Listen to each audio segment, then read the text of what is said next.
Hi, welcome back guys. This is your friend, the Silver Fanfics, back with amazing fanfiction. This is the series of What If Deku Discovers Quirk and Got Harem. Now before starting, please give this video a like and subscribe to the channel if you want more videos like this. Now let's get into the fanfic. Izuku Midoriya had always loved heroes. From the moment he could actually think, he remembered adoring and admiring heroes. All heroes, from the tales of heroes dressed in spandex from the pre-Quirk world, to heroes in the very real and modern era. His favorite one foe all time, however, was All Might. All Might, the symbol of peace. All Might, the definition of a hero. All Might, justice incarnate. Izuku, for as long as he could remember, wanted to be a hero just like All Might. He wanted to be a hero, the hero. His dreams, however, would come to an end after a visit to the doctor's office revealed something that made his heart stop. He's quirkless, the doctor said. The words echoed throughout Izuku's mind, and he found himself failing to remember much at all after that. The rest of the visit, the ride home, hell, even the next few months were a blur. During that time, he'd been introduced to what loneliness felt like. After being diagnosed as being quirkless, the other kids actively avoided him, Kaken included. That hurt him more than anything. Kaken, Katsuki Bakugo, his best friend, seemed to stick with him for a bit, before a sudden twist in his behavior happened, and he was alone. The next year or two after, he failed at making friends, or anything on quirks, though he was updating a few journals he had on others' quirks. His most recent one, Hero Journal number 5, even had sketches of the heroes and classmates who the quirks were owned by. Izuku may not be special when it came to quirks, but the boy could draw well, even at 8 years old. It wasn't put up on a museum wall good, but it was good. Izuku would be alone for a bit, before he asked to be enrolled into a dojo. The young boy still wanted to be a hero, against all odds. His mother, Inko, tried to avoid the topic, still not knowing what to do. Her motherly instincts were conflicted. On one hand, he could learn self-defense at the least. On the other, he could get hurt. It took Izuku nearly 4 months to convince her. The dojo was a good choice in the long run. Not only did he learn martial arts, or start to, but he had finally made a friend. Her name was Itsuka Kendo. Her quirk was increasing the size of her hands, which Izuku found awesome and amazing. She had earned herself a spot in Hero Journal number 6. Time passed again, and it led to a moment, a single moment, that changed everything for Izuku. He hadn't noticed the car barreling down the road, but he did notice the fact that something hit him, and twisted its form around him. The car, which had a totaled front courtesy of Izuku, stopped in place, the driver looking panicked and scrambling out of his car. Inko had finally managed to grab her son, pulling him out of the road, and pulling her into him, the mother crying a river as she thought her son had been a goner. Izuku, however, wasn't feeling sad, or angry, or anything. In fact, he had felt elated. When they had gotten home, the boy had been freaking out, and wondering what else he could do. He would find out over the course of a year or so that everything was amplified. His speed, his strength, his sight, and he could have sworn he flew or at least hovered at one point. Itsuka, of course, found out when they were play fighting. She attempting to punch him, and immediately regretted as her hands' nerves began to blare with pain. After that though, she was just as elated for Izuku as he had been when he found out. Over the course of the next few years, Izuku had become more confident.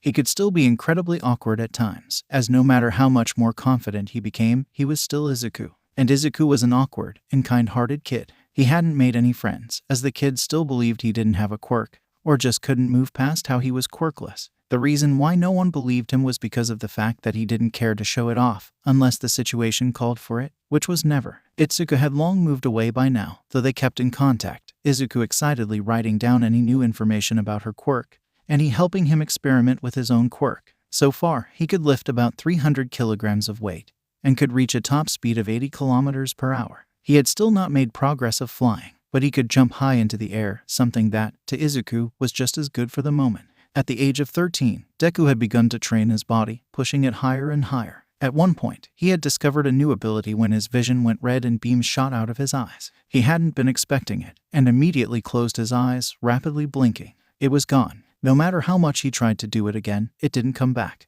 Izuku would add second quirk, laser eyes, to his own entry that day. He didn't even know it was possible to have a second quirk, but he had already begun to think it was possible, after he swore he hovered over a staircase for a second before dropping down. At the age of 16, the present day, Izuku had barely made it to school on time, too busy writing down the newest pro-hero's quirks, possible weaknesses, limitations, etc. He sat down in his seat, minding his own business for most of the class. Izuku Midoriya was not a bodybuilder, but his body was a masterpiece. His clothing stuck tight to his figure, while not hugging it, but it was enough to show the fact that the boy was fit. He stood at a comfortable 6 foot, his green eyes seeming to sparkle. He had bangs, but one stood out in particular, a rather wispy-esque curl, right on the center. Izuku had given up long ago to get rid of it. Since you're all third years, it's time for you to think seriously about your future, his instructor began, looking out towards the class. I'll pass out handouts for your future plans now, but the instructor snatched his own desk rather violently. Pretty much planning to go into the hero course, right? The instructor threw his own papers behind him, sounding rather joyful with that last bit.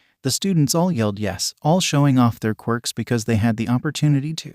Izuku kept his head down, putting the finishing touches on his sketch of Mount Lady for her hero entry. The teacher attempted to reason with the children, saying how as cool as their quirks were, it was against school rules to use them. Teach, began a new voice, a red-eyed boy shifting his view from the ceiling to the teacher in question. Don't lump us all in the same group. I'm not gonna stuck at the bottom with the rest of these rejects. His name was Katsuki Bakugo, and he was immediately ganged up on by the rest of the class, exclaiming how unnecessary that really was. Bakugo panicked slightly. You all should shut up like the extras you are. The teacher, seeing a chance, spoke out. Oh, if I remember correctly, you want to go to UA. Hi, right, Bakugo. He read it off a paper, and the rest of the class sounded surprised, muttering things about how prestigious it really was. Bakugo began to fix himself in his seat, jumping up into his desk. That's exactly why you all are extras. I aced the mock test. I'm the only one at this school who could possibly get into UA. A new fire lit in the violent teenager's eyes. I'll definitely surpass All Might and become the top hero. He clenched his fist and threw into the air with this proclamation.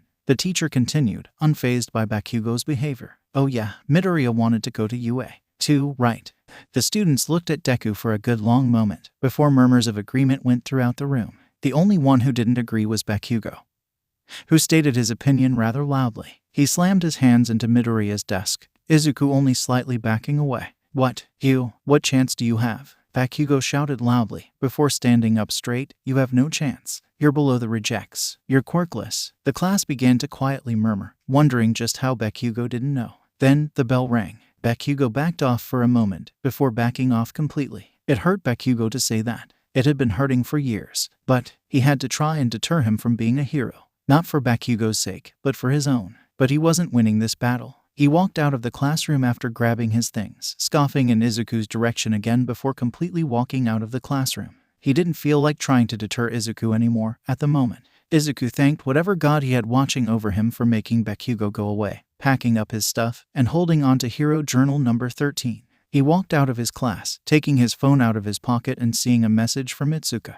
He smiled as he opened the text, seeing what she had said. Itsuka, found a new thing I can do with my quirk. Izuku raised an eyebrow, not expecting that. He'd have to find his older journal again, as she hadn't found anything new with her quirk in a long time, other than the fact that with the increased mass, she could lift heavier things. Izuku, oh, Itsuka, yeah. I can control how big my hands become, and which parts actually grow. The last part isn't very helpful. Izuku, no, that's very helpful. Izuku, being the fanatic of quirks he was, would grab any information he could. Itsuka, oh okay. I got homework to do, so. Bye. Izuku, bye. Izuku pocketed his phone, his brain having autopiloted him thus far. He came across the tunnel he used when going home. Going through it, he thought he saw nothing. Okay, maybe he saw something but thought it was a Ra. Izuku turned around to find anything but a rat. A sludge monster formed in front of him, and his eyes went wide. A villain, Midoriya, while living a world centered around heroes and villains, had never actually come across either.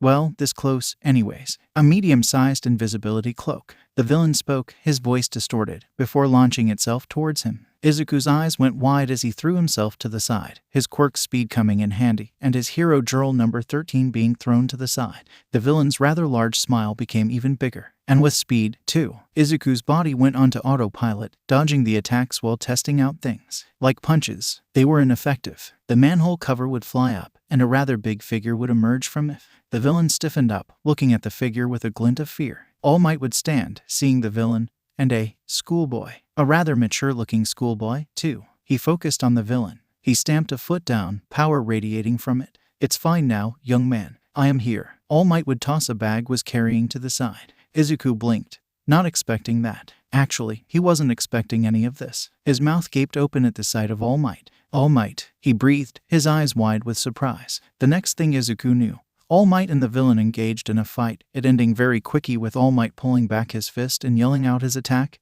Texas smash. It barely even connected with him, connecting with the air, and the sludge villain exploded, knocked unconscious. At least, he thinks so. He didn't really know. He blinked for a few moments. All Might looked at the young man, worried. Was he okay? Was he too late? He took a step towards him. Young man, are you? He was interrupted by Midoriya releasing years of pent-up fanboyism upon him.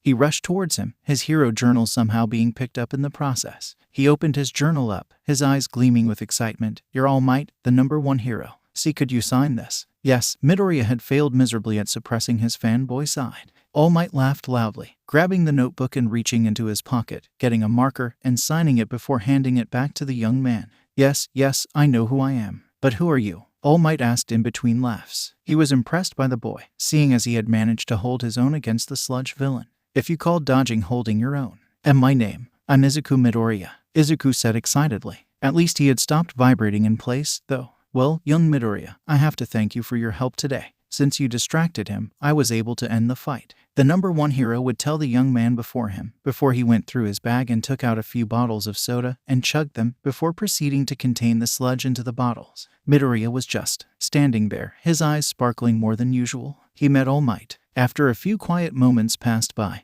All Might walked back up to young Midoriya. He held up a bottle before putting it in his pocket. Well, I have to bring him to the police station. I hope you stay safe, young Midoriya. Izuku nodded, and All Might began to emit steam. Oh shit. All Might laughed as he crouched down into a jumping position. Goodbye, he would say, before launching himself into the air. Izuku stood there, wondering if this was a dream or not. He pinched himself and found out it was not a dream, wincing, wondering why he pinched so hard. Elsewhere, it appeared All Might had not secured the bottle as well as he had thought, it slipping out of his pocket and falling to the street below. Bakugo was walking with 2 of his lackeys through an alley. It was a shortcut to his house, though Bakugo expected them to piss off before they actually reached his house. One of the lackeys, disturbed by the silence, spoke up. Hey, Katsuki, you held back today, didn't you? Bakugo immediately knew what he was talking about, especially when the second added, normally you say a lot worse. Bakugo looked at them, his mouth a straight line, his red eyes gleaming with anger. He probably already heard enough to not get in my way, Bakugo replied, kicking a bottle with an odd, green liquid inside.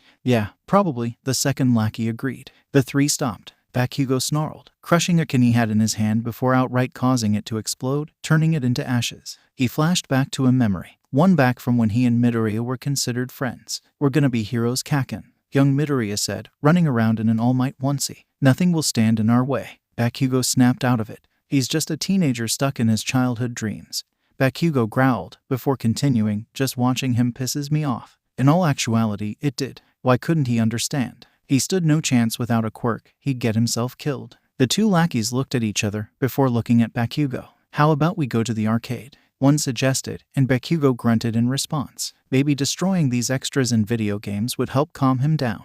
Then, the 2 lackeys' faces twisted in horror, pointing to behind Bakugo. What is that? Bakugo would turn around and come face to face with the sludge monster from before. Him kicking open his temporary prison had been helpful for the villain. An invisible cloak with a great quirk. Its jaws opened wide as it made its move on Bakugo. Elsewhere, Midoriya was taking a shortcut through the city when he felt the rumble. An explosion. From where? Why? Those were his initial questions before his mind went to work. A battle means heroes. Heroes in battle means the ability to analyze their quirks. Midoriya's brows furrowed as he began to sprint towards the site of the explosion, making sure he had a firm grip on Hero Journal number 13. This was going to be a family heirloom. Well, first he needs to make sure he has kids to pass it on to, but that's not the point. When he arrived, he found heroes, pro-heroes, standing around. The sludge villain. How did he escape? All Might had captured him. Unknown to Midoriya, Toshinori, All Might, was standing at the other end of the crowd, lamenting his failure. He slammed his arm into the wall he stood against, panting heavily. The hero had lost his ability to be a hero 24/7. He had a time limit, 3 hours a day. The rest of it, he was forced to spend as a nearly skeletal being. Midoriya stood there, wondering why everyone was standing around when he saw it. For a split second, Katsuki Bakugo, his childhood friend, was in the sludge monster's grasp. Midoriya didn't know what happened next, other than he was there within a second, his eyes glowing a deep red. The pro-heroes blinked in shock, seeing this schoolboy just appear out of thin air. Midoriya grabbed Katsuki by the shirt collar, unknowingly tearing up while doing so. Deku, what are you doing here, dumbass? You look like you needed help. Midoriya shouted in response, before slamming his fist through the sludge monster and tearing him free of the sludge monster's grip. The pro heroes, Toshinori, and the crowd took a step back as Katsuki was tossed into the arms of Death Arms, which was really ironic. Katsuki scrambled out of his grip, looking towards Izuku and the sludge monster. "Dumbass!" Katsuki screamed out. "What are you doing?" Midoriya, however, didn't hear him. Not this time. Midoriya ducked a swing from one of the sludge monster's tentacle before taking another one head-on. The schoolboy was sent back a foot or two before he snarled, tears running down his face. He had nearly lost his friend to this monster. He pulled his arm back, his uniform sleeve tearing apart from the speed he did so, before he threw it towards the sludge villain. The force was something else entirely. Toshinori barely managed to grab onto the pole near him as the crowd was sent back, along with the pro heroes. Mount Lady, who wasn't able to do anything, had a hard time standing up. The shockwave was quick and powerful, and the sludge villain exploded once more, unconscious again. The skies grew dark as rain began to slowly drop down. He had created rain by punching. Izuku looked at his own hand, his eyes wide as he began to try and calculate how he did that. Toshinori finally came back to his senses and realized what had happened. His pupils dilated, becoming smaller. That boy had run out with the intention of saving his friend when pro heroes did nothing. He gasped as he realized what he had found. A hero at heart, not in profession. "My successor," he whispered quietly, his eyebrow lifting upwards. Oh, how Izuku wished things went smoothly afterwards. The heroes collected the sludge and safely handed it over to the police. After that, Izuku found himself on the end of a scolding from not one, not two, but 3 heroes. "Geez, there's a limit to how rash you can be." Death Arms spoke in a raised voice, his hands on his hips. He was a bulkier hero, wearing a caution tape visor, gauntlets, pants, and a tight green vest. Beside him, his fellow pro heroes, Mount Lady and Kamui Wood, who were on the sides of him. Mount Lady, a short, slender blonde with a mostly white suit with blue and orange, was currently sending the most hate-filled glare she could muster. Izuku sweat from its intensity. There was no reason to put yourself in danger. Kamui Wood continued for Death Arms. There was a few seconds pause before he continued. Kamui Wood was a taller, yet still shorter than Death Arms, hero. He had what looked like a black shirt and pants, a wooden mask and helmet covering his head, and his arms exposed. His boots, or shoes, were also made of wood. That being said, that was awesome. Kamui Wood's hands were now in front of him, splayed out. Death Arms chuckled at his ally's comment, while Mount Lady held a look of betrayal. The younger heroine was livid with this kid, because he made her out to be a joke. At least, that's what she thought. I have to say, I agree with that. You have some real power, kid. Death Arms would say this while crossing his arms. When you become a pro, you should come to my agency. Izuku blinked, not at all expecting this, but he got up and laughed nervously, nodding. Mount Lady's glare intensified tenfold, and Izuku forced himself to look away. "Stay safe, kid, and don't throw yourself out to any other fights." Kamui Wood called out as Izuku quickly walked away. He would then turn his head towards Mount Lady, sigh. He then saw a good opportunity. "You keep staring like that, and I'll start thinking you're a cradle snatcher." Mount Lady gawked, a squeal-like noise coming out of her throat as she turned her glare towards Kamui, who was currently holding back laughter as he looked at her face light up like a Christmas light. "He stole my debut, and I am not that old." Kamui gained a tick mark on his forehead. "Are you kidding? You did the same thing. Besides, no one besides the crowd saw him." Mount Lady raised a finger, ready to make a counter-argument, before lowering it and looking towards the ground. "Oh, you're right." Death Arms burst out laughing at his teammates' antics. Izuku was walking home, having grabbed his hero journal number 13, and whatever else fell out of his pocket. Then he heard running and shouting. Wait, that sounded fam. DIKU. And there he is. Izuku was wondering when he'd show up. "You didn't help me. I was all right by myself." Katsuki lied through his teeth. Kadaki was close to passing out when he'd be saved by Deku. Wait, how did he pull him out? How did he get there so fast? Now that he actually thought about it, the only way he could have done that is if... No. Izuku turned around, giving a tired sigh. He stuck up a thumb towards Kaken, and said receiver yelled a few obscenities before scurrying off the other way. Izuku turned back, smiling at the 2 newest signatures he'd gotten. Mount Lady had refused his request, confusing him greatly. She was acting like he had disgraced her family's honor or something. He shrugged, before taking a step forward, and having the shit scared out of him as a recognizable bulk shot out in front of him. Young Midoriya. Izuku let out a startled scream, to which All Might began to laugh, before he poofed, leaving in his place a skinny, skeletal man. Izuku would proceed to freak out. Whoa, wait, Toshinori thought he could hold out longer. He proved himself wrong. He stuck out his arms, grabbing onto Izuku's shoulders. He proceeded to freak out even more. Toshinori sighed. Why, you're a fake. You have to be. Young Midoriya. All Might caught Izuku's attention, and Toshinori sighed. He let go, stepping back. I know, I'm not buff. I deflated, I guess. But I am All Might. Toshinori would proceed to explain everything. Well, not everything. Just the important bits. Like how 6 years ago, he suffered an injury resulting in half his respiratory system being destroyed and his stomach being completely gone. Izuku had to actually sit down for a good moment to take all this in. Now, with that out of the way, he could get to the important part. Now, that's not why I came here. Izuku blinked before looking at Toshinori and nodding. I saw you, young Midoriya. I saw how you ran out to the sludge villain to save someone. Yeah, I know, it was sent. That's why I think you're the perfect candidate to receive my power. Izuku was in the middle of standing up when Toshinori had said that. His heart stopped. His blood froze. His eyes went wide. His entire being froze. He processed the words, analyzing them, before standing up completely, looking to Toshinori in shock and confusion. Receive your power. Toshinori pinched his nose before holding out his hand. A ball of energy permeated from it, along with bits of various colors, blue, yellow, red, etc. My quirk is one that was handed down to me. A power made by the intertwining of the cries for help in the hearts of the brave, Toshinori began, Izuku's eyes widening even more. And I've been needing a successor for quite some time, young Midoriya. And you are the best candidate. Will you accept my power? It was immediate. Izuku knew what he had to answer. He knew exactly what he wanted to say. Yes, he stated, no aver or doubt in his voice. Toshinori chuckled, before returning to a serious expression. Meet with me at Dagaba Beach at 5 a.m. tomorrow. We start your training then. Izuku excessively nodded, grateful beyond belief, before Toshinori transformed into his muscular form and jumped away. Izuku was left speechless. He eventually made his way back home, slower than usual. When he opened up the door, Inko was worriedly crying at it, pulling Izuku into a hug. Where are you? What happened to your clothes? Izuku breathed a sigh of relief. Oh, thank God. She didn't know. He laughed awkwardly. Oh, I just got caught in the crossfire of a fight. That's all. Seeing Inko about to tear up more, Izuku sighed. I'm fine, Mom. I'm okay. I know. I was just so worried. Inko had been worried for her son for years now, ever since he was deemed quirkless. Even when he proved that was clearly wrong, she couldn't help but worry. She literally gained weight because of how stressed she was. Izuku sighed, leaning down and giving his mother a kiss on the forehead, before standing straight again. It's okay, Mom. Really, I'm okay. Inko looked up at her son for a few moments, before slowly nodding her head. Okay. The rest of the night was normal. Well, except for one part. Izuku was excited like he'd never felt before. He pumped a fist into the air, laughing as he did so. Oh, he couldn't wait for tomorrow morning. He wished the morning came later. He was having a hard time staying awake. He was used to getting up early, but getting up any earlier apparently was not in his system. He stood on the sands of Dagaba, the trash-filled beach, surrounded by a dome of said trash from years and years of people neglecting to take care of the beach. He tiredly turned to All Might, who looked rather amused at the exhausted teenager. All Might. Yes, young Midoriya.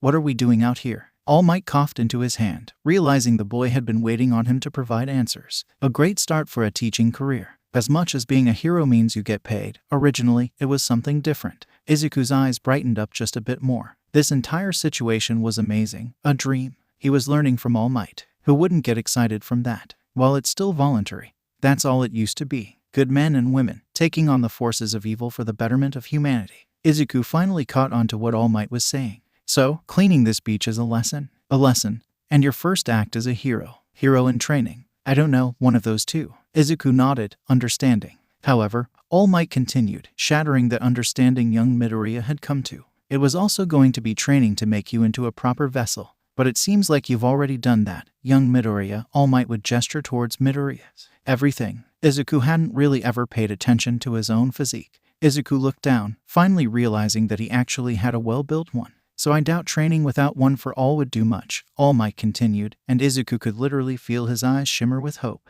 You've already proven yourself, young Midoriya, and as such, All Might plucked a piece of his hair from his head.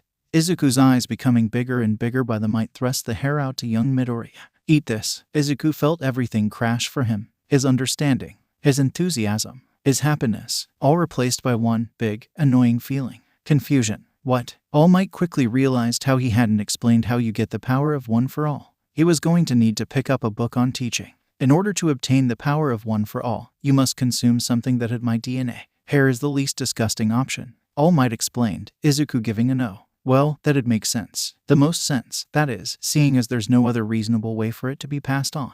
Actually, no. Could a quirk be passed on through will? Can all quirks be passed on through DNA? Izuku fell into a muttering mess, head facing downwards. All Might's sweat dropped, and placed a hand on Izuku's shoulder. Young Midoriya, you can mutter later, when you're alone. It's quite frightening, to be honest. It was true. With how quickly and quietly he did it, it was amazing anyone could understand him. Izuku looked up at All Might, and placed a hand in the back of his head. He chuckled uneasily, not meaning to do that. All Might sighed, pushing the hair forward. Young Midoriya, please just eat the hair. It's becoming weird. Izuku's eyes widened, and he muttered apologies. He grabbed the hair and brought it close to him. For a few moments, he looked at it. His future. He closed his eyes and smiled. Thank you, All Might. With that, he put the hair in his mouth and swallowed. A few seconds went by, and he raised an eyebrow. I don't feel anything. Then it hit him like a truck on steroids. He no longer saw All Might. He saw a skeleton, an organ system. He saw right through the trash that was on the beach. He closed his eyes, and he could still see it all. He heard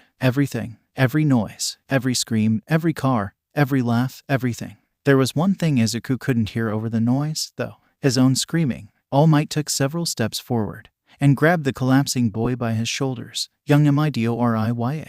This hasn't happened before. Nana didn't have it happen. He didn't have it happen. Why was young Midoriya having it happen? He sounded like he was in agonizing pain. Izuku didn't understand. He could see through his eyelids. He could see through the world. He wanted this. Izuku's consciousness faded as he passed out, the strain of what had happened being too much for him to bear. He actually heard what All Might said before he passed out, though. Hang in there, young Midoriya. Then it all went black. Izuku woke up. He thought he couldn't hear anything. He looked around and realized he was in what looked like a void. He blinked once, then again, and again, and again, before slapping a hand to his face. Oh, good going, Izuku. You're dead now. Why does the universe hate me? It doesn't hate you, otherwise you wouldn't be here, a voice from behind called out. Izuku whipped himself around, not expecting any kind of response. He saw a woman, a tall woman with black hair, a mostly black costume, and a white cape. Around her waist was a smaller red cape. Her boots and gloves were yellow, and her physique was a built one. Who are you?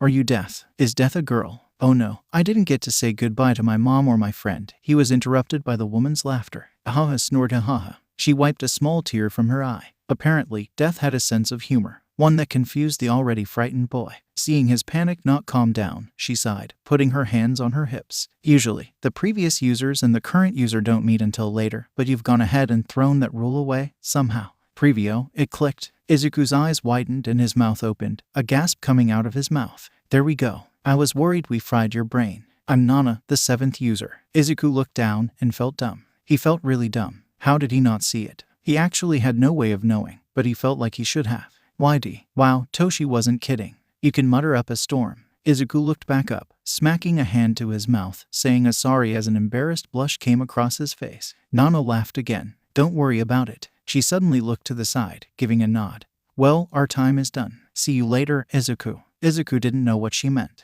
What did she mean later? He couldn't get an answer as she faded from view. The void lifted as Izuku actually opened his eyes, spotting a worrying Toshinori and an elderly woman smacking him on the head with a stick. You shouldn't have been too careless, Yagi. Now look at the boy, he's awake. Toshinori appeared at Izuku's side in the blink of an eye, a relieved look washing over his face. Young Midoriya, are you okay? Are you who? I'm fine, Izuku said, before slowly moving his hands up to his ears. Everything was back to normal. He didn't. What happened? All Might, what happened while I was? Whatever this is. You passed out, young Midoriya. I was worried that the power of one for all had been too much for you. So I you were crying heroically called for Recovery Girl's assistance. You are currently in the UA. Izuku's eyes widened as he shot up, nearly leaping out of bed altogether. You're fine, Recovery Girl filled in. It seems that you just passed out. From the way Toshinori puts it, though, you were in agony. What happened? Izuku blinked, before giving a nervous look. He began to try and explain. When I ate the hair, it was calm for a few moments, then I saw through everything.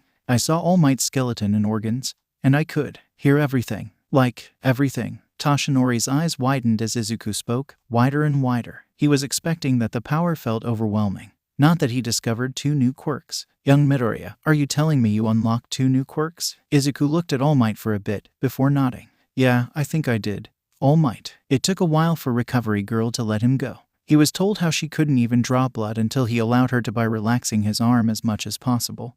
And it was a struggle even then. Izuku wondered why he had awoken 2 new quirks after eating the hair, especially ones that were so different from one another. He'd have to work on those later. He tried to reactivate them, but they only came back in the smallest bits possible. The only thing Izuku can see through right now is his eyelids. Hearing, however, let him hear every movement through the entire building. It was weird. Eventually, Toshinori and Izuku made their way outside of UA. The sun was starting to set, meaning he'd been out for several hours at least. Toshinori looked at Izuku and sighed. Training starts tomorrow. Just don't freak on me like you did today. Don't worry, All Might. I don't think I can even if I wanted to. Toshinori raised an eyebrow. What do you mean? I think I was subjected to the full power of those quirks. Right now, the only thing I can actually see through is my eyelids. Hearing, though, is substantially improved. That's odd, isn't it? I just ate a piece of hair and gained the power of the #1 hero. Fair enough. They walked and walked, talking about the training and whatnot. How Izuku would have to handle a lot of training by himself so that All Might could continue his hero work. Eventually, they reached Izuku's house, and Toshinori parted from Izuku. As he walked away, he could feel the rush of water that came from the door being opened, along with the worried shouting of what he assumed to be Izuku's mother. He smiled, closing his eyes at that. She obviously cared. That was good. Toshinori can't really remember having a mother. He only remembered the orphanage he was in, the only mother figure he had. Toshinori stopped that thought in his tracks. Years later, and it still hurt. It hurt too much. Toshinori ignored the watering of his eyes and looked towards the house Izuku entered. He was something else. Toshinori didn't know why, but he exuded the feeling of hope. He exuded the feeling of good. He smirked as he knew he made the right choice. He knew that this kid, Izuku Midoriya, was going to become the greatest hero of all time. Maybe not today, maybe not next week or the years following that, but eventually. He just knew. Toshinori turned around and walked away, knowing that the power of One for All was in safe hands. The next morning was the start of Izuku's training. He began to quickly clear Dagaba Beach, to a speed not even All Might expected. Izuku actually surprised himself with the speed of which he was doing it. Occasionally, he'd find something nice, like a piece of merchandise that wasn't too badly damaged. Of course, when he took these home, he never told his mom where he got them from. It was another average morning when a wrench hit him in the head. Izuku spun around, only to come face to face with a pink-haired girl with odd eyes. She was wearing a mechanic outfit. Izuku realized just how close she was and felt his face get hot, backing away. However, the pinkette seemed to not care, grabbing him by the collar of his tank top and pulling him back. You, the stranger repeated herself. Me, you're the reason why I'm running out of resources for my babies. I'm sore. Wait, what? The pinkette squinted at him, backing away a small bit. Izuku thanked the god that decided it liked him for doing that. His face was feeling way too hot. My babies, the pinkette would say, pulling out was that a grappling hook? Oh, it all made sense now. Oh, I'm taking your resources. Izuku gave a nervous laugh and rubbed the back of his head. The pinkette stopped squinting and put a hand on her hip. Izuku did not feel any tension ease. Well, I'm sorry, but I need to clean this beach. Why this beach? Because it's the dirtiest. You're literally scavenging from here. The pinkette looked on in thought for a moment, before sighing. She put her hands on her hips and smiled. Izuku for some reason felt very intimidated by the smile. Okay, but on one condition. We weren't making a deal. I get all the scraps so I can make more babies.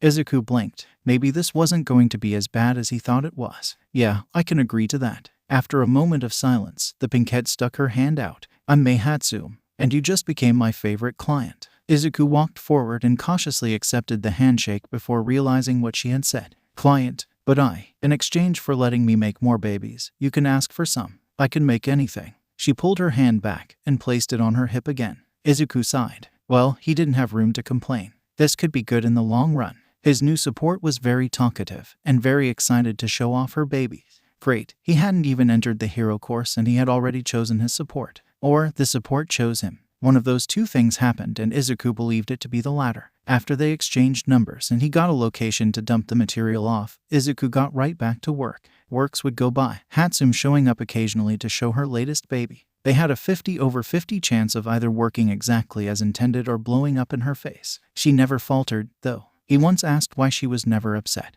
and she told him that it was because failure always led to success. Izuku laughed at that one. One morning, the beach was finally cleared. Toshinori walked up and was taken aback.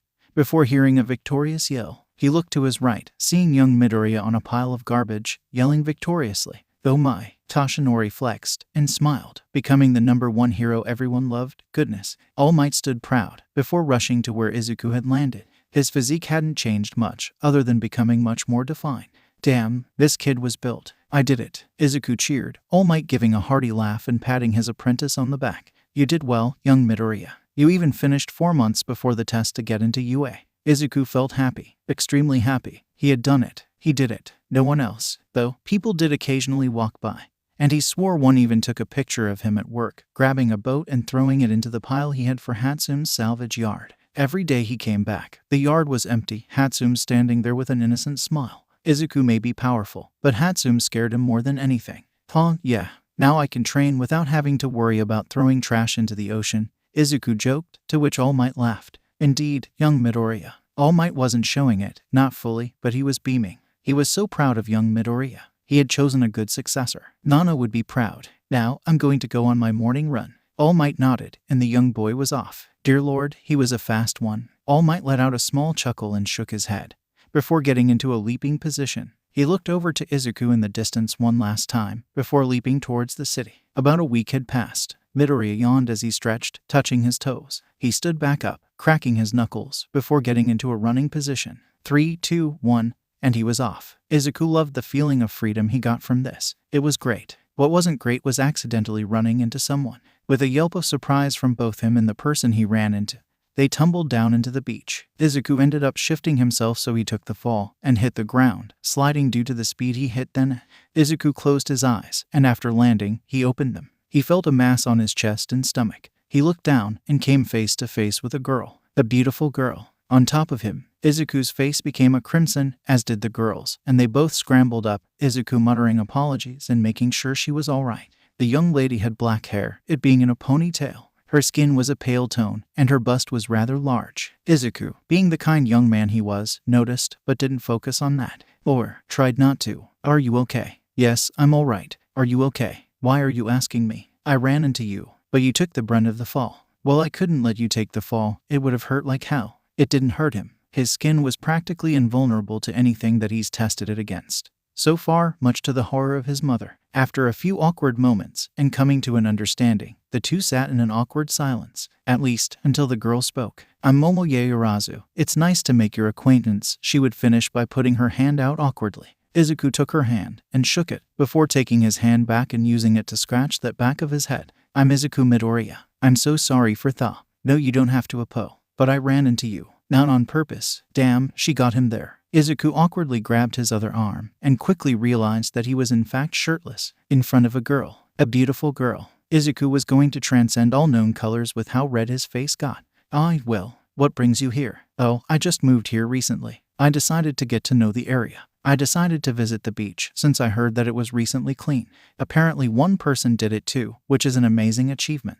Izuku laughed at that bit, before seeing the look Yaoyorozu sent his way. Oh, well, yeah. I bet it took a lot of hard work, too. No kidding, all the pictures of this beach showed a trash heap, and now it's this. The two would continue to talk, Izuku doing his best to keep his eyes on her face and not her. Other features. He may be a respectful teenager, but he was still exactly that. A teenager. Yaoyorozu, on the other hand, didn't try as hard. That wasn't to say that she didn't like what she saw. No. Yaoyorozu liked what she saw quite a bit. She just did a good job of keeping herself under control. Eventually, Izuku asked the question he had been holding on to since she said she moved here. Why'd you move here? Oh, it was so that I could get into UA. Oh, so you're taking the test too? No, I got in already, through recommendations. Izuku felt his mouth fall agape. She got in through recommendations. What was her quirk? It had to be powerful to get in through recommendations. What's your quirk? Izuku asked, the quirk nerd inside of him eager to find out. I can create things, Yaoyorozu answered, creating a matryoshka doll as an example. After a few moments of silence, Yaoyorozu looked back at Izuku to see him staring in amazement. She felt her face become hot. I know, it's not. That's awesome. Yaoyorozu blinked in surprise. Come again. That's so cool. Is there any limit to what you can create? If there isn't, you could make anything, like gases or fictional chemical compounds or alloys, you could anything. Yaoyorozu's face became even hotter as she looked down, holding the matryoshka doll. Well, I can't create anything living. I don't know about alloys and gases, though. I'll have to test that out. I can see why you got in through recommendations, Izuku announced, which did not help Yaoyorozu's blush at all. Thank you. After some more talking between the two, mostly about her quirk, Izuku finally began to step away. Well, I should get back to my run. Wanna keep in contact? Yeah, I would, Yaoyorozu agreed. They pulled out their phones and exchanged numbers. Before Izuku put his away, he began to walk away when Yaoyorozu called out to him. "Oh, one last thing." Izuku turned around, looking at Yaoyorozu with curious eyes. "You can call me Momo." Izuku nodded, smiling as he did so. "You can call me Izuku, then." After a nod from Momo, and a smile appearing on her face, Izuku turned around and sped off. Izuku only realized what he did when he was far away. He had successfully talked to a girl. He had held a full-on conversation. He would have to celebrate this achievement later. He would finally finish his run, heading home. He had spent the entire day training. After a nice meal with his mother, Inko, who had been rather excited at the fact that Izuku made another friend, he went to his room and sat on his bed. Pulling out his phone, he saw a text from Itsuka asking him how he was. "Itsuka, hey, how was your day?" Izuku, "My day went well. I made a friend." Itsuka, "Oh." Izuku, "Yeah, her name is Momo. She got into UA through recommendation, and she has this awesome quirk. She can create anything as long as it isn't living." On the other side of the screen, Itsuka could feel her nose crinkle. She didn't know why, but that made her feel somewhat uneasy. "Itsuka, that's cool." It was cool, she just didn't know why she felt uneasy about it. "Izuku, I know. Anyways, I have to head to bed. Good night." Itsuka closed her eyes and sighed. They talked often, but it was always short. Hopefully it wouldn't be like that when they got into UA. That was a surprise she couldn't wait to reveal to Izuku. Back to Izuku's side, he turned off his phone and lay down. He turned onto his back and looked up. Life had been looking up for the teenager, and he was excited. He closed his eyes and drifted into sleep, finding it hard to wait for the next few months to pass by. 2 months. 2 months until the exam started. 2 months until the start of Izuku's hero career. 2 months of training ahead. And Izuku found himself wishing he could do it today. He was excited beyond belief. He was sure he'd do well enough before, but now he was sure he'd pass the exam, both practical and written. It definitely helped when Momo had to take both beforehand because of her recommendation. Though, Izuku studied on his own as best he could, not knowing if the exams for recommended examinees differed from the average examinees. When he wasn't studying or going to school, he was training. When he wasn't training, he was relaxing or socializing. Young Izuku found that Bakugo no longer seemed anywhere near as hostile towards him as he was before. He still spoke in his natural tongue, of course, but there was a certain type of friendliness laced in his wording. Izuku even found his childhood friend apologizing to him sometimes. Now that caused him to physically recoil. However, it seemed this behavior was exclusive to Midoriya, and Midoriya only, as he saw him blow up a locker because the kid angered him. Izuku theorized it had something to do with the sludge villain, which it could have.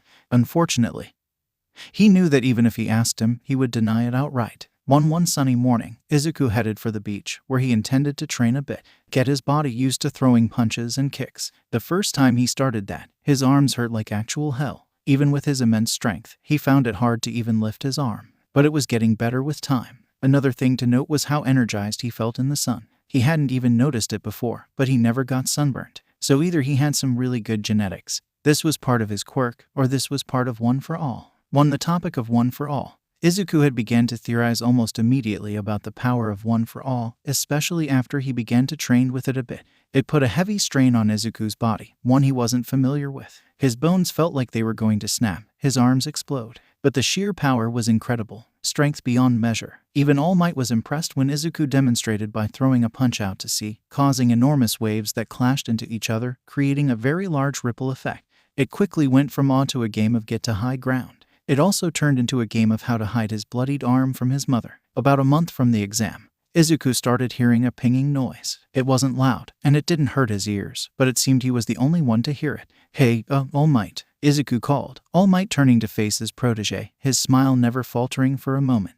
"Yes, young Midoriya." Izuku scratched the back of his head, another ping sounding off. It sounded like it was coming from the north, but he couldn't place exactly where in the north. "Do you hear a weird pinging noise? Like it's coming from the north?" All Might continued looking at his protege, before his brow furrowed a bit in confusion. Just from that reaction, Izuku knew the coming answer. "No, young Midoriya, I don't think I do." "Why?" Izuku's nervous habit kicked in, him laughing nervously and clasping his hands together. "And no reason. Jay just heard this rumor about it. That's all," Izuku lied, hoping his lie would work. At the sight of All Might relaxing, he knew it did in fact work. After that, Izuku kept the pinging noise to himself, not wanting to worry anyone. During the piece before the exam, Izuku chat with his friends. Momo, Itsuka, Hatsum sometimes. Hatsum normally texted him about her latest baby. After a near catastrophe with her last baby, she wasn't allowed to come to the beach anymore. Hatsum understood, but she would still share the details of her inventions with Izuku. He didn't mind, not at all. And this was his routine, until Izuku woke up to his alarm, jolting out of bed. It was the day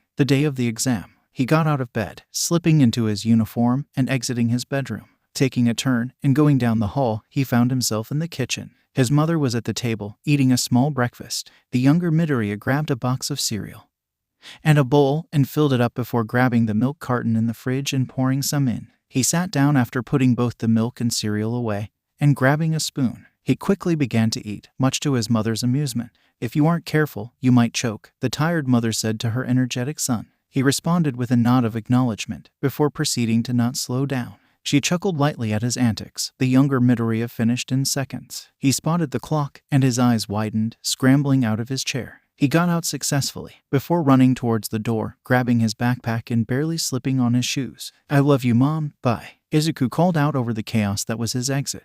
The mother called back to him, telling him to be safe and be careful, and then the front door opened and shut, the younger Midoriya slipping out the door. Izuku began sprinting to the campus of UA, the school which both exams took place. As he casually ran beside cars and passed entire buildings in seconds, he was telling himself to keep calm. He couldn't believe the day had finally come. The day he had been looking forward to since he was a kid. To say he was barely restraining himself from freaking out was an understatement. Within minutes, he managed to get there. He slowed down completely, looking in awe at the gate of UA. He slowly walked in, walking down the path towards the test location. He stood proud, and he stood tall, and, "Move, Deku." Izuku turned around and saw Kaken approaching. He felt the corner of lip twitch upwards, taking a step back. "Morning, Kaken. Let's do our best." Kaken walked past him, barely acknowledging him, but he stopped a few feet in front of Izuku, turning his head slightly. "Don't die, dumbass. Please." With that, he continued his walk towards the building they were guided to. Izuku nodded, not planning to do so. Besides, there's no way that the UA would actually endanger the students. Right? Young Midoriya stuffed that thought down. He took a step forward, a step towards his foot, and he tripped on his own foot. Midoriya felt all of his self-belief fade, the end drawing near. His eyes focused on the ground as the small smile he had refused to leave. He waited for it, the drop, but it never came. He turned his head to the side, seeing a girl there. She was much shorter than Izuku, and had a round face with what seemed to be 2 permanent blush marks on her cheeks. Her hair and eyes were the same brown color. She gave a smile, and Izuku felt his heart thump harder than usual. "Sorry for using my quirk without asking. I figured it's bad luck to fall before the exam." Izuku's smile turned real. That was nice. And then she put him upright and pressed her hands together, Izuku dropping onto the ground. Izuku's cheeks were red, but she either didn't notice or care. "Let's do our best. See ya." And just like that, she continued walking. Izuku didn't know what it was, but he found himself unable to speak. He's talked to girls before. Why was it hard to say something now? Of course, there was always an awkward pause or beginning for hi, uo.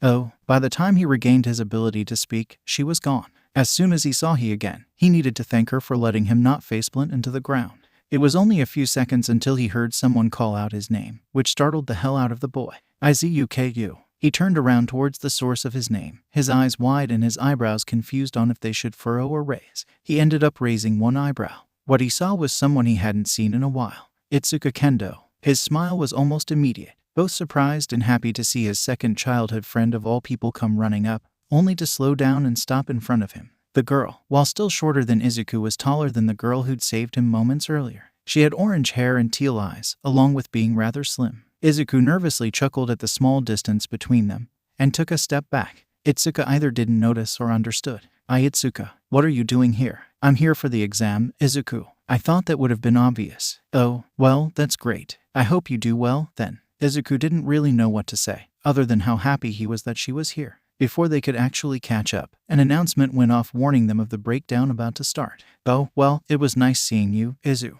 Itsuka would say as she began to run into the building. Izuku began to speed walk in, yelling a bye in response. Well, he knew at least 2 people getting in, so he wouldn't be alone at least. As Izuku moved into the building, he found where he'd be sitting, and moved there. And luck would have it, he was sitting next to Kaken. The blonde didn't say anything as Izuku sat down next to him, only turning his head away slightly. That was enough for him to know that he had at least noticed him. Izuku decided to close his eyes and lean back, listening to the murmuring and talking of the What happened still made Izuku's ears bleed just thinking about it. It went from quiet to a thunderous boom of sound. That thunderous boom being a person. Izuku jolted forward, accidentally slamming his head into the desk, hissing as he pulled back. He wasn't sure if he should grab his ears or put a hand on his forehead. Either way, they both hurt. He heard Kaken barely manage to hold down a snort. His eyes turned towards Izuku with a newfound humor. Now that the ringing from the sudden noise was going away, Izuku could actually start listening to the voice, which he now knew belonged to Present Mike. Present Mike had an interesting haircut. It was combed up as far as it would go, spiky at the back and sides. He had glasses, and a mustache, and a device around his head that was the directional speaker. Other than that, he had an exaggerated collar on his black jacket, and black pants, a red belt, and elbow and shoulder pads. He was probably the most energetic heroes of all time, at least, when he was being a hero. Or in his costume. Was he just like this? Izuku didn't have the answers. He began to mutter to himself, the noise droning on and on. Kaken was amused. Some participants didn't care. One in particular was annoyed. Said annoyed examinee raised his hand after Present Mike was done. "Excuse me, Present Mike, sir." He stood tall. Not as tall as Izuku, but almost. He had glasses and a good build. He held up his exam prep paper and pointed to it. "You mentioned 3 villains, but this sheet clearly states that there are 4 types. If this is an error, this is a serious oversight, especially for a school as prestigious as UA." The student then turned towards Izuku, a steely glint in his eye. "And you, stop muttering. It's distracting and honestly frightening." Izuku sunk into his seat as some kids laughed, Kaken letting out a deep, quiet growl. Izuku turned to Kaken, his brows raising just a bit. Why was he growling? Was it because the student had called him out? He wasn't sure. "Thanks for bringing that up, Examinee 7111. The first 3 give you points, 1-pointer, 2-pointer, 3-pointer, while the 4th one is a 0-pointer. It's more of an obstacle than anything. And if you do manage to take it down, it reduces your score to 0. So avoid it at all costs. Good luck," Present Mike added mentally. After that, all that was left to do was report to where they were supposed to go. Kaken left Midoriya for his station. The written test was nothing. He'd aced it, even. He really had to thank Momo for her help on that later. He wondered how she was doing, actually. Not the time. Now he was standing just outside a group of what he could only assume was 50 or so examinees. He saw a pink-skinned girl and a red boy excitedly chatting. And he looked around to see a blonde kid staring at him with this odd smile. Izuku felt intimidated by the smile. Something was wrong. There had to be something wrong. The angle, the smile itself, the eyes. Izuku tore his gaze away from the blonde, unable to continue trying to examine him. Then he saw the same girl from earlier. Oh yeah, he needed to thank her. He began to walk towards her, confident in how he was going to do this. All he needed to do and there's a hand in his shoulder. He turned around and saw the glasses-wearing boy from before, now glaring intently at him. Izuku stared back. Oh boy. He looked from Izuku to the girl from before, speaking with confidence and seriousness. That girl appears to be trying to focus. He turned his gaze back to Izuku, who was keeping as straight a face as possible. What are you doing here? Are you taking the entrance exam to interfere with everyone else? No, I was. Izuku fell into a rambling mess before sighing, hearing the other students begin to talk about him. Isn't that the guy who tripped? What's he doing here? One less rival, at least. Izuku sighed, closing his eyes for a moment. They snapped open, and he looked at the student with a newfound confidence. No, I was going to thank her for not letting me trip. The student seemed to lose his own confidence for a split second, his face falling. Okay, start. And just like that, Izuku was gone. The students all looked at the boy, who had run into the makeshift city. The other examinees looked at the source of the voice, Present Mike, in confusion and surprise. Present Mike smiled at the fact that at least one of them listened. There are no countdowns to fights. Run. And with that, the other examinees made their way into the makeshift city. Already, they saw the path of absolute devastation. Well, of the robots. There were enough still roaming, though, and they began to go after those. In just 3 minutes, Izuku Midoriya had racked up at least 50 points now. He was impressed by others' abilities, though, and their skills. He saw one kid shoot a laser from his belly, and the rather intimidating boy seemed to have. Were those rockets in his calves? Those were. Izuku would make a page on that later. In a room full of monitors sat the heroes that would be teaching the students. One hero, a hero called the R-rated hero, stood with her arms crossed, looking at the screens, a smirk coming onto her face. Midnight spoke, her smirk not leaving her face. This year's batch looks exciting, wouldn't you say, Aizawa? The mentioned teacher grumbled in response, his tired eyes not leaving the screen for a second. It was true, many of them did look promising. He just hoped he didn't end up with any glass cannons. Midnight seemed to take his response as a confirmation. her smirk growing even bigger. Aizawa didn't care. Toshinori watched, staying silent, but a smile was on his face as he watched his protege wipe the floor with the robots. He was doing it with such speed and carefulness, it was amazing. Of course, other students were doing well too, and this did not escape his attention. A certain explosive blonde caught his eye, his combat instincts being on point. He then caught a red glint in the room, looking over. His eyes widened, before calming down as he realized what it was. A smaller being, an unknown animal of some kind with intelligence that exceeded that of a normal human, stood there, looking at the rest of them with a smile on his face. Let's really test them now, shall we? Toshinori suddenly felt simultaneously excited and worried. Young Midoriya had been wiping the floor with the robots, racking up an incredible 78 points. He had found himself in a large grouping when the rumbling started.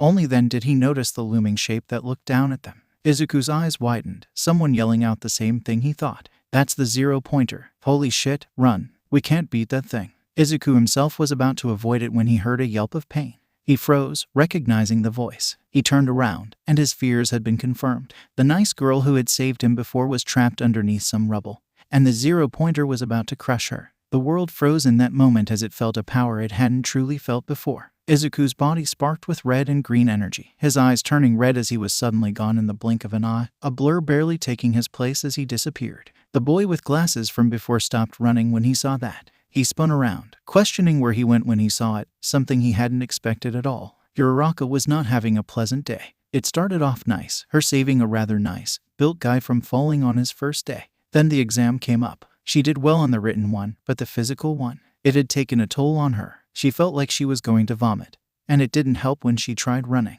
She barely realized that she was pinned. She let out a yelp of pain when she did realize it, focusing on getting free when she realized she was about to get crushed. She closed her eyes, tears welling up as she believed it to be the end. And she waited, and waited, and she waited. Then she heard the hissing of metal refusing to give way. And she opened her eyes, seeing who she hadn't expected to see be her savior. Or, at least, she thought it was him. The boy from earlier was holding the titanic weight up, his teeth bared, his eyes glowing a deep red, and lightning sparking from his body. He began to push up, which surprised the brunette as he actually started winning against the titanic robot.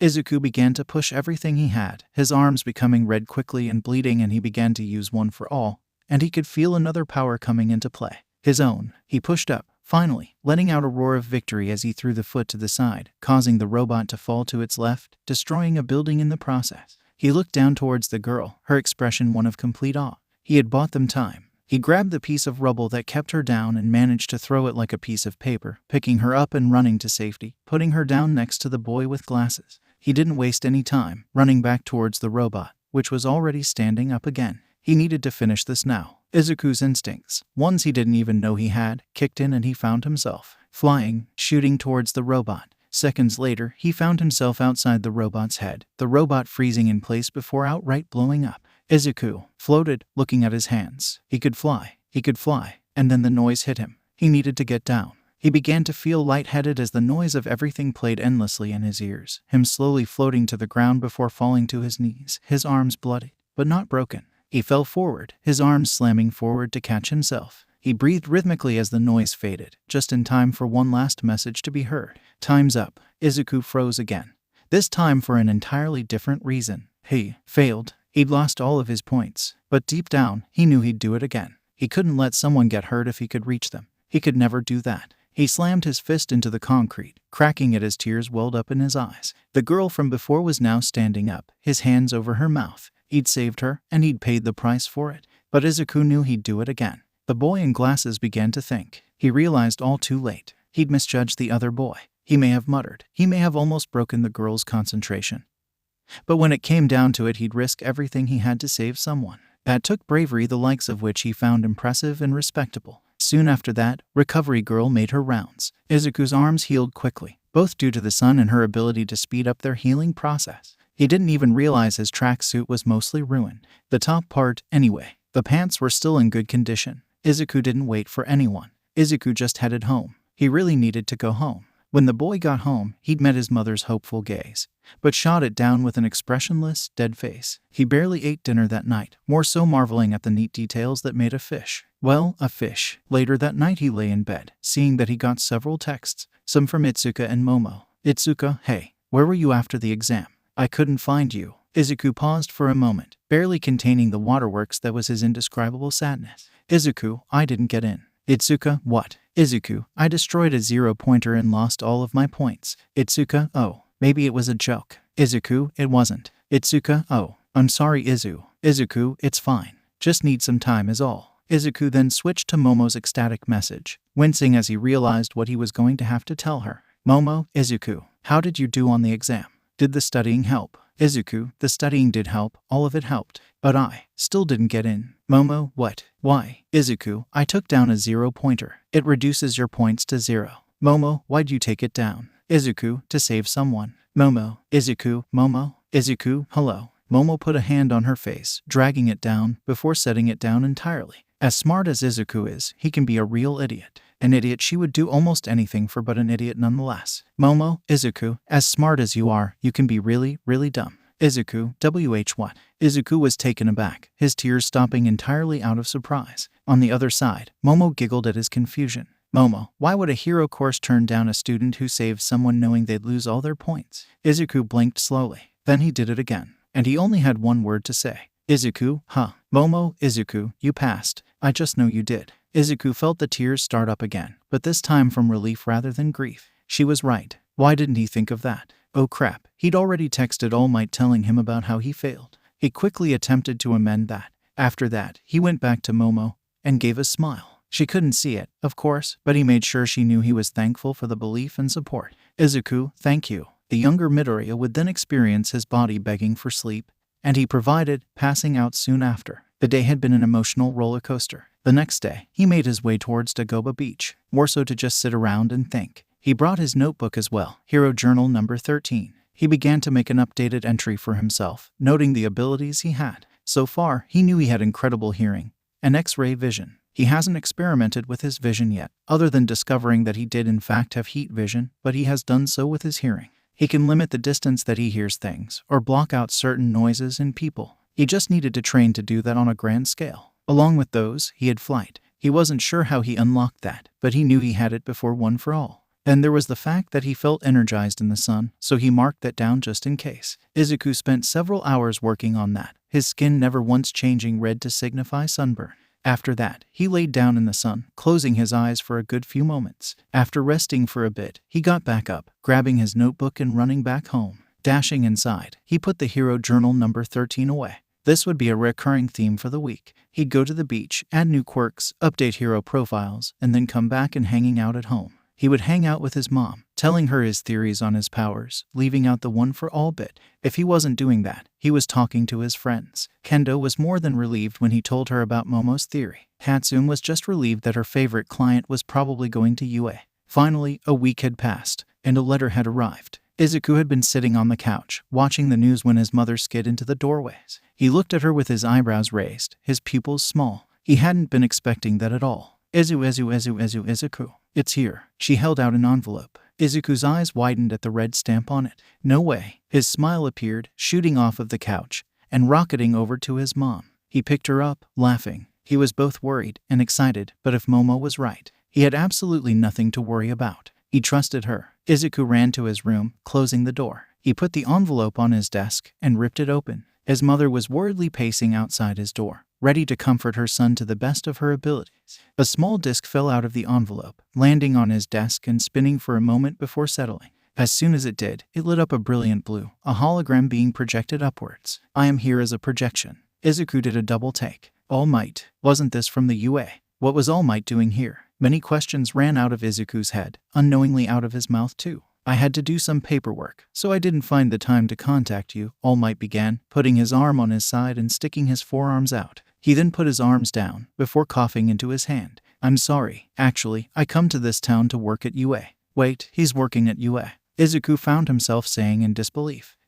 Was he going to get him as a teacher? Oh, now Izuku was excited. Wrap it up. But there's it's going to push everything else back. All Might sighed. All right, okay. You passed the written exam with flying colors, and your score on the practical exam was phenomenal. A score of 89 villain points is unheard of, even for me. But you took out the 0-pointer, which reduced your points back to 0. Izuku felt his entire world drop. the color of his eyes becoming pinpricks. No, and if that was all there was to it, Izuku's world kickstarted once more, relief filling his eyes. I am an entertainer as well as a hero. First, take a look at this video. Izuku froze at the sight of the nice girl coming onto his screen. What was she doing here? Excuse me, she came to negotiate in person after the practical. Negotiate what? Keep watching to find out. All Might resumed the video. Present Mike was now on screen as well. Izuku really had to ask him for his autograph and find out a way to turn down his volume and his volume alone. He was loud. The person with the curly hair and freckles, do you know who I'm talking about? Muscular, tall. Is it possible for me to give him my points? He lost all of his. He saved me. Izuku's heart was playing a game of guess the beat. She really went to do that for him. Please. Izuku stood up, his eyes widening again. She asked again and again. All Might paused the video, his back turned. A reward for your sacrifice. Your actions spurred others to act. Izuku nodded. He felt a smile coming onto his face as he let out a breath he didn't know he was holding.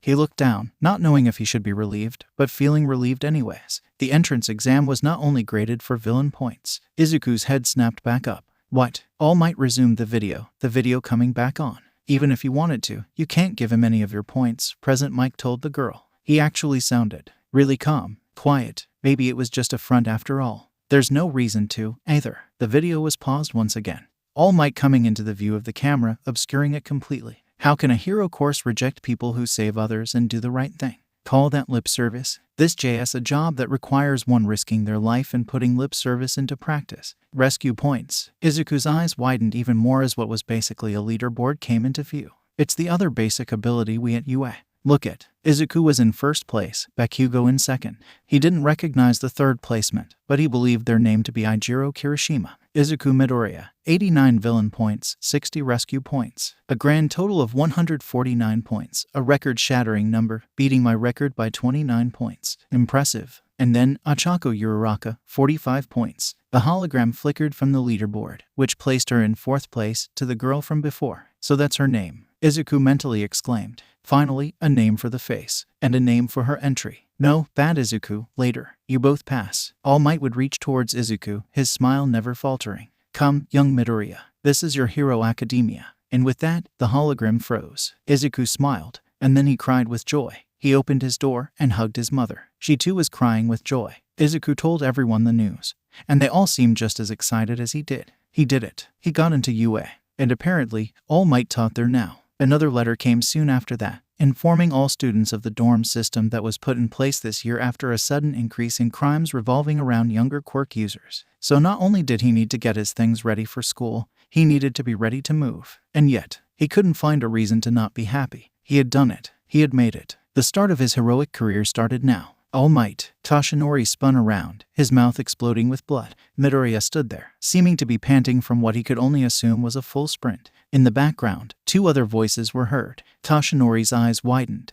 All Might. Where? He indicated to his young pupil, who realized his mistake quickly. Oh, I had the wrong person. Sorry. The two other voices sounded off in disappointment, both Izuku and Toshinori visibly loosening up. Toshinori looked down as he breathed a sigh of relief, before looking back up to his young apprentice. He held up a hand, to which Izuku happily clapped his hand against it. A high five, if you will. Congrats on getting accepted, Toshinori said, Izuku nodding with a smile. Thank you. Toshinori turned slightly, keeping his head pointed in Izuku's direction. I wasn't one of the judges, my boy. Some of them at least, know about our connection, just that we know each other. Midoriya nodded his head, a smile splitting his face. Then the most recent update popped into his head, his smile softening just a bit. I'm surprised you're a teacher here. I mean, I guess that's why you'd be around. But it makes sense since your agency is in Roppongi in Tokyo. Stop that, Toshinori interrupted, Izuku freezing in place. Aw man, he started rambling again, didn't he? The sweat drop going down Toshinori's face was all he needed to see to know it was because he started rambling. Toshinori turned around and took a few steps down the beach. I couldn't tell anyone about it until the school announced it. He turned back around to face Midoriya. I'm glad that I chose to come, young man, because if I hadn't, I fear my search for a successor would have lasted much longer. And even then I may not have found one as worthy as you. Izuku felt the corners of his mouth twitch upwards even more, his eyes glistening with appreciation from the compliment. I guess you could say it all turned out all might. Toshinori finished his sentence by transforming into his muscular form, giving a hearty laugh at his own joke. Izuku laughed at it, because it was so bad it was good. Is that all might? When did he get here? All Might's sweat dropped again as he began to run. Let us go, young Midoriya. Izuku let out a yes sir, and began to run behind him. All Might looked behind him, and at his successor, feeling a new warmth in his chest. A proud warmth. He just knew that this kid was going to be one of, if not the greatest hero. He's so cool. Izuku really hoped no one saw the blur of red, white, and blue. Not because it was All Might. No. It was because it was Izuku making a mad dash for the UA campus with his All Might merch. Once getting in through the gate, he slowed down, still running, but no longer sprinting as he was getting to Heights Alliance. The younger Midoriya would set his merch down, opening the front door and then picking it back up and running for his room. Running up a flight of stairs, he came to his door and repeated the process before sorting and organizing his merch. God forbid All Might ever come into his room or discover his merch at all. Izuku looked at a comic book box on the floor in front of his bed. Maybe he could frame those and hang them up, making it seem like he isn't a complete All Might fanboy. He knew that his mom, Bakugo's mom, Bakugo, and All Might knew, but he didn't need anyone else coming to the conclusion. Izuku ran out of his room and immediately ran into someone. He made a mental note to start paying attention to his other senses more often so he doesn't keep doing this. Using his speed, he caught himself with a foot, shooting himself forward as he caught the arm of the other person, pulling them forward so they didn't fall. What Izuku was not thinking about was what would happen after that. Izuku looked down slightly at the person who he had just stopped from falling, and they did the same in return. He saw, in return, a blue eye and a brown eye. Scar tissue was around the blue eye. Izuku wondered how they got that. Then Izuku came to a realization. This was a girl. He immediately took a step back, making a distance in between them, only to feel the temperature of the room drop dramatically. Red hair on the side of the scar, white hair on the side with normal skin. Izuku's hearing perked up as he heard someone take a step forward on his left side. He turned his head, seeing a similar-looking person,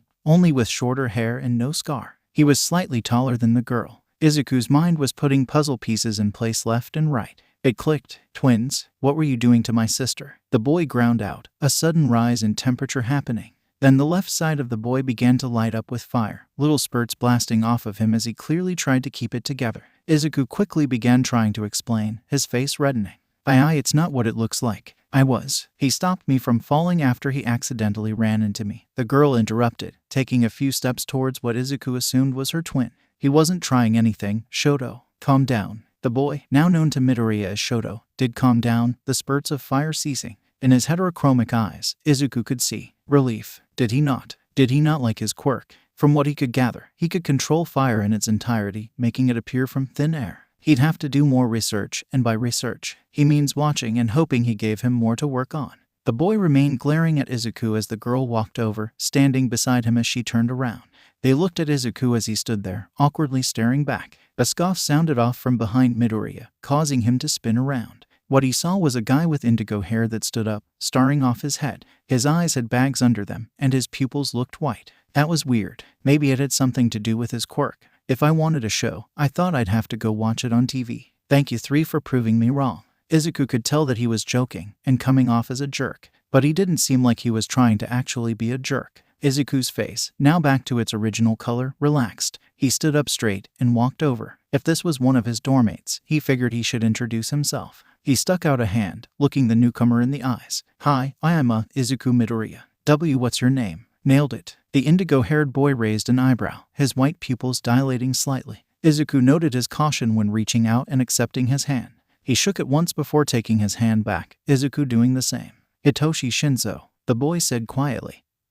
His sarcastic tone gone completely, replaced by a cautious and unsure one. Izuku nodded, giving the boy a smile, before turning around to greet the other two. They were still staring. Izuku now felt a similar feeling to the boy now behind him. He nervously stepped towards them, standing in front of them nervously and shakily, putting out his hand. Hi, I'm Izuku Midoriya. I heard. The boy interrupted, his heterochromic eyes judging him silently. After a moment of time, his sister sighed and stepped forward, taking the hand and shaking it. Izuku's personal red would return quickly, but he was able to get rid of it just as quickly. I'm Shako Todoroki. My brother is Shoto Todoroki. The sister, now identified as Shako, said. Izuku nodded, before standing for a few moments, just kinda, waiting for the awkward silence to end. When it was passing the moment of awkward silence, and into awkward tension, Izuku pointed behind him and muttered an apology, before speed walking away. The indigo-haired teen gave him a raised eyebrow, before walking on his way, passing the two siblings. Once the two were gone, Shako gained a small smile. Shoto, on the other hand, kept his neutral face. Not too aggressive, but not friendly either. No, yes, I'm not going to like him.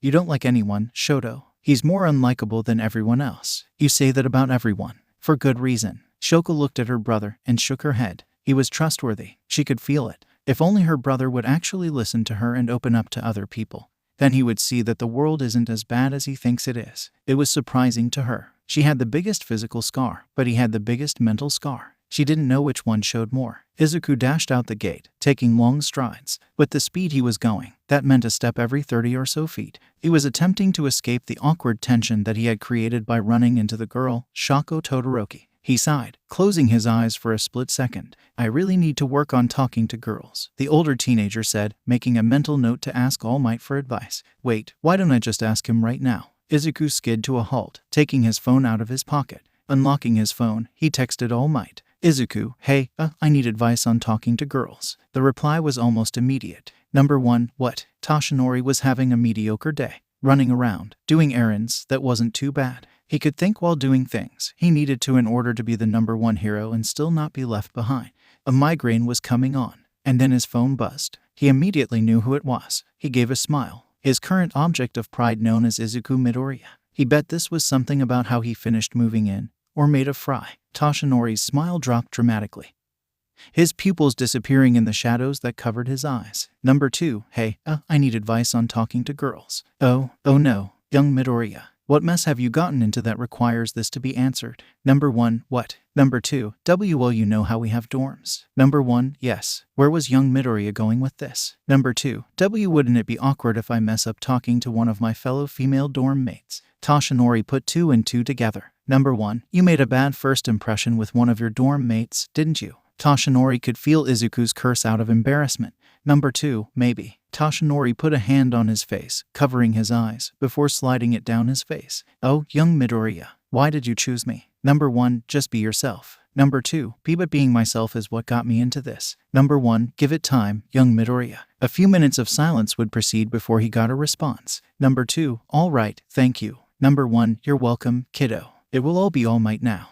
Number 2, I'm blocking this number. Number 1, wait no. Ever ran with a bed? No, Izuku doesn't recommend it. To say he was barely managing to not shatter the frame while sprinting because he slammed into something wasn't understandable. On the bright side, he finally got it to his room. Now that Izuku thought about it, his dorm room was quite large. Larger than his room at home. More room for decorations and whatnot. Maybe an actual shelf for his hero journals. Thoughts for later. This time, Izuku carefully exited his room. Even if his hearing told him there was no one there, he'd rather not be on the bad side of anyone else. He took one last look at his room, smiling, before closing his door and beginning to calmly walk downstairs. Yes, they had an elevator. Yes, he preferred the stairs anyways. Izuku got to the ground floor, before feeling his stomach growl. In all the excitement of moving his stuff in, he had completely forgotten to eat anything. He began to sheepishly search for a kitchen. Kitchens meant fridge. Fridge meant food. After searching around, he had finally found the kitchen, but to his misery, the fridge was empty. There wasn't even anything he could use to make something.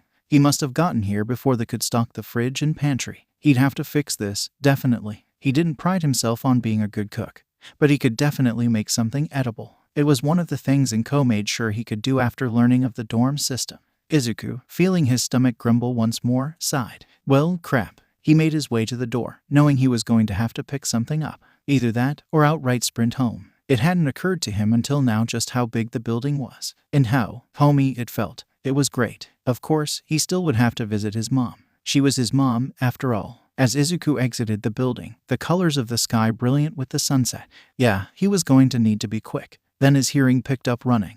Wait, it was coming towards HDODG. After miserably failing to dodge and being tackled to the ground, he realized quickly that he was wrapped in a hug. Quickly canceling options, he came to a conclusion, one that was verified immediately by the person speaking. I see you. You made it. Yep, it was Itsuka. Izuku gave a small laugh, unable to move in the vice grip that she had on him. His face was quickly becoming increasingly red, reaching tomato levels within a few seconds. Itsuka, could you please get off? She seemed to realize the position they were in, and quickly got off, her face also becoming a shade of red. Izuku got up himself, wiping off his pants back of his shirt. So you made it, he spoke, to which Itsuka's face quickly lost the shade of red, being replaced by one of cheerfulness. Yeah, I'm in Class 1B, I'm in Class 1A. Itsuka's cheerfulness suddenly dropped a notch. Izuku realized that she was probably sad that they wouldn't be in the same class. But we can still hang out during lunch. That did the trick. You're right. Hey, Itsuka, where'd you go? The voice called out. Izuku quickly turned to see where it came from, seeing a boy with gray hair, followed by a boy with blonde hair.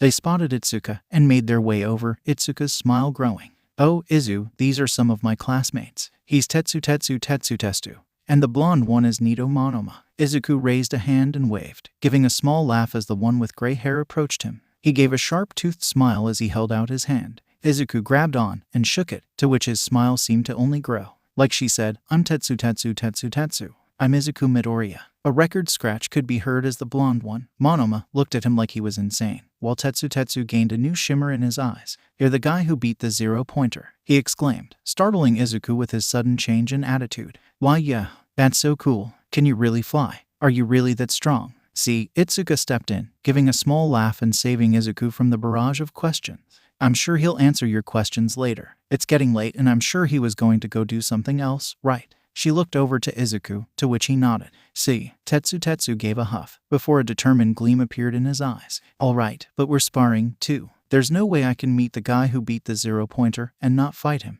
All right, I'll make a rain check on that. Now, bye. With that, he awkwardly sprinted away, making Tetsu's eyes widen, his smile grow even bigger. He has a speed quirk too. Itsuka laughed softly at her friend's reaction. She knew that he was going to make sure that Izuku fought him. Monoma, on the other hand, seemed to be fuming. What, so he thinks that just because he's from one he's superior? We'll show him. Class 1B will show them just how superior we are. He began to laugh as Itsuka shook her head. Great, now Monoma has a rivalry with them. This was going to be a fun year. Izuku managed to pick something up, and then made sure to grab some groceries before returning. After he came back, he noticed that there still weren't many people around, except for the people he already awkwardly introduced himself to and a red-haired kid. The red-haired kid spotted him and made his way over, a sharp-toothed but friendly smile taking over his face. Hello, he said to Izuku, who was walking over to the kitchen to put the groceries he had gotten into the fridge. Izuku turned around, returning the smile. Hello, so, you're in our class. What's your name? I'm Ijiro Kirishima. Just like Tetsu. Personality-wise, at least. Well, Kirishima, Izuku spoke in between putting things in the fridge and pantry. I'm Izuku Midoriya. A repeat of what happened earlier ensued, Kirishima's eyes widening and glistening with newfound respect. Izuku barely noticed a set of floating clothes bound over and a pink-skinned girl go from a blur to an actual as she appeared. You're Midoriya, the same guy who destroyed the 0-pointer. That's so cool. The floating set of clothes supplied. Did you really do it? The pink-skinned girl excitedly exclaimed. Izuku felt cornered, but he managed to keep himself calm as he continued to put things away. Why yes, I destroyed the 0-pointer. It was about to hurt someone so I saved them. That's so manly, Kirishima exclaimed, the pink-skinned girl nodding, and Izuku assuming the invisible girl did the same. He was guessing by the curves. The pink girl pushed Kirishima aside. She had pink hair as well, along with eyes that had a black sclere and a yellow iris. Midoriya found the combination of colors nice. Her smile was very bright, and the fact that she seemed to have no concept of personal space made his face go red. That's so cool that you beat the 0-pointer to save someone. I'm Mina Ashido. Yep. Her personality was an excited one, an extrovert. Midoriya feared any poor soul who was spotted by her. He really had to get her to back up. Or him. He took a step back, and now found himself against the counter. He was trapped, and unfortunately for him, Ashido seemed to have missed the sign. The floating clothes then pushed past Ashido, and though Midoriya couldn't see her, he could hear her heartbeat, so he had a general idea of where she was. Her personality was nearly a perfect reflection of Ashido's, being as extroverted and bubbly. I'm Toru Hagakure. With you in our class, we'll never have to worry about anything, I'm sure of it. Midoriya was not used to attention, negative or otherwise. When he gained his quirk, people just backed off, although some people did occasionally talk to him. Itsuka was a special case, and Kaken. He wasn't sure if Kaken wanted to see him succeed or was enraged at his very existence. Thankfully, Kirishima noticed the greenette's uncomfortableness and gave off a small laugh, pulling the other two away from him. Sorry about that, Midoriya. These two are just really excited about, well, everything. As if to give justice to his comment, Ashido made a small huffing sound, and judging by the darker shade on her cheeks, Midoriya could guess that she was blushing. Toru gave a hey, which only caused Kirishima to laugh some more. After a few moments, Midoriya was left to himself. Well, at least I know some more of my peers. I know one of their quirks, and I bet the other one has pink skin and all that because of her quirk. Although that raises the question of why pink skin. And were those horns? If I didn't know better, I would actually think she was an alien. Ha, aliens actually existing, or at least being on Earth. What are the odds? After finishing the rather short mumbling session, Midoriya finally finished putting stuff away and dug into his food. The next 2 weeks had passed by relatively quickly. Shako would give him a few short good mornings, while Shoto would just glance at him, although his glance was getting friendlier every time. Shinso seemed to just listen most of the time when he was around. Sometimes he'd be gone and Midoriya had no idea where he went. Beyond those three, Kirishima made it an effort to hang out with him. From what Midoriya knew, his quirk was hardening his body. He was unsure what the limits were, and if this went as far as hardening his internals or if it was just external. Ashido's quirk was her ability to produce acid from her body. Izuku theorized that the change in skin color and hair was a mutation to protect her from her own acid. As for the horns, Izuku had no idea. Toru's was rather easy to deduce. Her quirk was invisibility. So far, Midoriya's theories were that she either cancelled all light that came into contact with her or light warped around her. Those two would sometimes join him in Kirishima, or even just try to hang out with Midoriya, which was something he wasn't used to in the slightest, and would result in him being incredibly awkward. They either didn't mind or found it adorable. He couldn't tell which one it was, but either way, it was unexpected for the Greenette. Now that Izuku thought about it, he thinks he saw Ashido and Kirishima at the test. More students had arrived, another one being one he recognized. It was the blonde one, the one with the smile. Izuku and the boy locked eyes before the boy winked and walked away to join his peers. Izuku made a note to work on being less intimidated by the smile. His other classmates were just as surprised as the others when he introduced himself. Reuniting with Momo was nice, and the only struggle that really came from it was helping her move in. Uraraka showed up, and she was very excited to see that he was in their class. Very bubbly, very nice. The one that proved most awkward thus far was the blue-haired boy, the one with engines in his legs. Tenya Ada, as Izuku learned, was very robotic in his movements and professional in his wording. But through that, Izuku could tell that he cared. And he was very apologetic towards Midoriya for guessing his character without any second thought. And then the day came. DAKU. Oh lord. Oh no. Kaka. Izuku barely got to speak before he spun around to be face to face with Kaka. He was pissed. What did he do? What'd he do now? Then his eyes squinted, his brows lightening. Good. I didn't want to be stuck with a bunch of extras I didn't know. Well, Kaken, I'm glad to know you're happy to see me. Bakugo let out a humph as he went to begin moving his stuff to his room. The only person he even let look in the direction of his boxes was Midoriya. Anyone else was toast. Soon, dinner arrived. Well, more like dinner time. Midoriya was cooking in the kitchen, making katsudon while Bakugo made some curry. It seemed Kirishima smelled it and made his way into the kitchen, a pleasant smile coming onto his face. Hey, I didn't know you could cook. That's pretty manly, Bakugo growled, irritated at the intruder into his domain, while Midoriya gave a light chuckle. After Kirishima stayed in the room for a few moments, Izuku turned his head, sighing. You want something? Kirishima's smile grew in size. If you wouldn't mind. I mind, shitty ha. I'll make some more, then. Kirishima pumped his arm in victory, and Bakugo turned and glared at Midoriya. Midoriya shrugged and began to make more. Kirishima entered the kitchen again, laughing nervously. Hey, Midoriya. Yeah. The class kinda wants some too. Izuku stopped, freezing for a moment as he processed that, before nodding. Katsuki had to restrain himself from blowing up shitty hair to hell. Tell the class I'll make some for everyone, just to be patient. Kirishima nodded and went out to tell them to calm down and wait. About half an hour later, and he had managed to make enough for everyone. Walking out, he saw everyone sitting around, before their smiles brightened at the smell of the food. Bakugo went to go sit down at an unoccupied table, while Midoriya passed out food to everyone. Denki Kaminari, a boy with a black lightning bolt running through his blonde hair, was sitting with Hantasira, a boy with a flat smile and black hair. Next to him was a rather big guy, bigger than even Midoriya, who seemed to have 6 arms, with webbing in between. He was also wearing a mask. How was he going to eat? And one of the arms turned into a mouth. He was going to get more information later. Mizo Shoji, he remembered. Across from him was a boy with large lips and a very bulky nature. Rikido Sato. Finally, filling the table was a kid with a rock-like head and a big body in general. He was shy, so no one really bothered him. Kohai Koda. The boys were mostly just talking, Koda keeping quiet and just listening. At the next table, Ashido and Hagakure were chatting excitedly while Kirishima just shook his head in amusement. A blonde boy with a tail, Mashiro Ajiro, was sitting across from them. Sometimes putting in his at this table was Yuge Hayama, the boy with the smile, and a boy with a bird head, Fumikage Takoyami. The third table had a girl with headphone jacks for earlobes, Kyoka Jiro. Next to her was Momo. And also at the table was a girl with large eyes and mouth, Suyuasui. Next to her was Uraraka, who excitedly nodded at him, Midoriya giving a small smile in response. He failed to notice Momo stopping for a second, looking at the smile. Shako was also here, and next to her was the popsicle. No, upon closer inspection, it was the short boy that Izuku had quickly deduced was a pervert. Anyways, he was frozen solid and unconscious. Shako gave a small smile towards Izuku, causing him to smile back again. Both Uraraka and Momo faltered at that. And finally, at the last table was Bakugo, Ada, Shoto, and Shinso. Bakugo noticed Izuku standing there, and motioned with his head to his side, an empty seat there. Izuku took the hint and sat down, Ada on his other side. So, Midoriya, I have to thank you for this delicious meal. Its texture is quite good as well, Ada proclaimed. Izuku gave a nervous laugh. Thanks, Ada. It's not much, but I wasn't expecting to cook for the entire class. Shinso looked at him, raising an eyebrow. Well, with how good this is, I wouldn't be surprised if the class made you the dorm cook. Can you make soba? Shoto interjected, startling Izuku for a moment.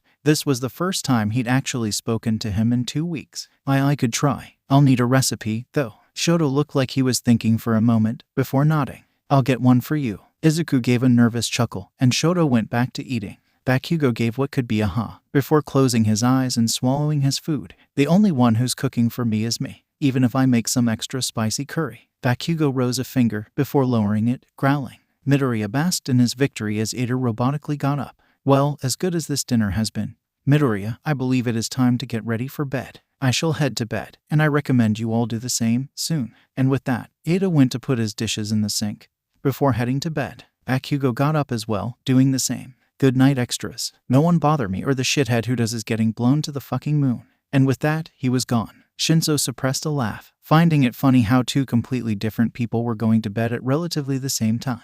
Izuku actually managed to talk to Shoto tonight, and found that he was socially awkward, not in the way he spoke, but in the way that he didn't understand social norms. Shinso stayed mostly quiet, but spoke sometimes. Eventually, the room began to get emptier and emptier until it was just Midoriya, Hitoshi, and Shoto.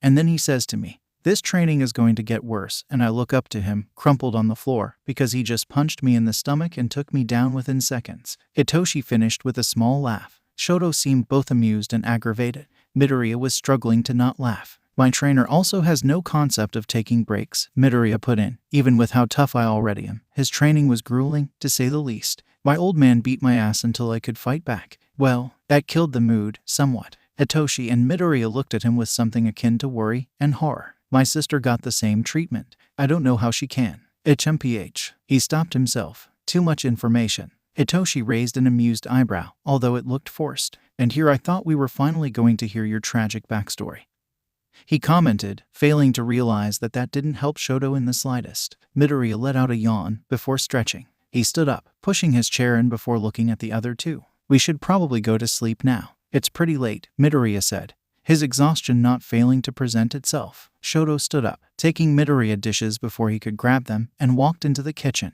Hitoshi stood up as well, a smile coming onto his face. The best way to get into a person's heart is through the stomach, huh? He commented, to which Izuku let out a laugh, before beginning to walk towards the stairs, Hitoshi following. Assuming by the running water, Shoto was probably going to do dishes. Making his way upstairs and into his room, Midoriya flopped onto his head, his curly green hair flailing just a bit before flopping onto his face. He closed his eyes, a smile coming onto his face. This class was full of interesting people, and he already made some friends. Shoto was iffy, but it seemed the two were on relatively okay terms. As he drifted off, he began to think about the adventures that the future held for them. Those were to come later, though, so he focused on sleep. A light snoring soon filled his room, as the moon shone beautifully in the sky. A week had passed. Izuku had managed to bond with Shoto just a bit more. Thankfully, it seemed that whatever hostility the bi-colored hair boy had has subsided, and they are able to sustain a friendship. The popsicle, Izuku now knowing it as Minta, has revealed to him that he is an absolute pervert.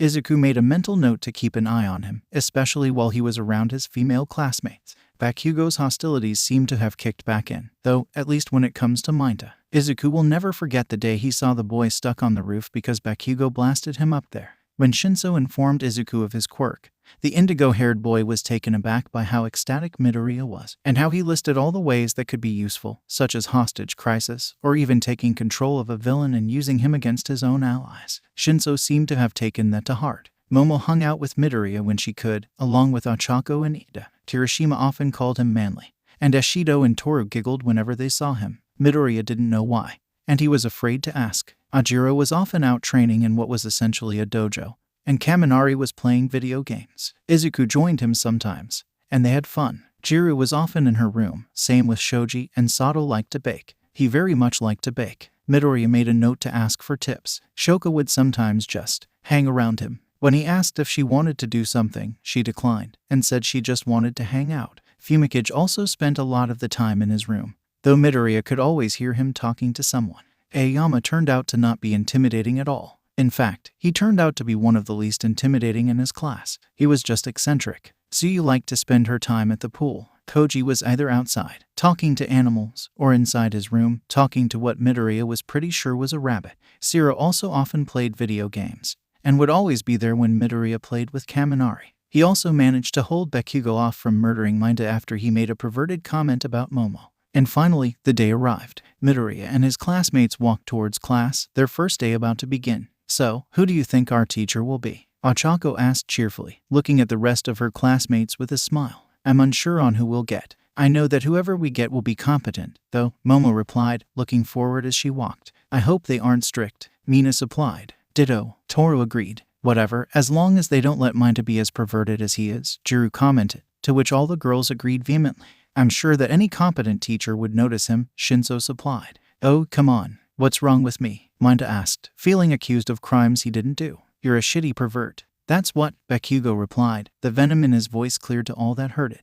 BAKUGO. That is not how we talk to our fellow classmates. Ada reprimanded, to little success, only receiving a scoff in reply. Shoto, Midoriya, and Shoka walked quietly, all listening to their classmates' antics. This sure was an interesting class. Everyone arrived to class, all surprised by the rather large door. Everyone but Ida, Midoriya, and Ochako were in their seats. Ida began to reprimand Bakugo for sitting the way he was, much to Bakugo's annoyment and anger. Midoriya and Ochako were talking, in between where their desks would be. If you're here for friends, you've come to the wrong place, a tired voice said, startling the class, especially the three out of their seats. And came a rather tired and roughed-up man, with long black hair and a messy mustache and beard, looking as if they weren't shaved yet. He had a scarf around his neck, and wore a black shirt and pants. Midoriya recognized him, but he couldn't place his finger on just who it was. It took you 8 seconds to quiet down. You kids are wasting time. The entire class was startled to realize this man was their teacher. The hopes everyone had for their teacher was thrown out the door with this realization.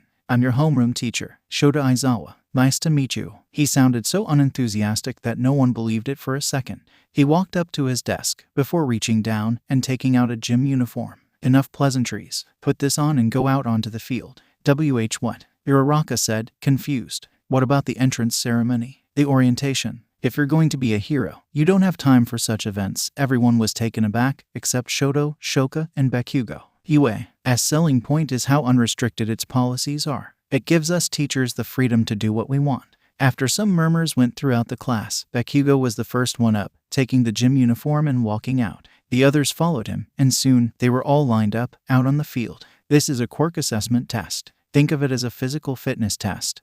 But you're allowed to use your quirks. The class slowly nodded at that. Aizawa turned to Midoriya, before turning to Bakugo. Bakugo, what's your best softball throw? Bakugo didn't get cocky, as per usual. He simply answered, 67 meters. Then, Aizawa held out his softball. Try doing it with your quirk. Bakugo took the ball, and walked into the circle for the softball throw. You can do whatever you want, as long as you stay in the circle. Bakugo grinned at that, stretching, before throwing the ball, an explosion accompanying it. Die, Bakugo yelled, and the ball rocketed into the air, dust and fire swirling before dissipating or settling back down on the earth below. Circles formed around it as it flew into the air, before falling back down to the earth below. Aizawa heard a click from his phone and looked at it, and showed it to the rest of the class. 750 meters. 750 meters. Seriously, Kaminari said, a sweat drop forming and falling down his face. This looks fun, Ashido added, holding her hands together in awe. Shinso looked on, impressed, his eyes wide as Midoriya took it in. I knew Kaken was powerful, but that's impressive, he idly commented mentally, now having yet another fact to place down in his hero journal. We can use our quirks however we want, as to be expected for the hero course, Zero exclaimed excitedly. It looks fun, huh? Aizawa said calmly. and the entire class stopped at the way he said it. "All right," he began again with a smile. "Whoever comes in last place in all 8 tests will be judged to have no potential and will be punished with expulsion." Everyone took this in quickly. Even Shoto's poker face failed, his eyes widening as his mouth opened slightly. Shoka mirrored him. It was more out of shock than worry. Shinso's already wide eyes widened further, and sweat formed on the boy's forehead.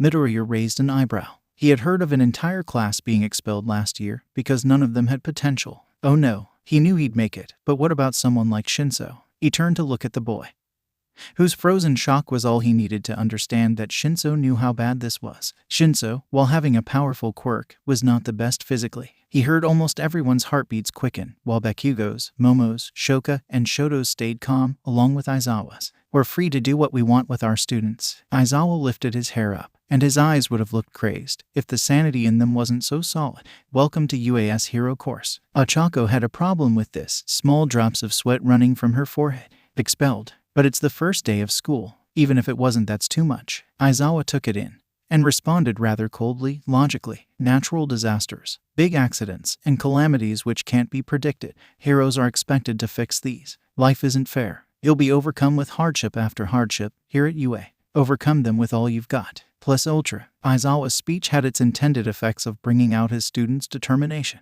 Ida took a bottle from his pocket and drank from it, and Bakugo continued to stretch out his limbs. "Demonstration's over. The real thing starts now." First up was the 50-meter dash. Tsuyu and Ida were up first, both of them in a running stance. Well, no, Tsuyu's was more of a jumping stance, but it was similar enough. "Get ready." Ida's intense focus showed, his face scrunching up just a bit as Tsuyu changed her stance slightly. "Get set." Ida shifted upwards a bit more, whereas Tsuyu stayed the way she was. "Go." And like that, Ida became a blur, running at his full speed. Tsuyu jumped, her powerful legs causing her to fly into the air. Dust billowed behind Ida, and he flew past the finish line, the robot at the finish line calling out, 3.04 seconds. Tsuyu quickly landed near there, hopping again and crossing the finish line. 5.58 seconds. Aizawa wasn't impressed, but he acknowledged that the kid was fast. The class looked on, intrigued and impressed. They quickly joined the rest of their class as the engines in Ida's cabs smoked. Next up were Uraraka and Ajiro.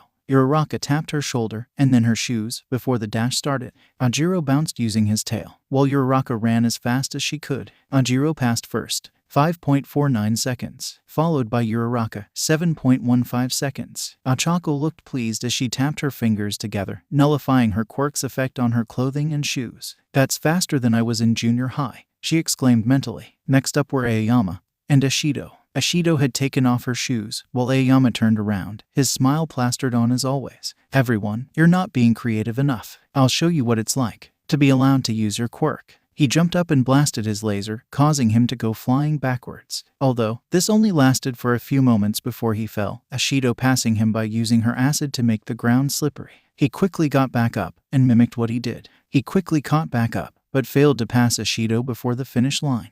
5.30 seconds. 5.51 seconds. Next up were Midoriya and Bakugo. Bakugo looked forward, determined, while Midoriya did the same. This was his chance to see how he's improved. As soon as the race started, Bakugo looked to his side to see Midoriya completely gone. Then the whirlwind of dust came as he shot his head forward, seeing the blur that was Midoriya. He began using his explosions to improve his speed, but Midoriya was already there before he could even begin trying to catch up.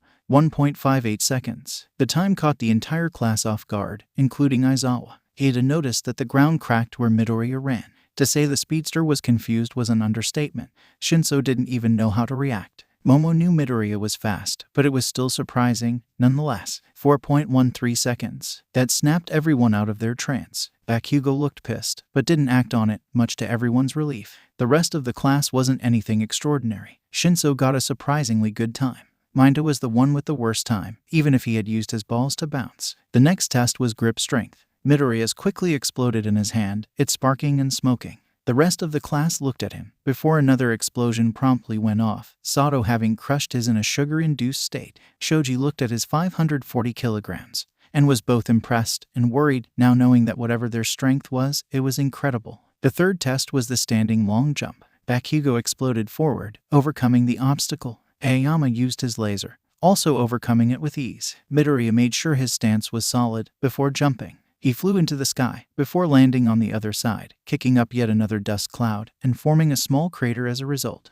Uraraka had floated over, Ada had a running start, and Tsuyu was a natural jumper. Shoka had formed an ice bridge, and Shoto followed what she did. Shinso placed last in this one, Minda's balls actually being useful this time. The fourth test was repeated sidestep. Minda bounced between two clumps of balls he made, becoming a blur as the momentum picked up. Eventually, he accidentally flew off into the distance when he tried to step forward and get out of the sidestep. Midoriya also became a blur, but quickly stopped when he accidentally caught his own leg, face planting into the ground.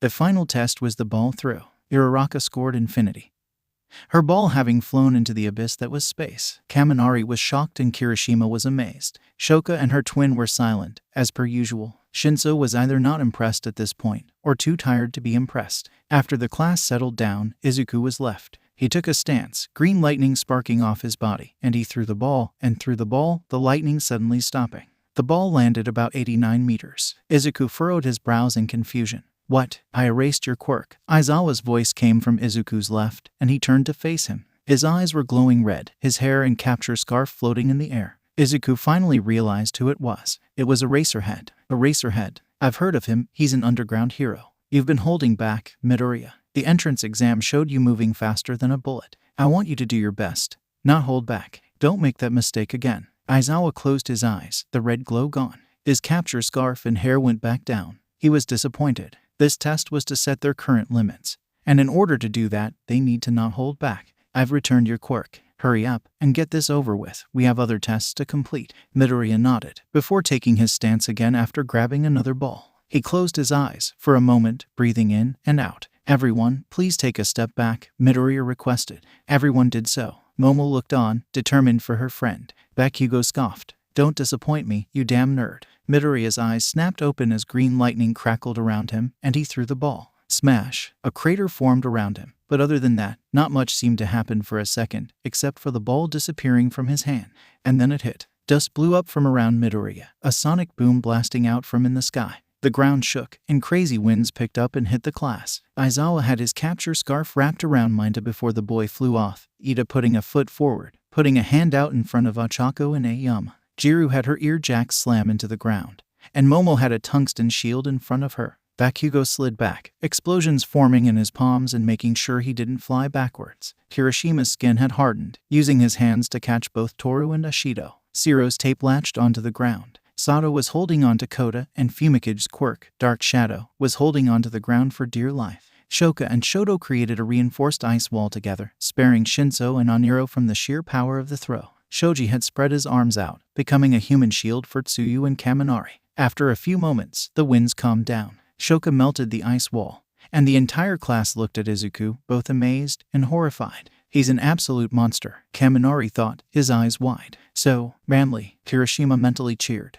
Momo threw her shield aside, smiling at Izuku. She didn't know he was that strong. That was amazing. Ochako and Ida looked on, both sets of eyes wide as they took in their friend's power. After a moment, Aizawa's phone beeped. He looked down and read out the number slowly, as if to confirm that was what he was looking at. 100.51 kilometers. The entire class was shocked at that. No, it was more than shock. It was amazement, horror, even. The class looked at Izuku, now thoroughly impressed, and having a healthy bit of fear. What are you? Rang in most of the class's head. Izuku finally came out of the crater, his arm bruised slightly. Thankfully, that was all that came from it. Aizawa went from not impressed to thoroughly impressed. The kid would need to work on control, though, seeing the bruises on his arms. Whoever's next, step up. We're wasting time. Midoriya went to join his class as Kirishima stepped up to the plate. Everyone was staring at Midoriya. Shota noticed this and gave out a small sigh. That got everyone focused. The next test was sit-ups. Midoriya got first place with ease. After that was the seated toe touch, and Ashido got first place, easily reaching forward and keeping it there. I have to be flexible so that I can breakdance, Ashido exclaimed happily, the class letting out an O of new understanding.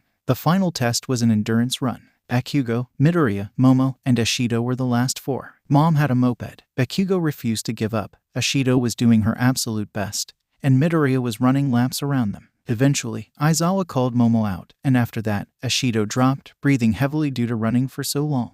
Midoriya had slowed down, and Bakugo was refusing to stop. After what seemed like forever, Bakugo finally dropped, quite literally. His hands were slightly burnt, and Midoriya quickly followed him and stopped, falling over and gasping for breath. Even as fit as he was, that was exhausting. Everyone was gathered around, and Aizawa stood in front of the class, his usual face on. Okay, I'll quickly tell you the results. The total is what you got from every test combined. Aizawa brought up his phone. It's a waste of time to explain verbally, so I'll show you the results. The entire class became nervous, and the results flashed up on the screen. Izuku had claimed first place. As the class looked at the listings, Minta cried out in horror. I quote him in last. I'm going to get expelled. By the way, I was lying about the expulsion. The entire class froze at the news. Shoka and Shoto had no part in that. It was a rational deception to draw out the upper limits of your quirks, Aizawa supplied, the biggest non-amused grin ever seen on his face. Ida's glasses cracked at the revelation. Uraraka looked confused beyond redemption.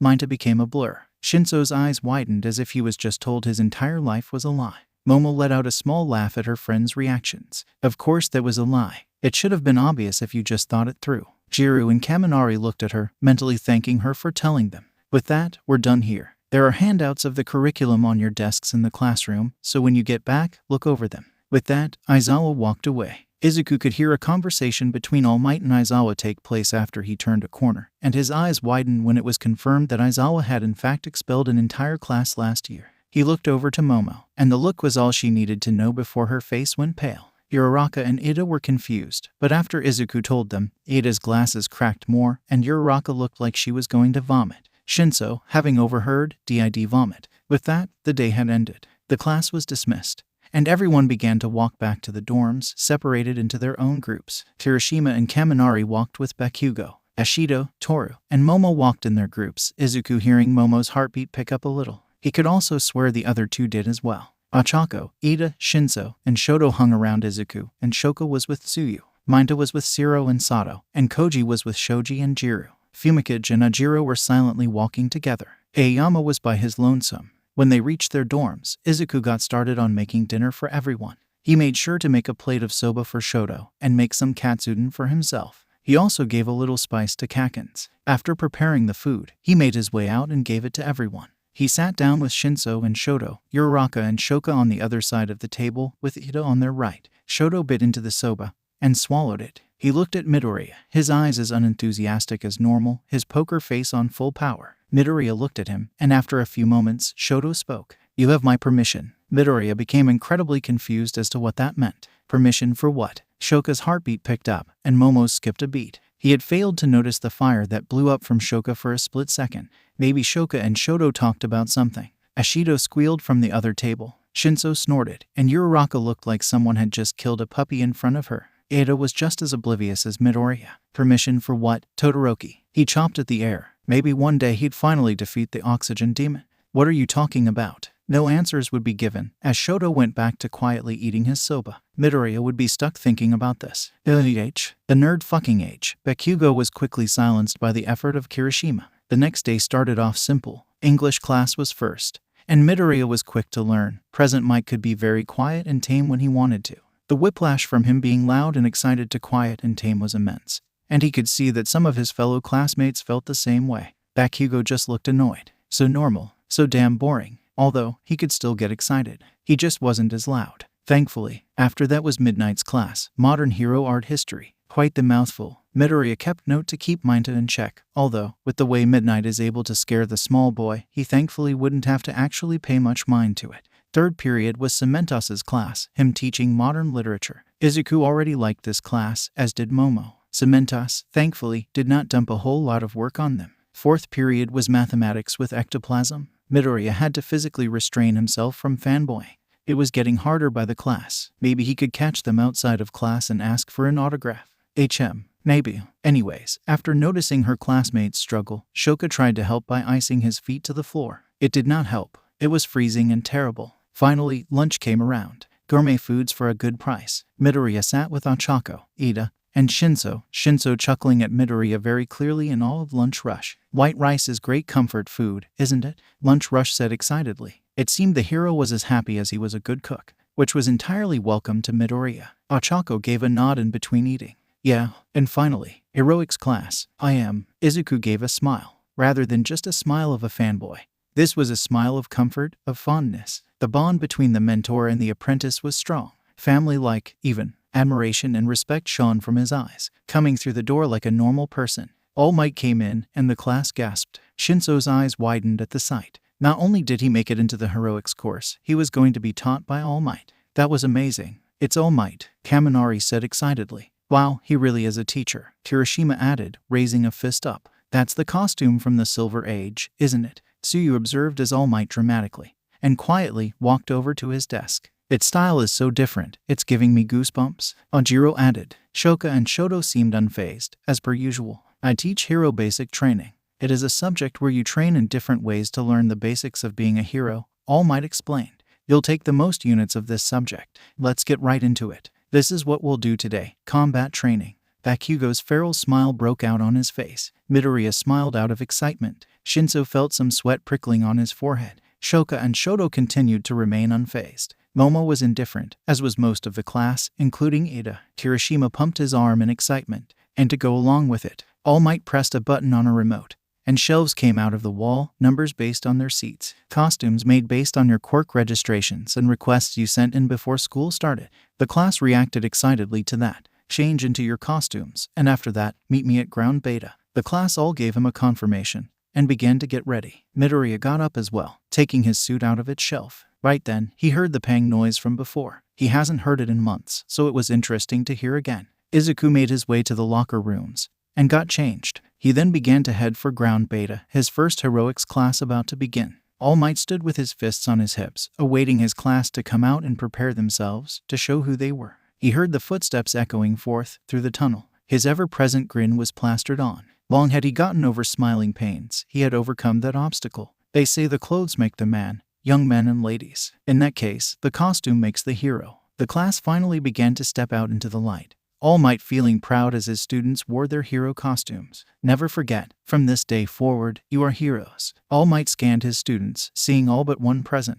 Where was young Midoriya? Was he taking longer than everyone else? Why? His question was answered as a single set of footsteps echoed out behind everyone. The entire class turned around and saw Midoriya approaching. His costume was simplistic yet defined. A cape blew out from behind him, red in color. There were streaks of black on it, most noticeably on the sides, outlining the cape. The rest of his costume was a majority of green and white. Green took over most of the costume, small bits of white lacing itself throughout. A white belt in design only, was around his waist. White lines ran up and down from it, meeting the start of a boot line, and up to the collar of his costume. His fists were exposed. He had a mask on, covering his nose and mouth. There were lines running through it. Only All Might figured out why that was there, and he had to stifle a laugh. And the last piece was that it did not try to hide his figure at all. Achako slowly turned red, unable to move. Momo seemed to copy her, and Shoka seemed to do it too, to a lesser extent. Ashido whistled and Toru giggled. Shinso shook his head as Bakugo laughed, both seeing the confusion in Izuku's eyes.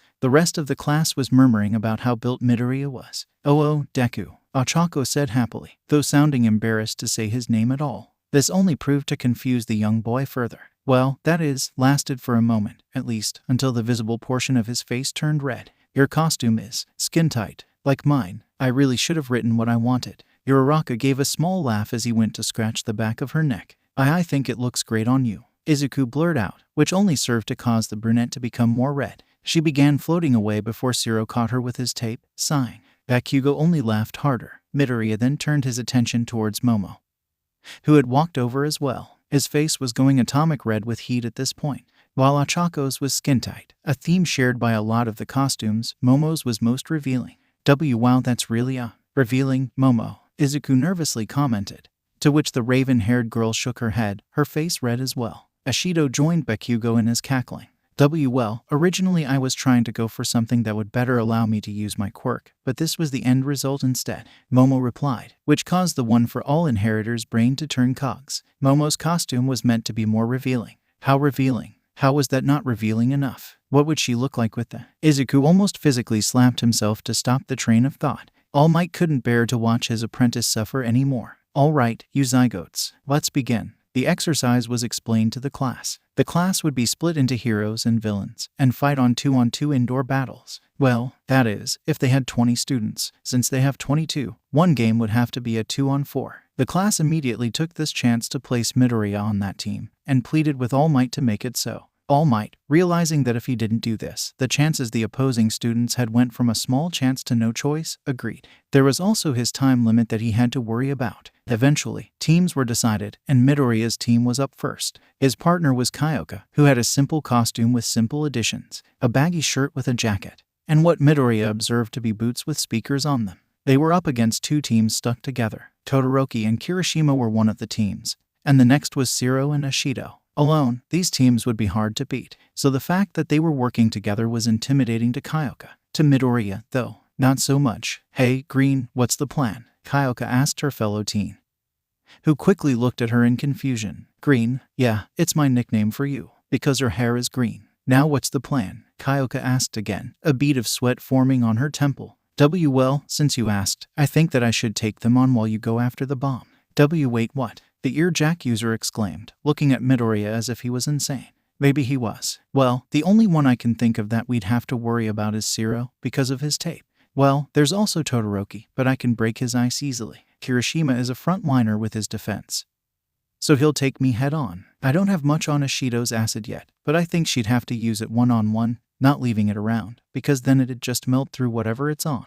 Midoriya continued to mumble as Kyoka pursed her lips. Then she spoke, snapping him out of his mumbling frenzy and getting his attention. "Are you sure this plan will work? What if you're wrong?" "I'm not wrong. I can hear them talking about it right now," Izuku replied casually. This caught her off guard. "What do you mean you can hear them?" "I can hear them. My sense of hearing is heightened. Of course, it can be overwhelming at times, hearing everything going on, but I'm slowly building up to that," Izuku answered, turning towards her with a smile. Not that she could see it through his mask. Kyoka looked at him for a bit, squinting her eyes as her mouth opened slightly. "So, let me get this straight. Not only do you have super strength and super speed, but you have enhanced hearing too." "Oh, that's not all. Start." All Might yelled into the earpiece they both wore, eliciting a yelp of pain from both students before Midoriya recovered and began to squint. "Hold on, I think," and then it hit. His vision suddenly went from normal to X-ray. Holy crap, he had that naturally. That wasn't some effective one for all. He'd focus on that later. Right now he had to focus on the task on hand. He saw that the team was actually away from the bomb, except for one, which was a good tactic, if it weren't for the fact that he could see right through their plan.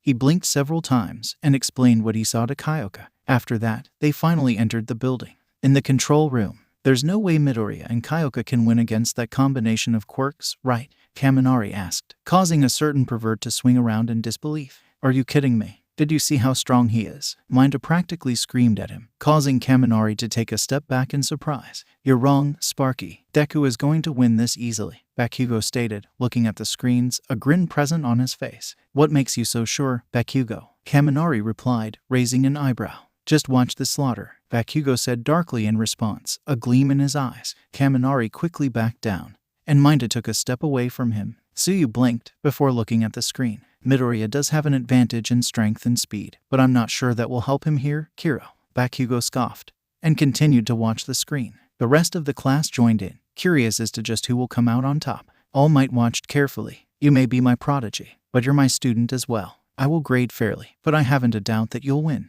Do well, young Midoriya." Shoto looked out of the doorway, Ashido and Kirishima behind him. Shoto's costume was a white shirt and pants. His left side was covered in ice, and somehow he had a red glowing eye from that. Kirishima's costume had a ragged cape around his waist, some headgear, and gears around his shoulders. Ashido's had a fur accent atop a leotard that looks inspired by the 80s, tight and colorful. "This will be cold," Shoto calmly told the two, much to their confusion. Poor Zero didn't even get the warning. Shoto put his foot down, and the entire building began to freeze over. Kirishima's eyes widened, along with Ashido's, and they began to shiver with the sudden temperature drop. Zero watched in awe as the ground around him froze.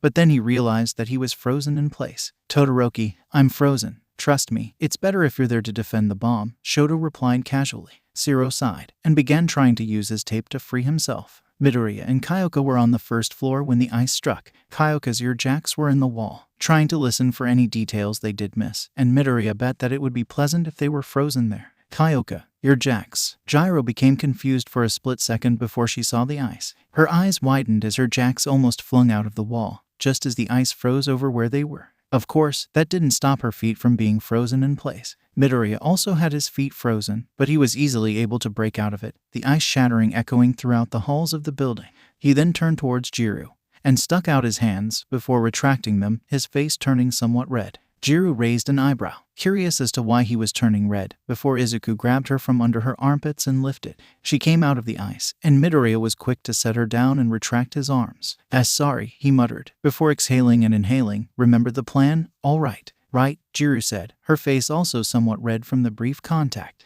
With that confirmation, Midoriya dashed off, having the intent on keeping the main three distracted while she handled Zero and the bomb. Midoriya quickly found them when Todoroki sent a massive wave of ice his way. It slammed into Midoriya, tearing at his costume. While not tearing it too much, it still left scratches in the costume. Izuku, on the other hand, seemed fine. He charged right through the wave of ice. He had to make this quick. He threw his fist forward, holding back so that he wouldn't harm his classmate, but enough where it would knock him down. A blur of red, and Kirishima was in front of Shoto, taking the hit for him. Kirishima grit his teeth as he was pushed back from the punch, his arms, having blocked the blast, feeling the force head-on. He drew one of his fists back and threw it towards Midoriya, who ducked and sent another punch into Kirishima's stomach, his armor cracking and Kirishima being sent into the roof before falling down. He didn't fall far, as a platform of ice formed underneath him. Shoto snapped his head back towards Midoriya, who was coming at him. Shoto's visible eye widened as he threw his hands up, an ice wall forming, to which Midoriya broke through and threw a punch at Shoto, slamming his fist into the iced-over part of his face. Shoto was sent flying down the hall past an intimidated Mina Ashido,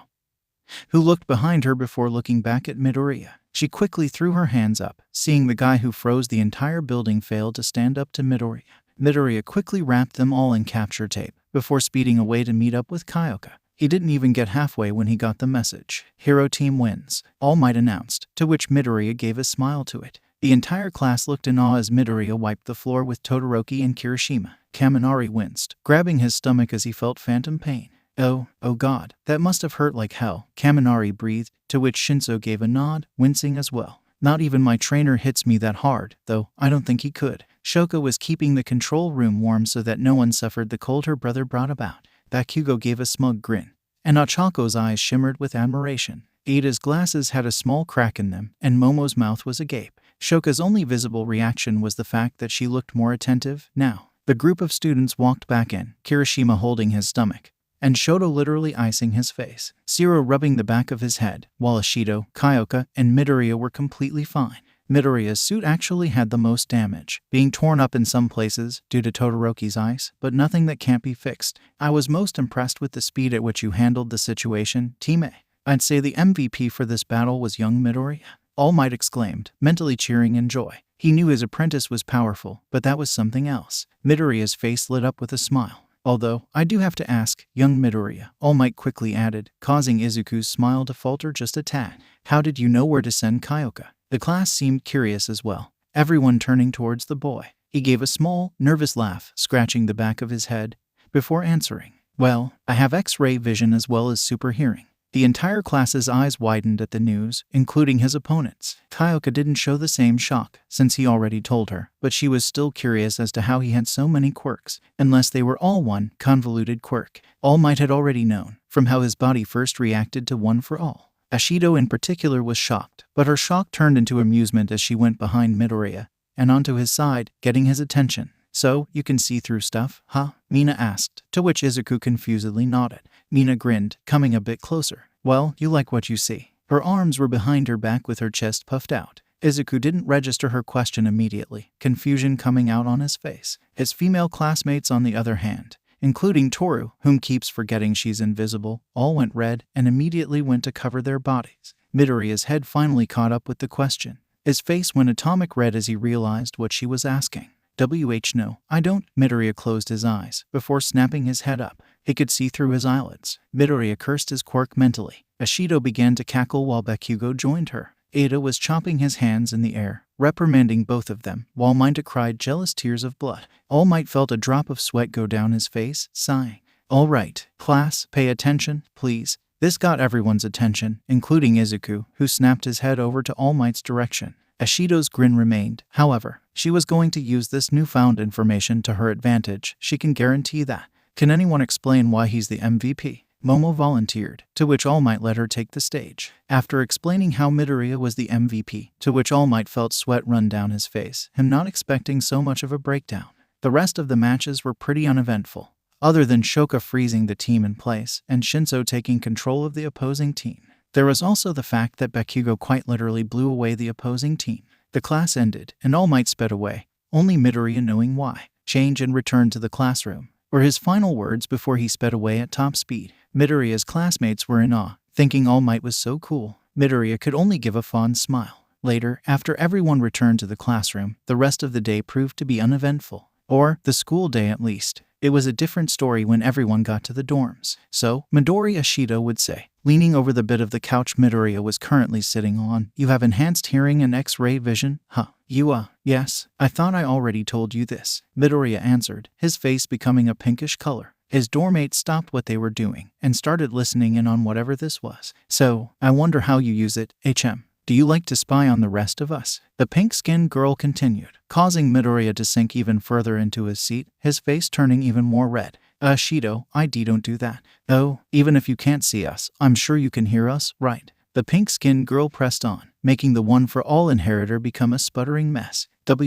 No, I don't. Hey, Ashido, maybe you should stop. Why? Ashido's eyes would go blank, as Shinso pursed his lips, his tired eyes holding amusement, yet also concern for his green-haired friend. "Go to your room, and leave Midoriya alone for the rest of the night," Shinso commanded, and Mina followed through with what he told her to do. Once she was gone, Shinso sighed, walking over to the couch and looking over it to see our favorite green shade of atomic red. "You alright, Midoriya?" I don't. I'm gonna take that as a no," Shinso joked, to which Midoriya shot up. "I am going to go on a walk. Be right back," he said suddenly, startling Shinso and the others. Before anyone could object, he was already out the door. The girls of Wano were currently a group of blushing messes, sans Mina. Kaminari was jealous, yes, but he didn't let it show. Not yet, anyways. Minta, on the other hand, was jealous and not afraid to show it. Shoto had to freeze him in place so he didn't go after Midoriya in a fit of jealous rage. Shoto had a cool expression on his face, not affected by the news at all. Midoriya seemed like a good guy, so he doubted that he ever did anything like that.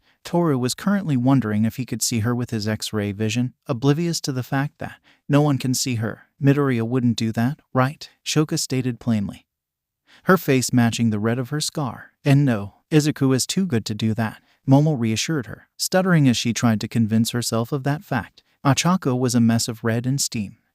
The damn nerd would probably give up being a hero before he purposely did that, Bakugo yelled out, giving some of the girls some relief. Wait, purposely? Back with Izuku, the green-haired boy ran a little. He needed some air, especially after whatever that was. What even was that? Why was Mina so adamant about poking fun at it and teasing him? Given what he's seen from her, he wouldn't be too surprised if she was just doing this because she just felt like it. He wouldn't dare doing what she suggested, not on purpose. Hell, even by accident. He wasn't sure what would lead to it happening at all, if he was honest. So Izuku, a voice called out, which greatly startled Midoriya out of his thoughts. He spun around to find Izuku coming his way. It seems he was so deep in his thoughts he didn't even hear her coming. It looked like she was wearing a tank top and some shorts, so Izuku gave a guess that she was out on a nightly run. Hi, Izuku, Midoriya called out, standing there as she caught up. Once she did, she gave him a confused look. Why are you out so late? Normally I'm the only one out here, Izuku would say, the green-haired boy sighing. Well, I needed some air, Izuku explained, and in response to Itsuka's head tilt, he explained further. So, from what I've gathered, I think I have multiple quirks. Either that, or a quirk that allows me absolute control over my body, or something like that. Anyways, Ashido found out I have enhanced hearing and X-ray vision, and has been teasing me about it ever since. Itsuka mouthed a no, thinking she probably knew the reason. She did. She gave a nod, her eyes signaling deep thought. Well, I know you're not the type of guy to do that. You're too good of a guy, Izu. Midoriya's face turned a bit red from the compliment, and he gave a small smile. Thanks, Itsuka. She gave him a light punch on the shoulder, and the two childhood friends proceeded to catch up. Itsuka was conflicted on whether or not she should be impressed that he easily took out 2 students in the span of less than a minute, while Midoriya was impressed with the description Itsuka gave of her class. Her class sounded like it had some powerful people in it. Midoriya was now considering the very real possibility that the A and B were just letters, instead of the grade of the class. After a bit of that, Midoriya gave a goodbye and ran off to his class. Itsuka had a small smile on her face. That was nice. Izuku had no idea what the hell awaited him when he got back. The main dorm area looked like a battlefield. The ground, walls, and ceiling covered in smoke and ash. His fellow Class 1 members were strewn about. He could hear them breathing, so they were alive. He looked down and saw Kaminari crawling away from the scene. the boy's normally yellow hair covered in specks of gray. He looked up to Midoriya, his eyes pleading for him to run. Save yourself, Midoriya. She's insane. What? And then he saw another explosion go off, smoke poofing into existence as Bakugo went flying into the main room, completely spent. Yellow eyes lit up in the darkness of the smoke, recognizable ones. Muscles. Oh no. Midoriya couldn't do anything as he was grabbed by his arms. Hatsume excitedly looking up to his face. You're here. I knew it. I tried to get them to tell me where you were, but they didn't know, so I tried showing them my babies instead. Midoriya sighed, smacking a hand to his face. And they blew up.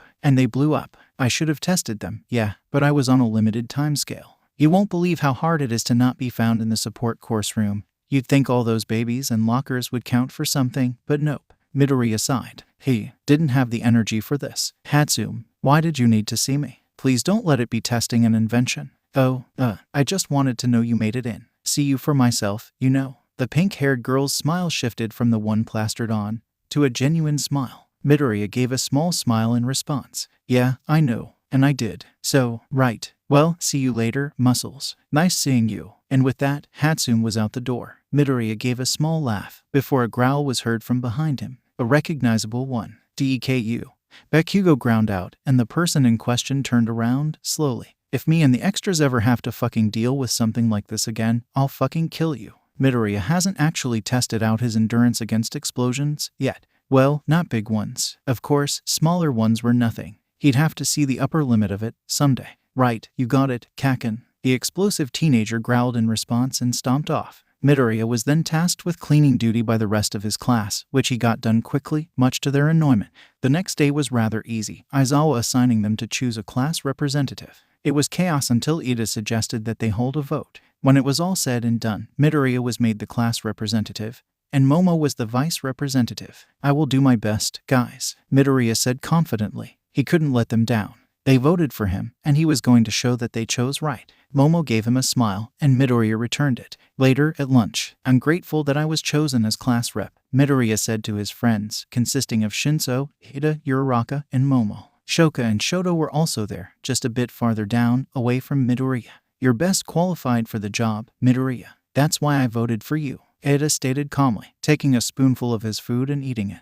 What Ida said, Uraraka agreed, to which Midoriya felt a smile come onto his face. His friends were the best sometimes. Your planning and flexibility are both good traits for a leader, Izuku, Momo commented, making Midoriya scratch the back of his head, his face beginning to turn slightly red from all the compliment.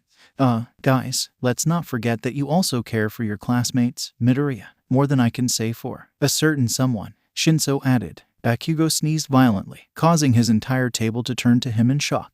Bakugo waved them off. You guys are too kind, Midoriya finally said, to which his friends gave off small laughs. Shoka looked at Shoto, and it was as if they were mentally communicating before Shoka spoke. I also voted for you, Midoriya. My brother did too. Shoto's heterochromic eyes blinked, and he looked at Midoriya, who gave a smile.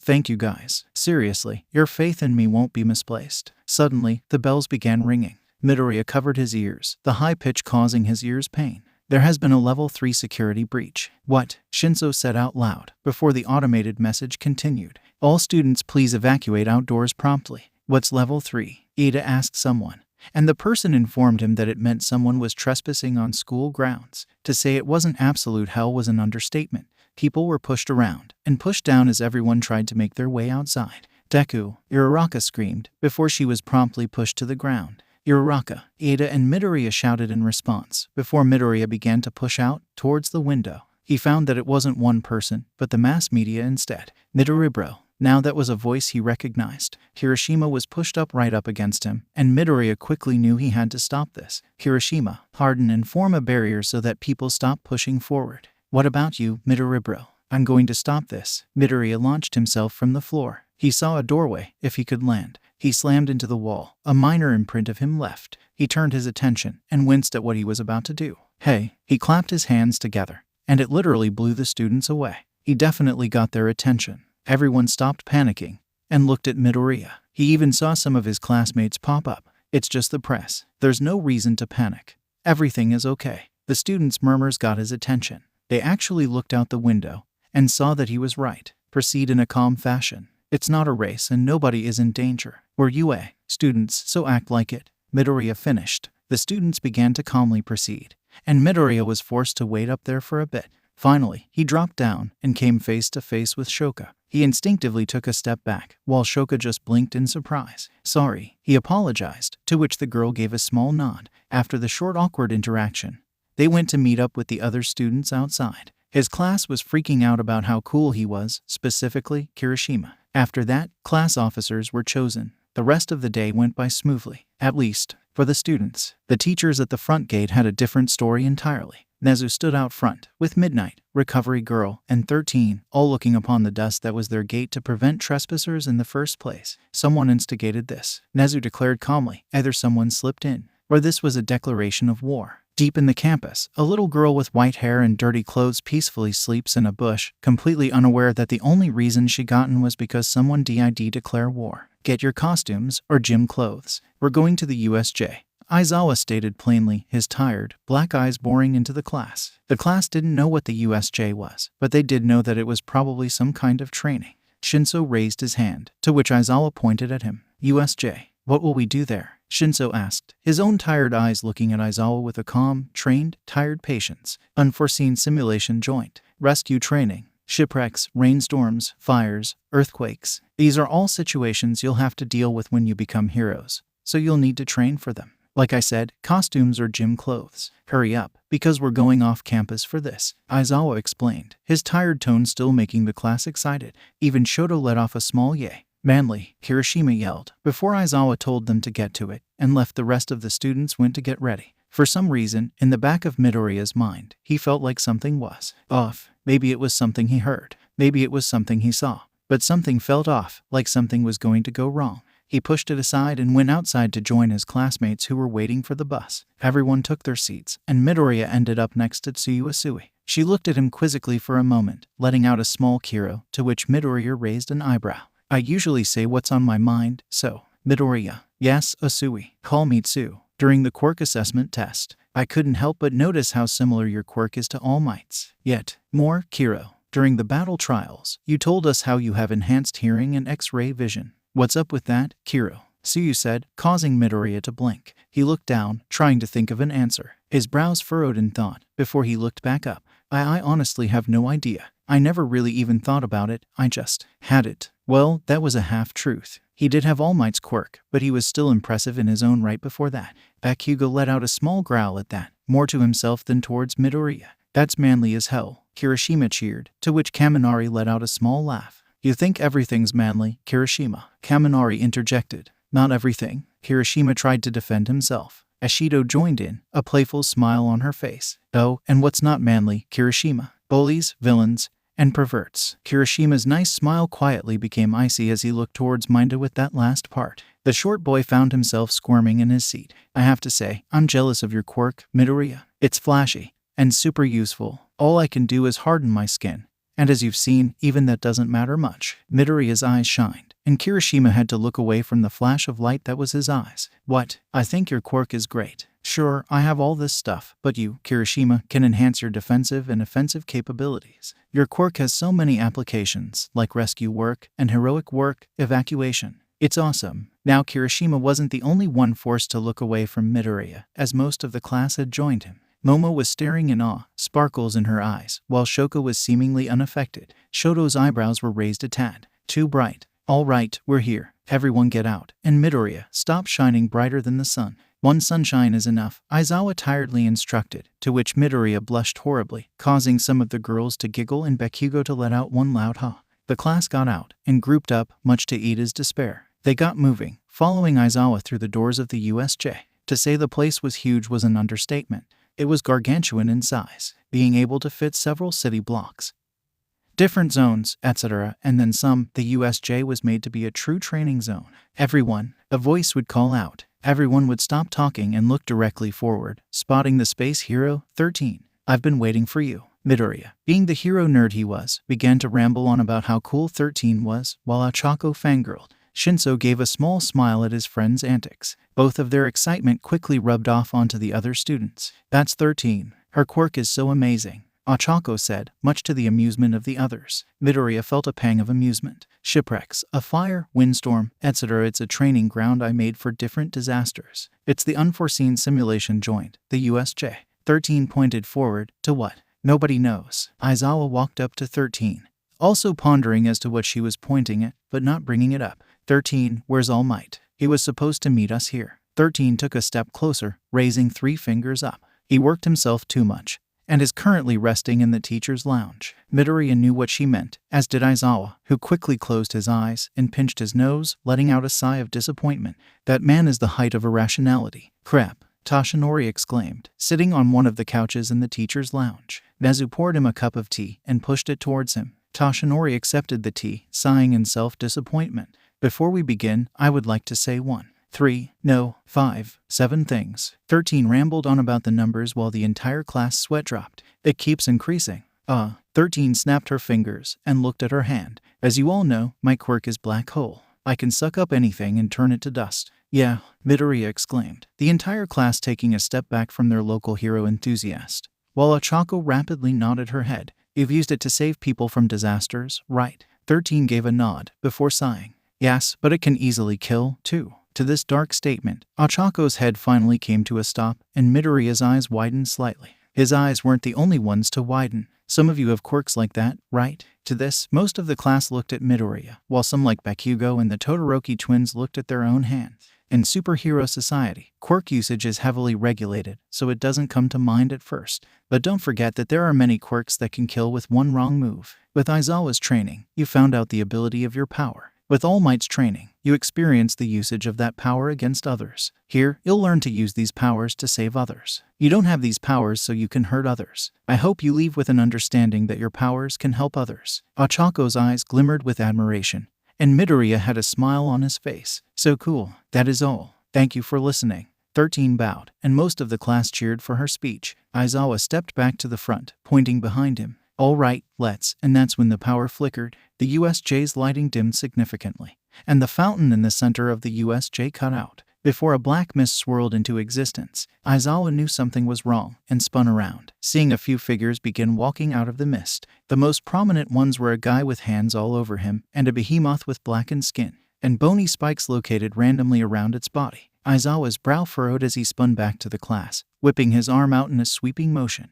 Gather together and don't move. 13. Protect the students. Kirishima noticed the figures that were walking out of the portal and began to question if this was a surprise exam or not. Midoriya went to take a step forward, but Aizawa barked at them to stay in place. Midoriya looked over at Aizawa and saw him putting his goggles on. He knew right then that this wasn't training. Shinso got the message as well, his eyes widening as he brought his mask up. Aizawa jumped into battle, his capture scarf whipping as he fell. What? Villains? There's no way, Kirishima would say, to which Momo pushed through, getting 13's attention. Sensei, what about the trespasser sensors? We have them, but they aren't going off. Shoto stepped up this time, his gaze calm and collected, and was about to speak before Shinso spoke up. If they got in here, they probably messed with it. That's probably why the lights have dimmed. They cut off some power, and it probably led to it. Ah, such brilliant minds. If only you weren't heroes that needed to be taken out. The voice sounded like it echoed softly, and it was also distorted. The entire class and 13 whipped around to see the mist from earlier there, its yellow marks waving with the mist.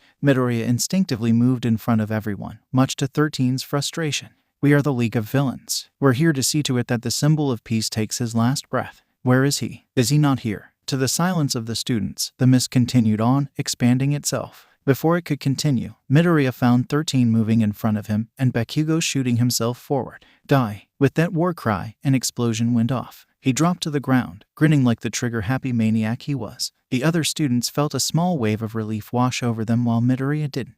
That heartbeat only picked up. The kicked-up dust would fade and reveal the mist to be perfectly fine, although a new addition was the metal piece that took what appeared to be the head or neck. 13 stuck out a hand and popped one of the caps to her fingers open. Get away. Try as you may. My job is to scatter you all. Goodbye. It happened in a flash. Midoriya clapped his hands together, managing to save 13, Ida, Sato, Mina, Zero. Everyone. No, Shoko was standing around one moment, and thrown into a deep pool of water the next. After that, she found herself out of the water and on a boat with her classmates Tsuyu and Aoyama. Aoyama trembled in the fetal position, and Tsuyu looked up to Shoko, who was looking over the body of water. What's the plan, Kiro? Shoka's right side began to bristle with frost and her left with heat, and Asui's eyes widened in sudden surprise. Shinso and Shoto made a surprisingly okay team, apparently. Shinso managed to get people to respond, letting him take over and making Shoto's job of freezing them immensely easier. Shinso dodged a strike from behind, prompting Shoto to freeze that villain as well, freezing the villain he was focused on before as well. Shinso was glad to have his overcoat with his costume, in spite of the weather. SSSHINKK.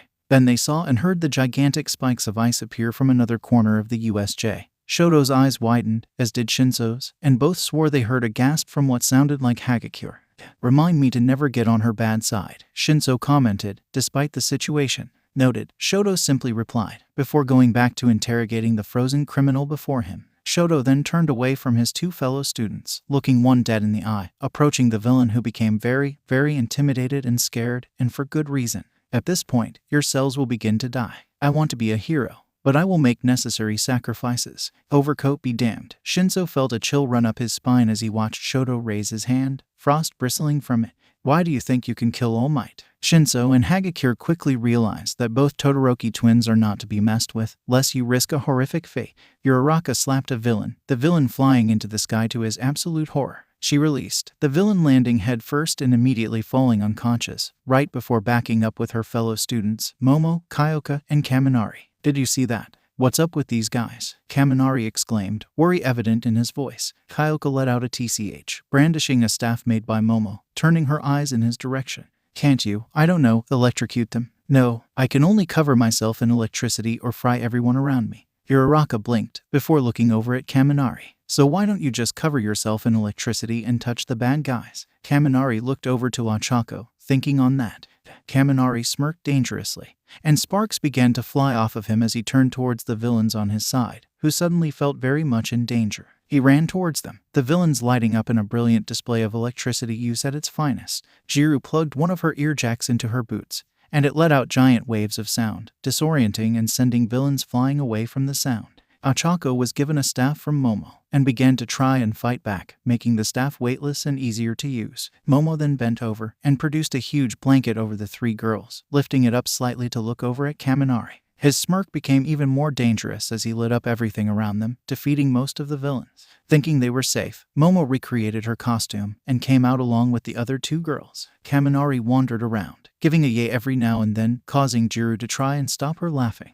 The students in 13 stood still, the mist between them and the door. They needed to get someone past the mist, to the door. Midoriya's ramblings were cut short by Zero. Got a plan, Midoriya. The tape boy was a bit anxious now. If I can get Ida to the door, and out of it, he can go get help. I need to make sure the rest of our class is okay. Midoriya replied, Ida's eyes widening slightly. Midoriya turned towards him, giving a solid nod. Ida closed his eyes, before nodding in return. Before the sentient warp gate could blink, the two were gone. KIIRRNK. The sound of warping metal met his ears, and he turned back to see the green-haired student forcing the door open, having bent the doors with no hope of it returning it to its original form. The bespectacled one was long gone, sprinting towards the main UA building with everything he had. I won't fail my class, screamed throughout Ada's mind as he went plus ultra. No, again, before he could blink, he felt hands on him. The green-haired one now had his hands on his metal collar, the one that held his body. Welcome to UA Airlines. I hope you enjoy your flight. Midoriya grinned, before spinning around rapidly and finally letting go. It was sent flying away. Midoriya turned towards the rest of the group, his eyes now having a determined gleam. When the others get here, make sure to set up some sort of barrier. I need to go. And with that, he was gone again, a trail of dust following right behind him. Die. Bakugo's hand swung into two villains, sending them both flying back, crashing into the wall and collapsing onto the floor. Kirishima hardened his skin, a knife failing to cut it, before he chopped the villain's neck, the villain falling to the ground. Shoji slammed his fist into a wall, actually having caught a villain with a chameleon-like quirk, before letting go, the villain having been knocked out. Is this all? They were so weak, Bakugo complained, to which Kirishima blinked and turned towards him, raising an eyebrow. That's because they're cannon fodder. And considering that I recognize none of them, I think they're just crooks picked up off the streets, Shoji replied, walking over to the two. All right, now let's go save the rest of our class. I'm worried about the guys with less offensive quirks, and if we're still in the USJ, that probably means the rest of them are in the USJ too, Kirishima declared, fully turning towards the other two. You can do that on your own. To this, both Kirishima and Shoji's eyes widen. I'm going to kill the warp gate. What? Kirishima yelled, before Shoji gave a nod of understanding. The warp gate is their way in and out. By capturing it, we prevent them from escaping. Good strategy, Bakugo. Although, I wouldn't exactly kill him, seeing as you're a hero in training.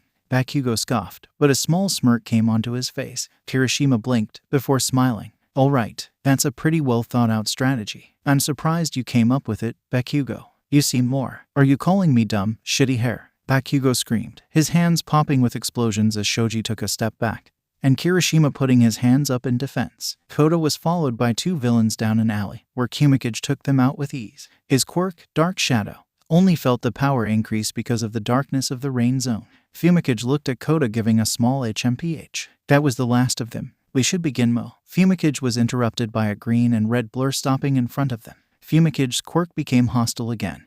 Before the blur, Koda, recognizing it as Midoriya, stuck up his arms. Well, wait, it's me, Midoriya yelled, to which Fumikage sighed and took back control of his quirk. Midoriya breathed a sigh of relief before his face hardened once more. You guys make your way over to the stairs. The main group is there. I need to go now. And like that, he was gone. Fumikage looked over to Koda, and both began to head towards where they believed the exist would be. Ajiro was not having the best time. Minta was barely helping. Well, he was helping, but he only started recently, after Ajiro began to get tired from the rising heat and the constant villains. He kicked one down, Minta throwing down some balls to stick the villain to the ground. His tail slammed into the final one, the villain falling to the ground, to which Minta repeated his process. Blood coming from his head, a headache coming for the boy. Off, man, Minta whined, to which Ajiro immediately blocked out the rest of what he said. Minta's pervertness was not a secret to anyone. If you knew of Minta, you knew he was the pervert of perverts, unable to keep it under control at all. Ajiro only hoped he stopped before he was in legal trouble. A green and red blur came into existence, to which Ajiro sighed in relief, the familiar figure of Midoriya standing before him.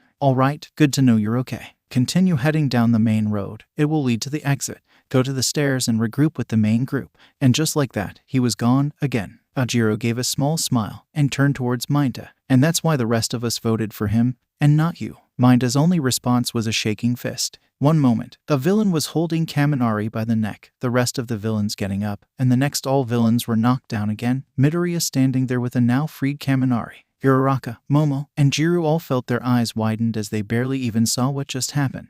No time to explain. Get to the entrance of the USJ. And like that, he was gone. The three quickly followed what Midoriya told them to do, not intending to remain there any longer. Eraserhead panted as he slammed a fist into a villain's face, before swinging the villain into another one. He turned towards the villain with the hands, the red eyes hurting immensely. You're so cool, Eraserhead. Even when you should have died, you beat them all. And now you're looking at me like I'm the final boss. The hands man smiled underneath the hand on his face. But I'm not. Namu, Eraserhead heard the massive shift behind him, and looked just in time to see the massive being from before looming over him, about to slam its hands down. And then he wasn't looking at it anymore. He blinked and looked to his side to see Midoriya, lightning sparking off of him. How the hell? He didn't even realize he moved. Midoriya, what are you doing? Saving you, sensei. Eraserhead felt a pinch of annoyance. He told them to stay together. He'd punish him later, but for now, they had to take care of the villains. Meanwhile, Hands Man stomped his foot in anger. What? Who the hell does this hacker think he is, coming in like that? It was just then that the mist from earlier finally came back, warping beside Hands Man. Tamura Shigaraki, a student, has managed to escape. I believe it would be best to retreat. The now known Tamura seether, resisting the urge to scratch at his throat. Damn it, Kurogiri. If you weren't our way out, I would have turned you to dust. Tamura's urge won, and he began to excessively scratch at his neck, before letting out a dark chuckle. He turned his body, and Midoriya became confused, before he dashed off, towards the flood zone, where Shoka, Tsuyu, and Aoyama were coming from. Shoka had turned the pool of water into an ice cube. Tsuyu was in front of Shoka, kept warm by Shoka's control, and Shigaraki was dashing straight towards her. Midoriya had seen Aizawa's elbow. He knew what Tamura could do. Aizawa was forced to take a step back as Midoriya kicked off at insane speeds, intercepting Shigaraki and Tsuyu. He pulled back his fist, time slowing down for the youngest Midoriya. Get away from her. Tamura's eyes slowly drifted over to the boy, before a black mass moved in front of him. Lightning sparking violently from the greenette, his fist moving forward, ripping through the air and causing visible ripples. Izuku's eyes sparked with the same electricity ripping across his entire body, before slowly turning red. His fist made contact, sinking deeper and deeper into the black mass, before that mass began moving away. Time slowly began to resume, the Namu beginning to fly backwards, taking Shigaraki with him, and the ground around Midoriya shattering and lifting upwards in small pieces. The students, teacher, and Kirigiri flew backwards a few feet, but Namu and Shigaraki went flying into a patch of trees located in the USJ. The ground around him erupted, time finally resuming fully. Dust flew into the air, before settling down quickly. Kirigiri simply observed, now taking a heavy interest in this green-haired boy. Midoriya stood back up fully, his costume ripped up to the shoulder of his arm. He turned towards the other three, who were knocked back a little, his eyes glowing red with green lightning mixed into it. "Get out of here," he shouted, to which the three did not hesitate to do exactly that. Just then he heard the faint rustle of branches as the Namu came flying towards him, letting out an inhuman screech. Midoriya threw his arms into an X shape, taking on a punch head-on. The Namu's fist slammed into the X. Pain struck him. Midoriya's eyes widened as he felt pain. Not just stinging he got from the small cuts and scratches, but full-on pain. The bony spikes didn't help either, so that's what that feels like. He began to throw punches back at Namu, fists flying at insane speeds as the air around them swirled into violent winds. The Namu struck him in the head, snapping it back, before he forced his head back forward, his nose now bleeding viciously. He slammed a fist into the stony plating on its chest, cracking it but experiencing pain rippling throughout his arm. But he didn't stop. He kept fighting it, Namu, as it took on his punches, before Midoriya got a good one on him, sending him flying into an isolated part of the landslide zone. Midoriya flew in right after him, small trails of blood following him. Kirigiri was about to warp away when he heard something. Small explosions. He spun around, seeing the ashy blonde from earlier blasting towards him. Kirigiri's misty eyes widened. He quickly warped away, right as Bakugo flew right past where he was. The ashy blonde seethed with anger, but Kirishima caught up and managed to convince Boy to regroup with the class, Shoji covering their flank. With Tamura, his entire body hurt. Well, his upper body. He could barely feel his legs. He had ordered Namu to kill that hacking bastard. He was beginning to drag himself forward when Kirigiri appeared. "Tamura Shigaraki, it would be best if we retreat. You are in no shape to fight." "That hacking bastard," Kirigiri sighed, and hoped this next bottle of wine he was going to be given would make up for this. He formed a portal underneath Shigaraki, and then fell through it himself, the black mist dissipating. A thunderous boom resonated from the entrance of the USJ, the doors of the USJ completely gone now. All Might burst into the USJ, the entire class, Aizawa and 13 looking at him. Hiraraka began to cry tears of joy. His usual smile was wiped off of his face. It is staggering up being him, his engines glowing from using them so much. "Have no fear, for I am here." The villains who were beginning to awake looked up the staircase, seeing the looming figure that was All Might. His iconic smile was gone. The villains felt immediate fear before they were out like lights. All Might had taken them out with swiftness and ease. All Might then felt the tremors coming from the landslide zone, and immediately dashed off to find out what it was. When he got there, he found a sight he hadn't hoped for. One he didn't even think of in his nightmares. Midoriya was fighting with everything he had, his eyes glowing brighter than All Might had ever seen. Entire body was bloodied. And if he wasn't mistaken, he heard the awful crunching of bones. Midoriya's arms were screwed, the bruising on his skin dark and purple. Not that his chest didn't have purple on it either. Before All Might could rush in, his student's eyes began to shoot lasers directly into the Namu. At first he was confused, and then his eyebrows rose dramatically as his mouth began to produce the same energy. And then his entire body began to glow, energy bursting from the student. The energy burst forward, All Might raising his arms in defense but failing as the burning was far too much for the Titan to handle, and he was forced to retreat. A moment earlier, Midoriya's mind raced as he felt pain rage inside his body. Blood flew. Namu was beginning to lose. Midoriya bet the only reason he was able to get that first good punch in was because Namu hadn't been expecting it.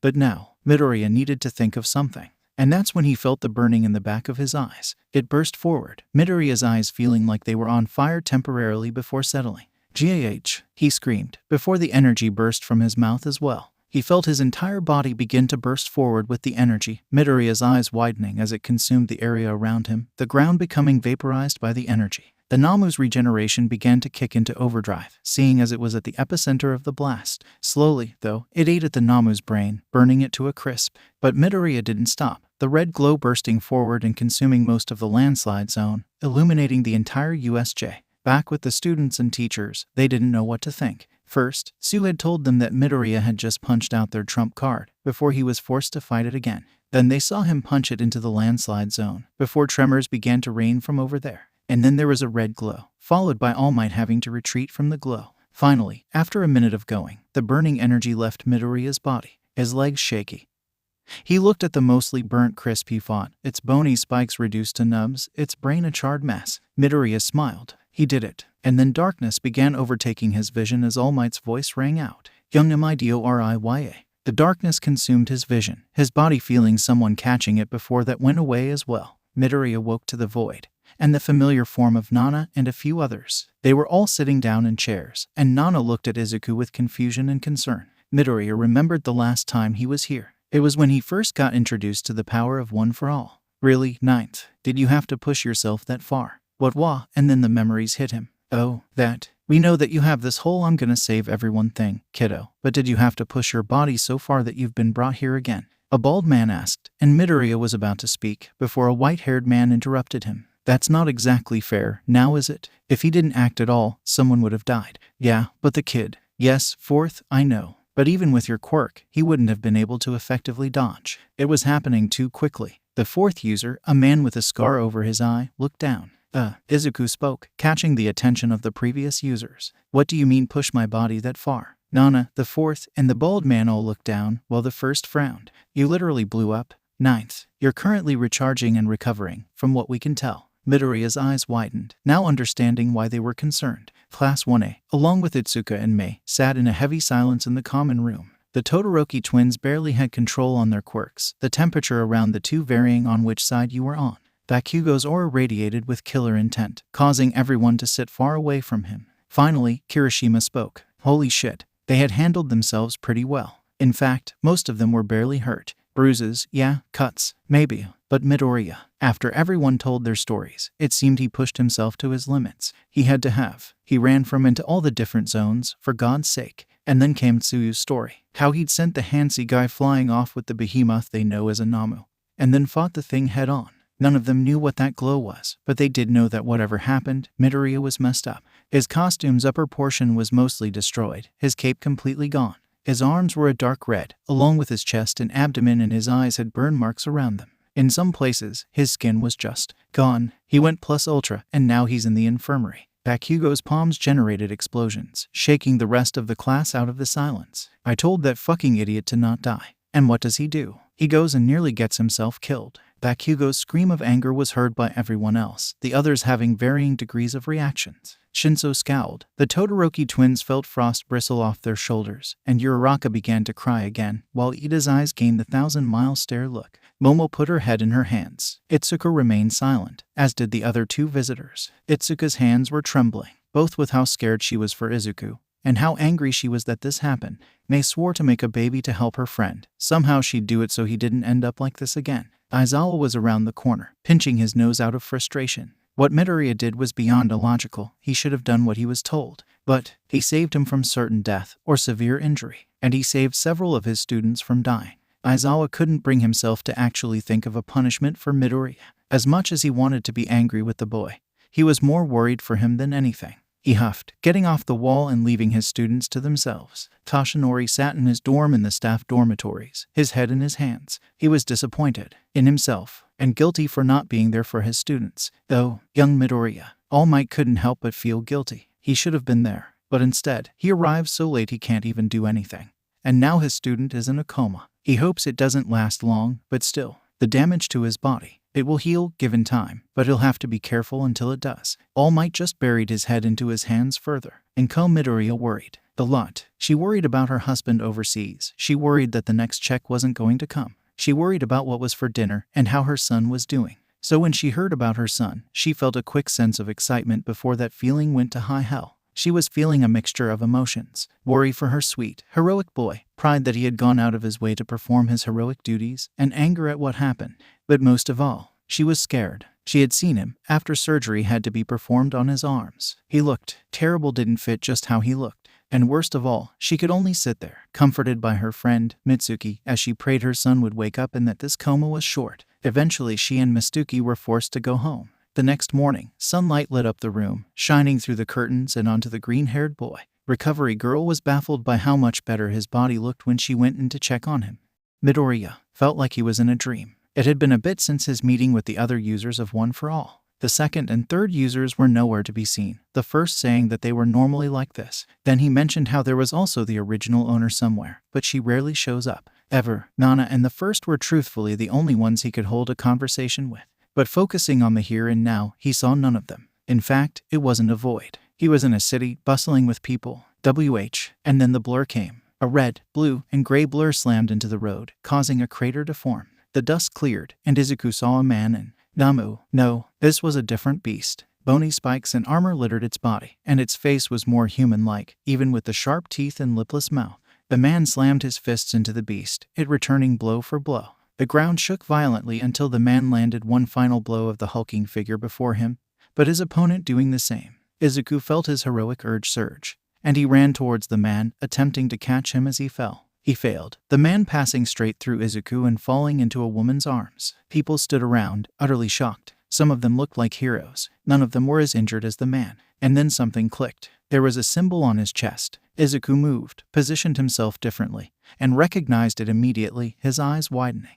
On this man's chest, there was a big, red S. He recognized that symbol. The memory, it felt like, faded into nothing before a blinding doorway opened, a man with a billowing cape behind him coming through. The silhouette of the man exuded a feeling to Izuku, a feeling of hope. It stopped a few feet from him and looked slightly down at him. You'll be a great hero, Izuku. But the first step is waking up. And awake he did. When Recovery Girl entered the infirmary to check on Midoriya, she wasn't expecting to see him awake and floating off of his bed. It seemed he wasn't expecting it either. The boy looking at her in confusion, before visibly trying to concentrate hard enough to unfloat himself. He stayed like this for a bit, before his arms fell back and he let out a loud sigh. Before he promptly fell and landed on the bed with a crack, the boy letting out a cry of pain, his hand went to his side. It seemed he wasn't fully healed yet. No matter, now that he was awake, Recovery Girl walked over and gave him a kiss, healing the broken rib easily. After calling some people, like his mother, Aizawa, and All Might, Midoriya began to get back to his dorm. Along the way, All Might was thinking. The giant of a man let out a sigh, before putting a hand on Midoriya's shoulder, causing the boy to stop and look up at him confused. Young Midoriya, All Might began, before closing his eyes, sighing. I'm sorry. I'm so sorry I did not get there in time. Midoriya's eyes widened, and he waves his hands out in front of himself frantically. And no, All Might, it's fine. Your time limit is important, I understand. All Might looked at young Midoriya, sighing again. Young Midoriya, I want you to know. I am proud of you, son. Thanks, Dad. Both of them smiled at each other, before a record scratched, both of their smiles dropping as they just realized what they called each other. Both immediately gained a small distance, laughing nervously, apologizing and laughing even harder when they interrupted each other. After an awkward silence, they finally managed to reach the entrance to Heights Alliance. All Might left in a hurry, causing Midoriya to turn, question marks appearing over his head. He then turned back to the entrance before walking inside. It was quiet inside, making him think the others had gone somewhere. There was a thrumming though. He walked into the common room, walking towards the stairs when he heard the smallest cracking of glasses. Dread overtook Midoriya in a split second, his hearing now identifying what the thrumming was. It was heartbeats, 21 heartbeats to be precise. He slowly turned his head, finding himself the subject of 20 pairs of eyes. He inhaled, mustering a smile. Might as well rip off the band-aid. Hey G, DEKU, MIDORIY, ICUKU, MIDORI. Midoriya was tackled, barely managing to hold himself up as several blurs attached themselves to him, followed by many questions and praise. Mostly if he was okay, some complimenting him for how cool he was during the whole ordeal, and in Katsuki's case, you moron. Bakugo brought a hand down on Midoriya's head, causing the boy to yelp as he reached up. It was more out of shock than pain, and judging by Katsuki holding his hand, he guessed that it hurt Katsuki much more than it hurt him. Why did you go rushing off into battle like that? Midoriya understood what he was talking about in a split second.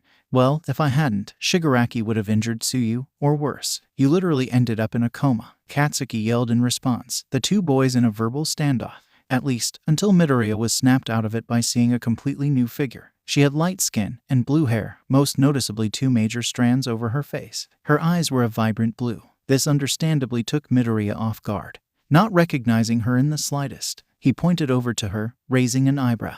Who's that? The entire class was caught off guard by this statement, turning around to see a pair of floating clothes. To Midoriya, he could see that she looked hurt emotionally. Mina turned towards Midoriya, blinking, before raising an eyebrow. Midori, I don't know how hard you got your head hit, but that's Hagakure.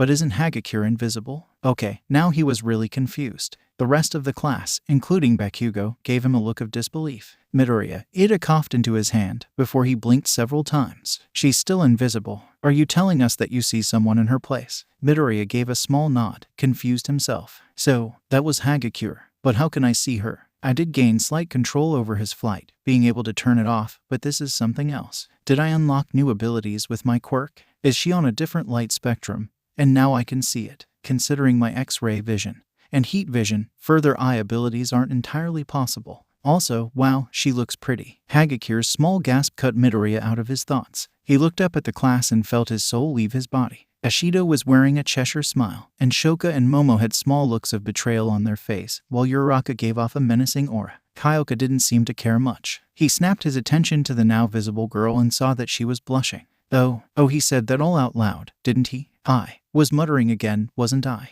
Midoriya asked slowly, to which Bakugo, a huge grin present on his face, looked him dead in the eyes and said, yes, you just said that all aloud, Deku. Izuku wished the Namu had killed him. Midoriya held up a comic in his hands, staring in disbelief at the cover. He had long since learned English just so he could actually read the comics from America. In his hands was an issue of Superman. The symbol on his chest was the same. His hair, body style, everything from the dream matched up with the actual character. Midoriya began his research immediately, gently setting down the comic and leaping over to a laptop on his desk. His powers and Superman's were essentially the same, along with what they had for hero costumes, even if Midoriya didn't realize until now. Midoriya was so deep in his research he barely registered the knock from his door. He stopped, blinking as he realized it was getting dark out. He went over to his door and opened it, surprised to see Hagakure. Yeah, it was Hagakure he saw. She was looking down, holding her arms. Hi, Hagakure. What's up? You can see me. She barely whispered, but Midoriya heard the words. He inhaled and nodded. Yeah, I can see you, Hagakure. She still did that, before looking up at him with a wobbly smile.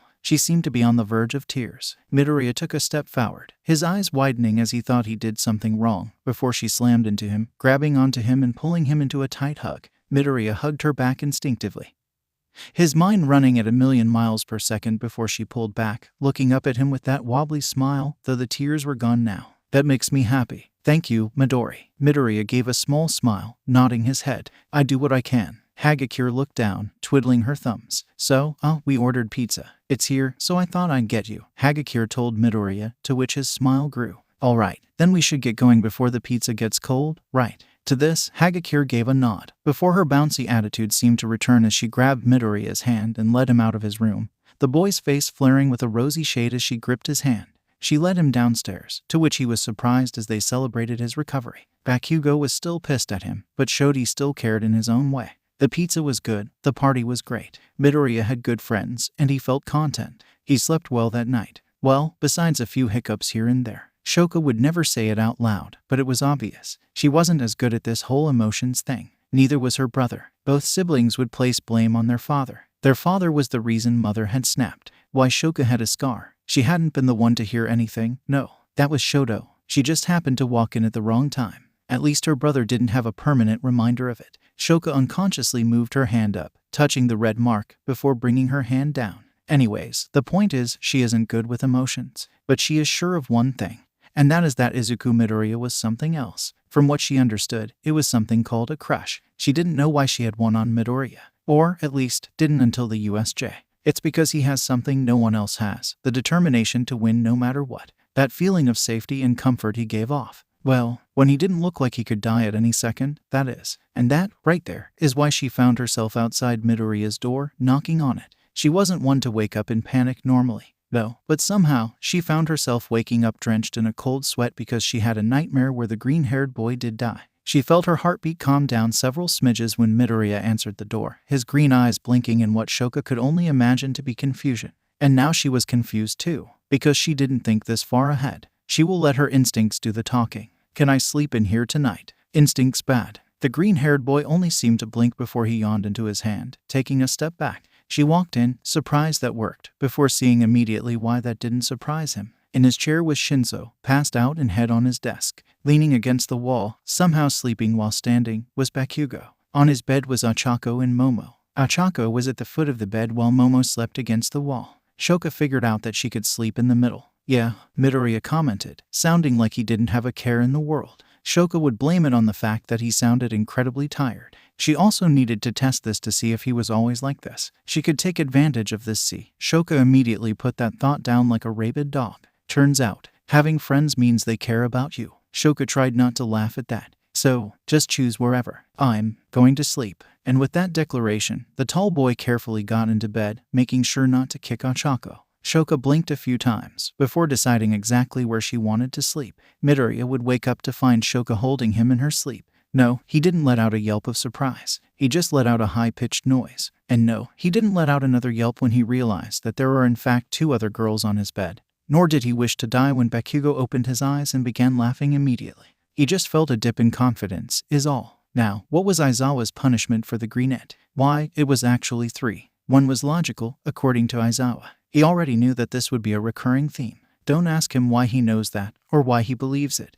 His only response is because, problem child. You remind me of a certain blonde buffoon, and I'd rather have you prepared when you run off. The first one was, of course, training. But not just any training. No, from what Aizawa said, it should be challenging. Midoriya didn't know if it would actually be challenging, but he hoped so. He said it would start after the festival. The second one was that he had to complete a 5-page essay on why heroes in training are in training and are not heroes yet. The third one was that he was now to help out Class 1B with training and heroics class. That would also start after the sports festival. And Midoriya hoped they had their heroics class before or after his. Needless to say, he got off light. He couldn't exactly hang out with anyone because he needed to get this thing turned in by Wednesday.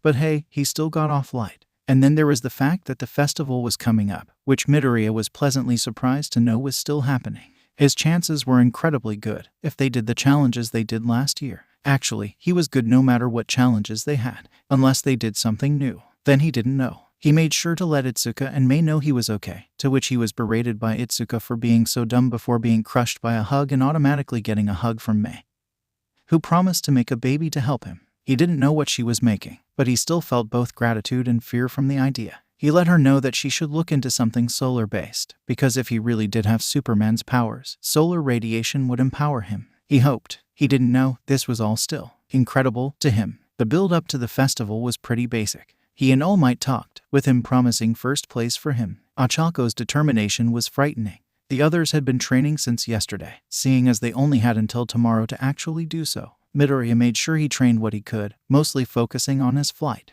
No one else had actually known about it other than Aizawa and Recovery Girl, meaning it will surprise his opponents. He had to choose when it would be best to do that. He also could feasibly say he was no longer afraid of heights. Going about 1,000 feet in the air does that to a person. He also made note to start explaining how his quirk captured and stored solar radiation so he could use it however, consciously or unconsciously. And that all led to him sitting in bed, wondering just what the sports festival would bring. And he found himself unable to worry too much, putting on a smile and going to sleep. Elsewhere, Kurogiri barely dodged a glass thrown at him, sighing as he looked at the sensei's young ward before him. I'm in a fucking wheelchair, Kurogiri. A wheelchair. That Superman ripoff broke my back. Kurogiri sighed, closing his eyes for a moment. The next wine bottle better be worth it. Yes, Shigaraki, he did. Now how are you going to make him pay? God damn it, I do. Shigaraki slammed his hands onto his wheelchair, mistakenly slamming all 10 fingers onto it. It decayed within a second and he fell, dropping onto the ground. The police would get many noise complaints that night.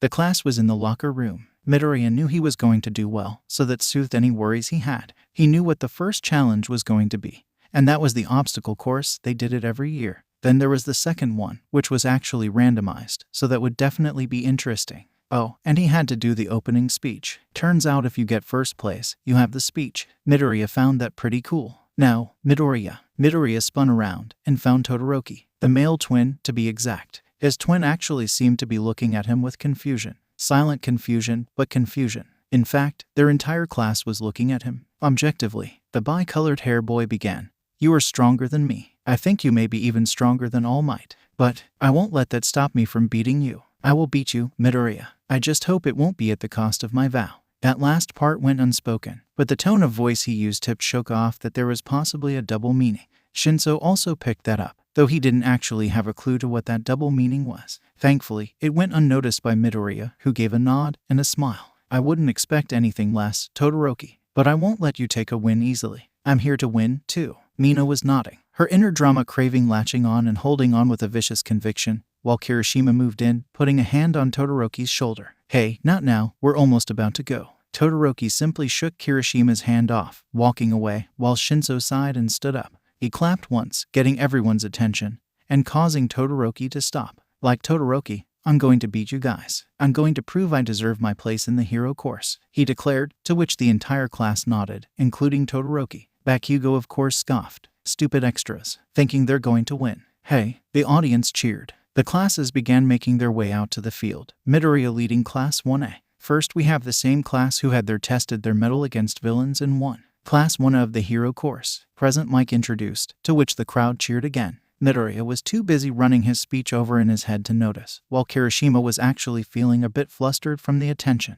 Bakugo reveled in the attention. And next in the hero course, while not having been pushed like 1A, Class 1B has just as much talent. Give it up for Class 1B of the hero course. The crowd cheered as the class entered the field, Izuku leading them. She was focused on the festival, but couldn't help but wave when she saw the tuft of green hair that belonged to Midori.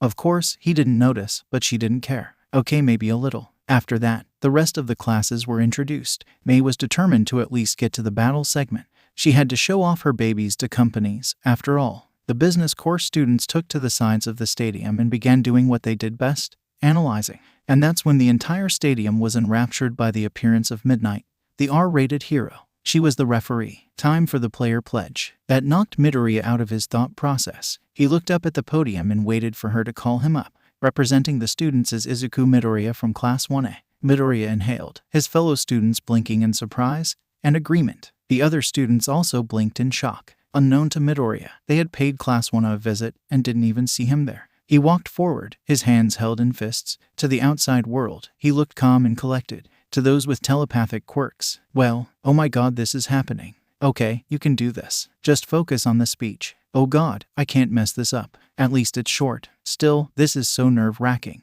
To those who could read minds, it was sheer panic. He stepped up the stairs and took the microphone from the stand, closing his eyes for a moment, his shoulders tensing before relaxing. Bakugo squinted his eyes, while Ida held out hope for their class representative despite his normally somewhat nervous behavior. Up in the stands, Yagi Toshinori, All Might, felt some pride that his student was up there, while anxious for what his speech was. Midoriya's eyes slowly opened, the internal panic all but gone. Everyone was at the edge of their seats now. I pledge that we will do our best to be the best, and to be all we can be, whether that be an engineer, a normal citizen, or as a future hero. We're here today not to prove that we're better than each other. We're here to prove that we deserve to be here. To show that we, all of us, as UA students, deserve to be here. We'll show you that we all have the potential to become a hero. We are the future, and we're going to show you that you have nothing to fear. Why? Because All Might's eyes sparkled in recognition. Flashback. And I want you to tell the world I am here. I promise, All Might, I'll tell the world. End of flashback.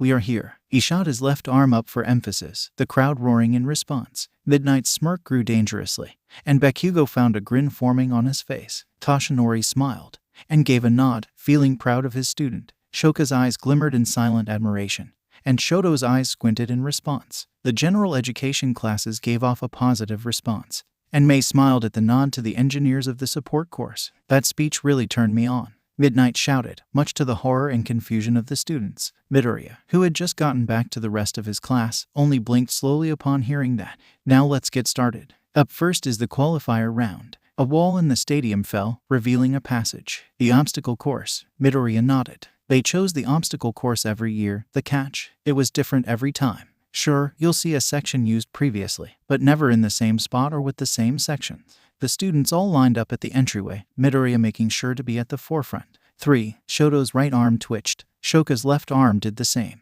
Ajiro's tail wagged up and down once. Shinso cracked his neck, insulting some meatheads from general education and then taking control of them. 2. Bakugo's hands began to start sparkling, a ferocious grin coming onto his face. Momo's shoulder began to sparkle. Mina's feet went through the soles of her shoes. Shinso had his people pick him up. 1. Green lightning crackled around Midoriya. None of it hitting the other students, but getting close. His eyes glowed a bright green with the lightning, his hair spiking slightly. Go. Shoto's eyes shot out from underneath his foot in less than a second. Shinso jumped from the people holding him up. Bakugo blasted upwards. Ajiro shot upwards, having learned from watching the first battle trail, and Shoka's heat negated the ice entirely. But then the ice at the front was shattered, and the students were all forced to take a step back as Midoriya shot forward, sending a powerful gust of wind towards the other students, and Shinso almost went flying backwards because of it.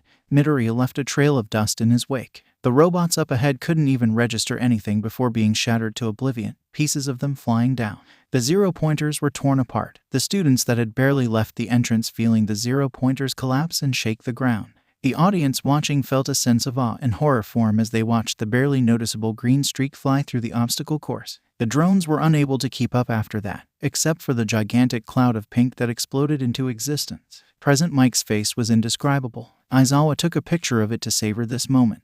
Of course, he snapped out of it after that. Good God, what are they feeding kids these days? Nothing new. Midoriya is just an anomaly. The rest of the students were having their own fair bit of trouble. Shoto took the opportunity in the chaos to slide forward on his ice, only to be followed by his sister on her own ice slide. They were followed by Mina, who was sliding on her acid, Aoyama, who threw himself with his laser, basically Momo, who had launched herself with a pole, Bakugo, who was currently flying using his quirk, and Ajiro, who bounced to avoid the ice wave. Kirishima had simply jumped as high as he possibly could. The ice then shattered after Kyoka stabbed her ear jacks into the ground and hit it with her heartbeat. I've seen you use that trick before, Todoroki. Ajiro yelled as he hit the ground with a roll, before running as fast as he could. Stupid fucking half and half. You think that's going to stop me? Bakugo screamed over his explosions, causing Shoto to look back and actually quirk an eyebrow upwards. He quickly looked back and swerved to the side, barely managing to avoid the wreckage of a robot.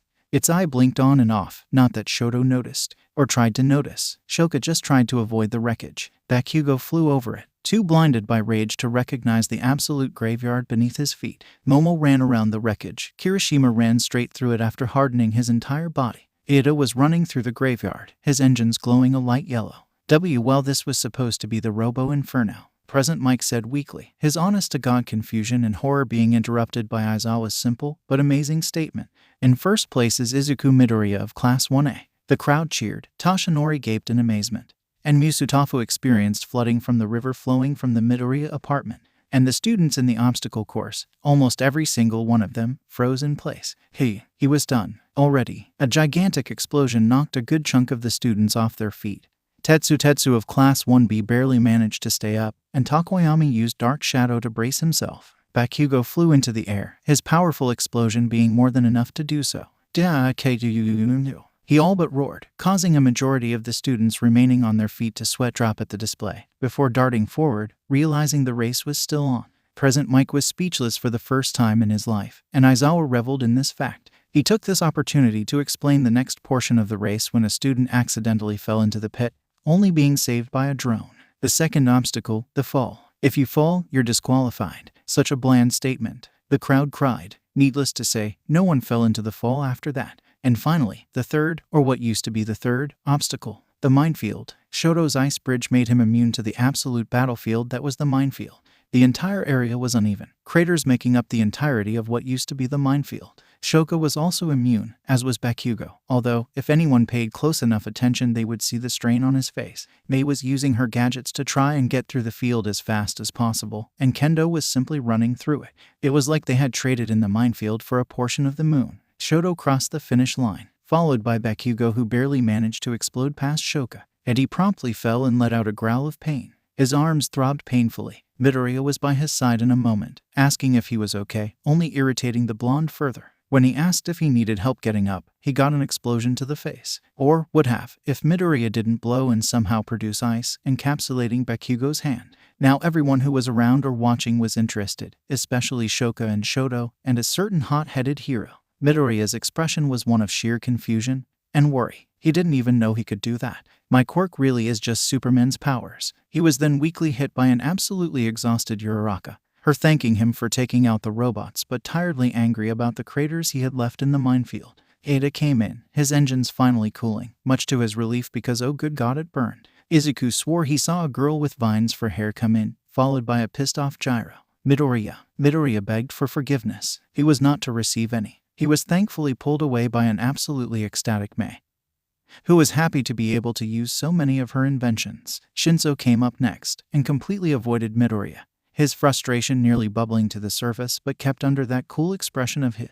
His aura did not reflect such coolness. Almost all of Class 1A made it. The entirety of Class 1B made it. May was the only support course student. And then there were some general studies students. Once everyone made it, Midnight went ahead and stood atop the podium again. The screen began to spin. The next event about to be chosen. Maita did not make it. The second round of the first year UA Sports Festival is. Midoriya wondered which one this was. Unlike the obstacle course, which was just random obstacles, this one was almost always an entirely new event, with varying rules every time. Thankfully, Midnight gave him his answer. Is a battle royale with the top 42 from the first round. This wasn't something Midoriya was expecting, but this was nothing he couldn't handle. Not unless every single student who made it went after him. Actually, that was likely. Oh crap. A point system was introduced, the second place being worth 250 points. If he was right, because of the increase of each place, he should really be worth 40. Izuku Midoriya's first place spot is worth 10 million points. You could hear a pin drop from the silence that came over the students, and then he felt it. Everyone who qualified, slowly turning their heads towards him and glaring. If he wasn't a true target beforehand, he was now. Over in a certain apartment complex, a certain green-haired mother passed out, and up in the stands, Toshinori felt that the boy now understood what first place was. What it really was. When you're at the top, everyone wants your place. The students were instructed to head inside for a few minutes. Midoriya stayed quiet, his green eyes glowing with thought. It seemed that some of the students were planning on teaming together to take care of him, if what he heard was accurate. He was out across the stadium, currently cleaning up from all the dust and smoke and oil he was caked in. So much for the white of the UA uniform. So, what do you think of our chances at beating Midoriya and getting that 10 million points? Kaminari asked his class, to which he was met with stares. Shinzo spoke first. I can probably take him out with my quirk, but he knows it, so he won't respond. Unless you guys manage to distract him enough. Wait, aren't we trying to get points ourselves? Why would we work together in a battle royale? Kaminari complained, to which Bakugo replied with an eerie calmness. Because if we don't, he could beat all of our asses while we fight each other. Silence filled the room. If Bakugo of all people was willing to work with others when he made it clear he didn't like to, they knew it was serious. Not that they needed much reminder after how Midoriya handled the obstacle course. Shoto put his hand on his chin, leaning forward. All right, let's plan. When the students were called back outside, the entire arena was changed. The actual stadium was raised, while the dirt that made up the ground was turned into concrete. Midoriya was instructed to go into the center by midnight, and he did so. Everyone else spread out, but everyone had their eyes on Midoriya. Even May seemed more serious than normal, her smile seeming somewhat dimmer than normal. Shoka and Shoto were positioned on either side of Midoriya, a few dozen feet away. Midoriya couldn't help but notice that they were the closest too. Itsuka and her class all agreed to plan together, similarly to Class 1A, even if the other class didn't know it. Everyone shifted uncomfortably as they waited to start. Present Mike seemed to recover from his earlier amazement, coming back full blast. We'll come back, dear listeners, to the second event of the first year UA Sports Festival. The crowd cheered, to which Mike took with glee and Aizawa took with. Wait, was he sleeping? Azashi smacked his friend on the arm, causing the black-haired man to wake up. This event will be a battle royale. The rules are simple. Knock down an opponent, either out of bounds or until they give up or are unable to give up, and you'll earn their points. Thanks to these cameras, we'll know exactly who takes down who. The crowd cheered again, much louder this time, much to Midoriya's annoyance. Midnight then came out, on a podium much higher than the last one. She waved her whip, before slamming it forward. Start. SHINKK. The entire stadium, no, Japan, was taken by complete surprise when both Todoroki twins slammed their feet down, their ice slamming into Midoriya and each other and growing upwards, creating a giant iceberg. Class 1B was caught off guard, as was the rest of the competing students in the entire stadium. Kyoka ran up and began sending her heartbeat through her ear jacks gently enough where it wouldn't shatter the ice but enough that it would disorient Midoriya. The entire class was not only doing this for the points, but to eliminate their biggest threat. Shoto and Shoka's sides were bristling with frost, but Shoka melted hers off. Shoto was confident this would work. Whoa. Looks like Midori, Present Mike began, but was interrupted by a loud thum. Toshinori was simply watching, staying silent. The teachers around him were also silent, but more out of confusion than actually knowing where it came from. Jiru took back her jacks with a scream, holding her ears, much to the confusion of the other students, before another thum happened and the glacier cracked. The audience, the students, everyone who was watching was taken aback as another thum worsened the cracks. Jiru was wincing as she held her ears, while Shoka and Shoto were watching intently, though both were clearly shocked to their cores. Every student got ready, getting into their own fighting positions, or getting ready to use their quirks, or both. With one final thunderous thum, the ice was completely obliterated, freshly created snowflakes floating to the ground and stadium. Midoriya stood with a fist out, his eyes burning a bright red. The red went away, revealing his brilliant green eyes. He looked towards his class, then at the other students. He was going to be on the defensive on purpose. He already had the 10 million points. Well, Midoriya asked, to which the students stilled for yet another moment. One student from Class B, one with horns on her head, was both absolutely terrified and amazed. It was just like in her comics back home. Others, like Monoma, were both frightened and pissed, but also intrigued. He wondered if he'd be able to copy it. Midoriya was subjected to two different things at the same time. Bakugo appeared before him and thrust his hand towards his face, and a cannonball from Momo. He whipped his head to the side, narrowly avoiding a blast to the face but causing the explosion to go right against his ear, which caused him incredible pain. He was then hit by the cannonball, forcing himself to stumble forward. Bakugo tried to release another explosion, but his wrist was caught and he was flung away. Midoriya dodged a projectile shot at him by Mei, whose grin was more nervous but also more determined. As his hearing recovered, he heard the sound of the rushing ice, to which he twisted his body and slammed his fist into the ice, shattering it on impact. Shinso took the opportunity provided by the distraction to get the general education students to walk out of bounds. He got their points for it, even if they were basically last place. Some of the other students began to also just try to avoid Midoriya. And the conflict between him and the other students, now consisting of Katsuki, the Todorokis, Gyro, Mei, and Momo. Mei, Momo, and Gyro have a temporary alliance, as did the Todorokis, whereas Bakugo is a sole agent. Kaminari came up and tried to electrocute Midoriya, but was blown out of the ring by Bakugo. Over with the other students, Mina was slapped on the head by Monoma, who promptly tried to use acid against the pink-skinned girl. It devolved into a brawl until Fumikage knocked Mina out. Tetsu was locked with Kirishima. Their manliness too much for either one to back down from the challenge and annoyance of facing off against each other. Ajiro found himself facing off against Kendo. The two martial artists locked in a fight before she enlarged her hand and grabbed onto his tail, throwing him out. The students of Class 1B were battling the remaining students from Class 1A, both knocking each other out one by one. Bakugo leapt into the air, exploding upwards and flying towards Midoriya. He held out his hand, putting his other hand on his inner elbow. This was going to hurt. Deku. The maniacal bomber screamed, an explosion of unseen proportions ripping towards him. Midoriya twisted his head quickly, his eyes widening at the explosion before it engulfed him, the stadium being lit up brilliantly. The Todoroki twins stomped their feet down, ice shooting up and absorbing the heat and force of the explosion. Momo, Mei, and Gyro barely managed to stay in the ring. Zero taped himself to the ground and refused to budge, pushing against the blast. When the smoke and dust settled, the only ones standing were Midoriya, Bakugo, the Todoroki twins, Zero, Hatsume, Momo, Gyro, Ochako, Kendo, Monoma, Fumikage, Tetsu, Kirishima, a girl with vines for hair, and Shinso, who had instructed the girl to make a shield using her hair. All other students were out of the ring or knocked unconscious. Bakugo glared at Midoriya, whose arms were up and slightly burned, and his leg behind him. Midoriya's eyes found Bakugo's as he stood up straight. "How the hell are you still standing?" the angry Pomeranian demanded, to which Midoriya looked down, opening his mouth to answer, but closing it, not knowing how to answer without Bakugo hurting his arm even more. The battle royale has reached its end. The crowd was silent. Not even Mike had anything to say. The other students were put on stretchers brought out, the still standing students and out-of-ring students assisting. Finally, present Mike coughed awkwardly into his microphone. "We'll be back after a short break." Recovery Girl was pissed. No, beyond pissed. They had a battle royale event. Does anyone ever think of how dangerous this stuff is? She huffed angrily before getting to her job, Bakugo sitting on a chair with some relaxants for his arm. Kaminari's eyes snapped open and he shot up, startling some of the other students who were barely awake or getting treated.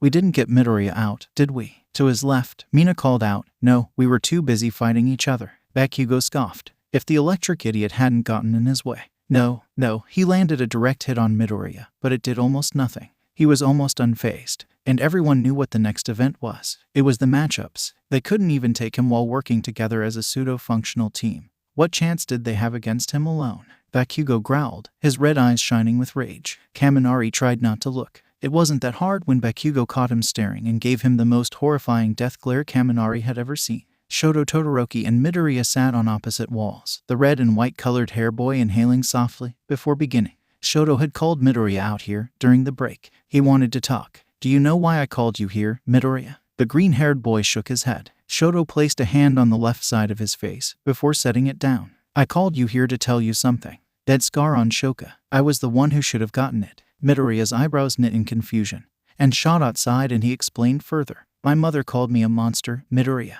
The left side of my face reminded her too much of my father. She was about to pour boiling water onto my face when Shoka interfered. Shoto waited a few moments before continuing, Midoriya waiting patiently. She didn't hear her say those things. How the left side reminded her of our father. Midoriya was curious as to what Endeavor had. Oh, no, he figured it out. The brutal nature of his heroism. Having a family. It was all right there. But she pushed me out of the way before I was hit by the boiling water. Shoto explained. Then and there, I vowed to never use my flames again. But you, Midoriya, you are something else. No one has managed to bring you down. You're more powerful than All Might, somehow, so you can't even be his secret love child. Midoriya did a double take at that last part, but Shoto didn't pay attention. Shoto, however, grew colder, more serious. You're my friend, Midoriya. So when I say that you're almost alien, I mean it with deadly seriousness. Midoriya didn't even know how to react to that. The fact that he already had Superman's powers was one thing. But could he really be? He shook the thought away from his head. Before he could even say anything, though, Todoroki spoke again. All in all, Midoriya, I made that vow so that I would never use that monster's power. But because of you, I finally see that I may have to. Without another word, Todoroki walked off. Midoriya stayed there for a few moments, before beginning to walk off by himself. He stopped right at the entrance, and turned his head slightly to the side. It isn't nice to listen in on conversations. And with that, he walked out. The two people in question, Shoka and Bakugo, tensing slightly before loosening up again. They gave each other one long stare, before they walked off to prepare for the final events of the sports festival. Midoriya walked back into the arena, which seemed to be full of activities at the moment. When he heard yelling coming from his female classmate, Momo, he immediately turned her direction, one of his eyes ready to beam Minta into the next realm. What he found instead made his face go blood red. There, all of his female classmates were wearing rather revealing cheerleading outfits. While Midoriya started, before he saw Kaminari and Minta huddled together, laughing and giggling at how they managed to trick the female population of the class. He was beside the two in an instant, both of them jumping at his sudden appearance, before consequently feeling sweat running down their bodies at the sight before them. Midoriya looked down at them with his eyes glowing red, the energy floating away from his eyes. So, Midoriya began, and the two fell to their knees. O all-powerful destroyer of the obstacle course, have mercy, they yelled out, bowing before their newfound god. Midoriya proceeded to give them a very, very stern talking to, before walking away to make sure the girls were okay. As he got over there, he saw Momo on the ground being consulted by Ochako. Shoka's expression was unreadable, Jiru seemed embarrassed, and Tsu seemed to be disappointed that she fell for the ruse. Meanwhile, Tora seemed giddy. Her face was completely red, but she had the biggest smile on her face. Midoriya didn't know how to react to that, or what to make of it. Her smile only increased when she saw him. She leapt up, throwing an arm higher still. Midoriya, what do you think? She twirled excitedly. And Midoriya gave a small laugh, though his face turned a twinge of red. I think it looks nice on you, Hagakure, Midoriya told her with a small, genuine smile. Hagakure's face went even more red, and she nodded enthusiastically. Unnoticed, Momo, Ochako, and Jiru all stopped talking and paid attention to the interaction. Mina giggled with glee. Shoka stared blankly at Midoriya, and Tsu stared blankly at Toru. AAAALRIGHT everybody. Welcome to the first fight in the tournament. Present Mike screamed, Aizawa only cringing in response. It goes like this. A large screen turned on, showing 5 layers on a pyramid, starting at 16 and working itself up until it reached 1. Everyone who beats their opponent moves on. Beating them counts as touching the area outside of the ring. The crowd cheered loudly, and Present Mike's ego was fueled. Now for our first round, we have the technological genius, the beauty with brain, Hatsume.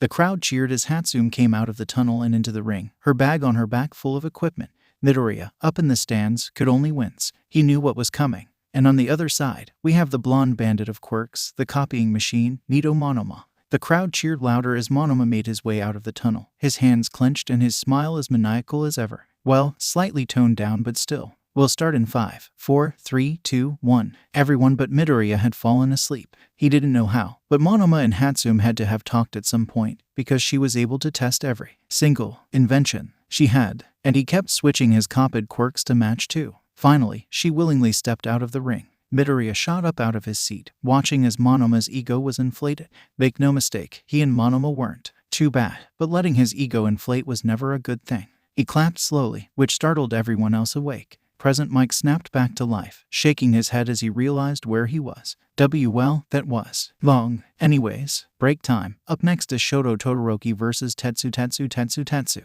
Class 1 all got up and began doing various things, from stretching to walking around. Midoriya spun around, locking his eyes onto the male Todoroki, giving him a smile. Hey, Todoroki. The mentioned Todoroki turned, facing Midoriya with his blue eye. The other Todoroki paid attention, curious as to what Midoriya had to say to her brother. Midoriya's smile grew slightly. Good luck on your round. Shoto gave a slow nod, before walking away from the class, down to the locker rooms to get ready. Midoriya knew that Tetsu stood no chance. Back at the dorms, no one was around to see the white-haired girl slip inside the dorm of 1A. No one was around to stop her as she ran up the stairs and through a door. The outside was too harsh, she needed warmth. She ignored the bright colors, just finding the blanket the bed. She climbed up onto it and curled into it. The girl felt tears spring to her eyes as some wounds were opened slightly in the process. Thankfully, she had bandages on. She lost herself in the soft warmth of the bed and fell asleep. Midoriya's ear twitched slightly. He shook it off, brushing it off as nothing.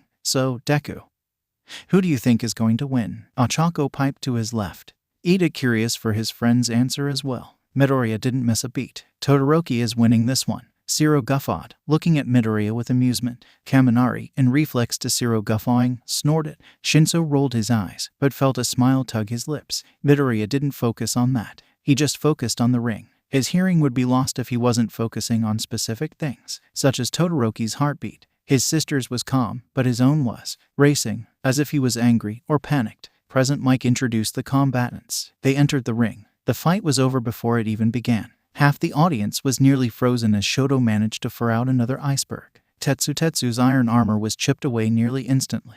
Sorry, I needed to get that out, Shoto told his combatant. Tetsu simply looked at him with wide eyes and a gaping mouth. Midoriya and Shoka remained fine while the others shivered. Present Mike fell out of his stupor. Well, this round goes to Shoto Todoroki. The audience cheered, half of it terrified while the other was amazed. Then the break occurred. Midoriya and Bakugo immediately made eye contact the moment it ended, walking away from their class towards the locker rooms. Kirishima was rooting for Bakugo, as was Kaminari. The rest were either neutral or believed this was a one-sided fight. Not that they were really wrong. Midoriya could hear Bakugo's heartbeat. He purposely worked it up, making it so that he'd get angry and sweat more. The more sweat, the better he could be with his explosions. Bakugo stepped onto the stairs. Midoriya was fast, but if he could catch him at the right moment, he wouldn't be weak anymore. He would be top dog again, showing all those extras how it's done. Bakugo didn't feel confident. On one side, we have the obstacle course destroyer, god of destruction, Izuku Midoriya. The crowd cheered loudly, and Midoriya felt a comfortable warmth in his cheeks come from it. On the other side, we have the bombastic, the explosive Bakugo. The crowd cheered again as Nakugo stepped further into the ring. Combatants, are you ready? Present Mike shouted into the microphone, much to Aizawa's annoyance, who was startled out of his nap. Begin. Midoriya burst forward. This would be an easy enough opponent. Nothing like the Glacier Maker that was Shoto, or the Glacier Maker and Firewave Creator that was Shoka. He barely missed Bakugo, and what he got instead was an explosion straight into his ear. Midoriya hadn't really felt pain for a bit. The USJ incident was a new one, but pain like that around his head was new. Midoriya fell to the ground. He didn't realize he was on his feet, nor did he see what he was doing. His other ear was better off. He heard a high-pitched roaring sound. Unknowingly, he hit Bakugo straight out of the ring and into one of the concrete walls. He held his ear, closing his eyes as his head erupted with pain. His hearing came back, and he realized that he was screaming. He stopped, returning to a growl instead as the ringing slowly dissipating, even though it all still sounded fuzzy. The round was over. Bakugo and Midoriya were both taken away for the emergency room. Midoriya more so for pain, while Bakugo had injuries associated with being used to dent a concrete wall. The break was just as short as the others. Kendo perked up over the wall. Do you think Midoriya is okay? Midoriya, Kaminari scoffed. Did you see how he hit Bakugo? I'm surprised he didn't go flying straight through the arena. Or dead. In case you didn't notice, Jiro popped in. Bakugo blasted directly into Midoriya's ear. I'm pretty sure he has enhanced hearing, even more than me. So when Bakugo did that, it probably hurt. A lot. Yeah, Kaminari agreed, before switching gears. But Midoriya has healed from crazy stuff like this before, even if it was once. We don't know if Bakugo can. And we don't know how bad he was hurt. The Todoroki twins felt ice consume their side, and one felt flames start to lick the other. Kendo was about to object, before going back to being quiet. "All right, you two," Ada chimed, "enough is enough. Both of them are hurt, yes, and as their classmates we shouldn't argue over who's hurt more but worry about both of them the same."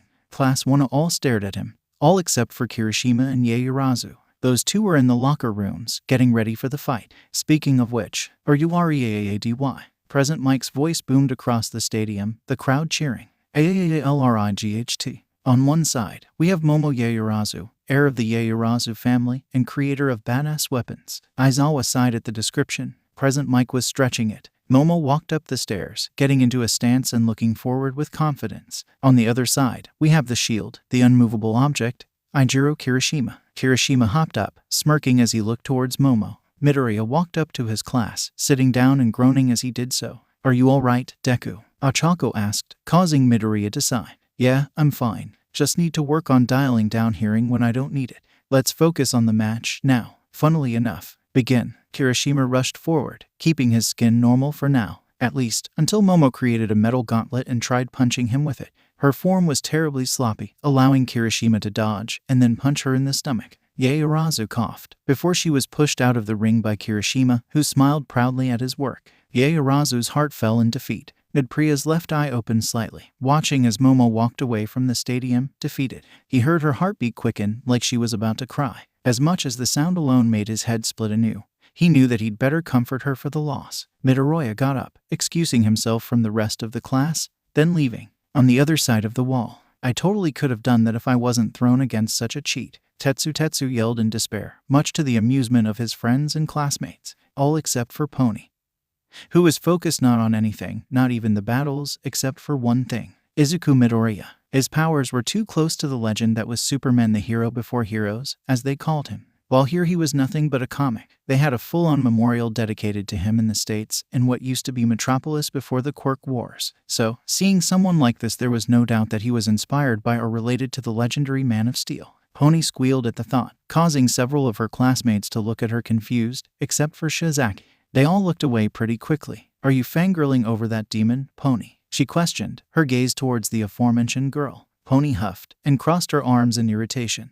"Yeah, not a demon, Shio, he's just really strong," she argued, to which Shizaki scoffed in response. "Anyone on a warpath like he is certainly can't be human, Pony." Pony froze, and then slowly turned to look at Shizaki. She didn't say anything, but simply turned her attention back towards the arena. Shizaki had no idea how close she may be. It wasn't hard. After the heartbeat came the crying, and the crying made an audio-themed trail. So, here Midoriya was, sitting beside Momo against the wall. "What's wrong, Momo?" The girl jumped slightly, before falling back into tears. I couldn't beat him. He took me out so easily I could barely use my quirk." Momo let out in between sniffs. Midoriya gave a small nod. "I know, but why does it matter, Momo?" "Because, Midoriya, everyone knows that the higher placed you are, the more heroes will pay attention to you. The more that pay attention to you, the better the internships." It had become clear to them, especially after asking several people, that the sports festival was more than just for the school. It also had to deal with their careers as a whole. Midoriya softly shook his head and bumped his arm into Momo's. "And you're telling me no one would want to intern someone who can create anything?"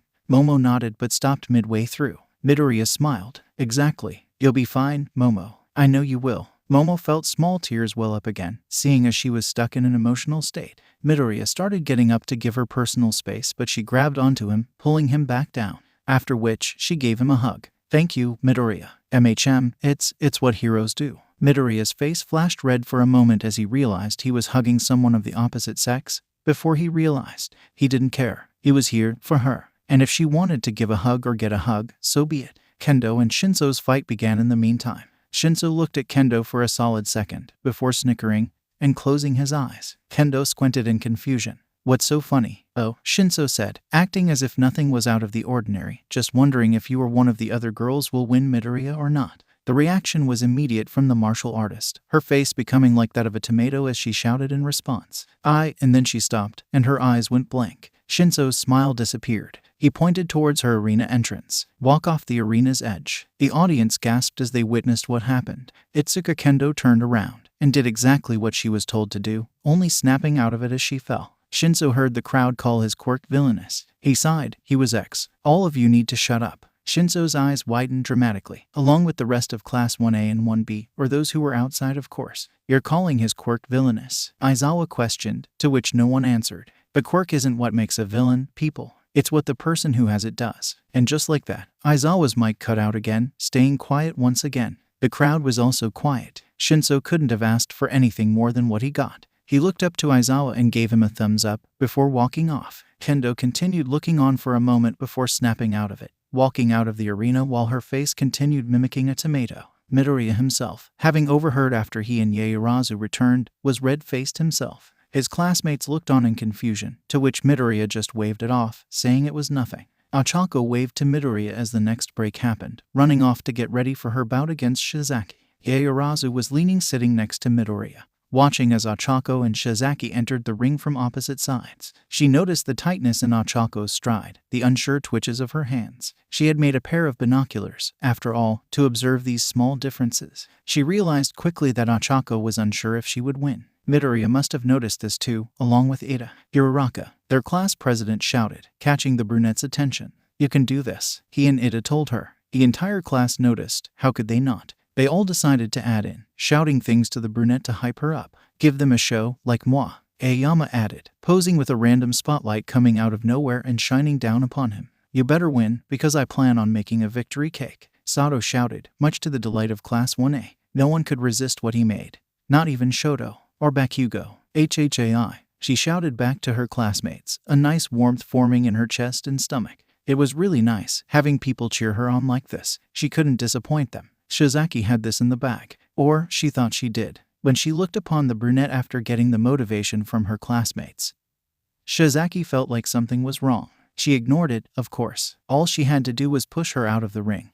What could she do to stop her? And then midnight called out that the match started. Shizaki was forced onto the defensive as the brunette rushed her suddenly. She hadn't been expecting it, nor was she ready. She tried slamming one vine into her leg, only for her to hop over it and then duck the next. Shizaki's next move was to encapsulate herself in a vine ball, the ultimate defensive move. There was no way she'd be able to beat her this way. Uraraka touched the vine ball with her fingertips before pushing it out of bounds. The girl, who had been expecting more, was rather let down. But she was happy with the victory anyways. Class 1 was cheering their classmate on as she won, and congratulated Uraraka when she returned, further boosting her confidence but also flustering her. Shizaki was embarrassed, but her classmates were there to support her, even through such a loss. Kendo hopped onto the wall, looking at Wana crowding around and cheering for their newest victor. She smiled softly at seeing Ochako look like she wanted to just disappear, clearly flustered, yet grateful. It reminded her of her own class. Whether someone lost or won, both classes were there. Monoma, also on the wall, saw it too. If briefly, if for a moment, he saw it too, before proceeding to call Wana a bunch of arrogant pricks and getting chopped in the neck. The next round was Jiru versus Fumikage. The two classmates met in the middle of the arena, and then the battle began, and was over nearly as quickly when Dark Shadow slammed into her, forcing her out of bounds. Midoriya winced, knowing that the battle wouldn't be the best, but he had hoped it would be. At least a little drawn out. When Jiru returned, she was met with condolences and an awkward smile from Midoriya. Fumikage was congratulated for his win. The battle between Shiro and Shoko was very, very short-lived. As hard as he tried, he knew he was outmatched, and accepted that he was likely going to lose. He was trapped in a small iceberg attack, and simply hung his head, trying to ignore the cold. "Can you move, Shiro?" Midnight asked. "And no, sorry," Shoka said as she walked up and began heating the ice around him up.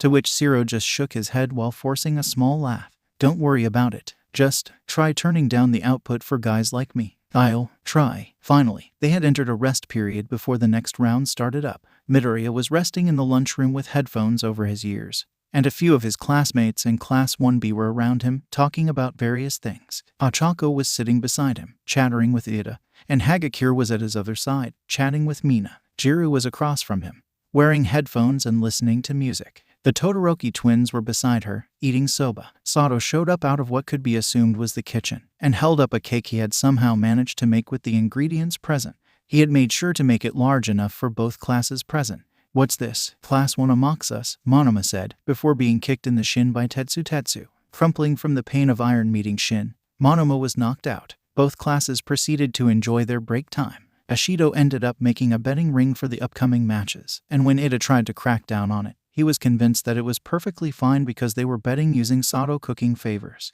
Ada ended up betting as well. The next matchup was Ochako versus Fumikage. Ochako managed to move out of the way of Dark Shadow's attacks, and Fumikage saw what she was trying to do, but was unable to do anything to stop it. "Come on," Dark Shadow complained, right before the rocky heavens descended upon him and Fumikage. He had formed a pretty effective shield, thankfully, and the darkness temporarily gave him enough strength to ignore the rubble and break free of it. Ochako would collapse moments later from exhaustion, meaning that Fumikage won. Midoriya excused himself to check in his friend, and was followed by Ada. The rest of the class awaited their return. Midoriya stopped Ada from continuing when they got near the hospital room. Hearing her talking to someone, her parents, from how it sounded, she sounded upset. Slowly walking to the door, he knocked on the door. He heard her tell her parents she had to go before he heard her tell them that they could come in. "Come in," Uraraka shouted, then winced as Bakugo shifted in the bed on the other side of the curtain. Midoriya and Ada entered, carefully and quietly. "We were worried about you," Ada told her bluntly. Ochako giggled, wiping at her face.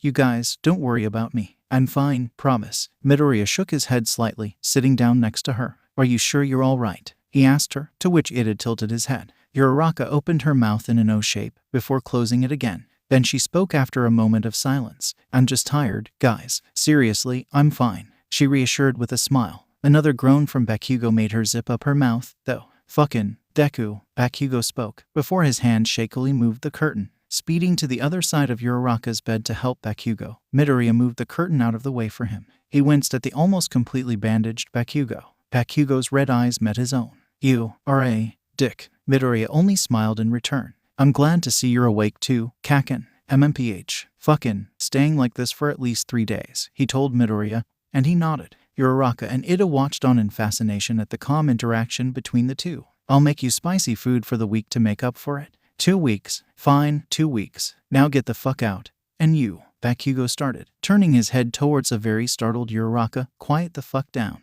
And with that, Bakugo turned his head back and closed his eyes, conserving his energy. Midoriya and Ida quickly made their way out, Midoriya giving a small sorry to Uraraka, who only gave a small laugh and thanked him for checking on her. Monoma and Kirishima faced off against each other next, which led to a lot of clashing due to the copier copying Kirishima's own quirk and prolonging the fight. It got to the point that Midoriya wasn't even interested, and half the stadium was asleep, before Kirishima finally managed to kick Monoma's legs out from underneath him and then out of the ring. Aizawa nudged Present Mike, startling him awake. Is it over, Shota?" he asked, slicking his hair back before hurriedly grabbing the microphone. "It's done," Aizawa confirmed. "Wow," Present Mike said, waking up most of the stadium with a startle. "That was a long, long match. Let's move on to the next one." He leaned back, putting his hands on his face. "They definitely got enough rest," he said, not realizing the microphone picked that up until a second later. Realizing there was nothing he could do, Hisashi simply announced the next match. "All right, Shoto Todoroki and Hitoshi Shinso,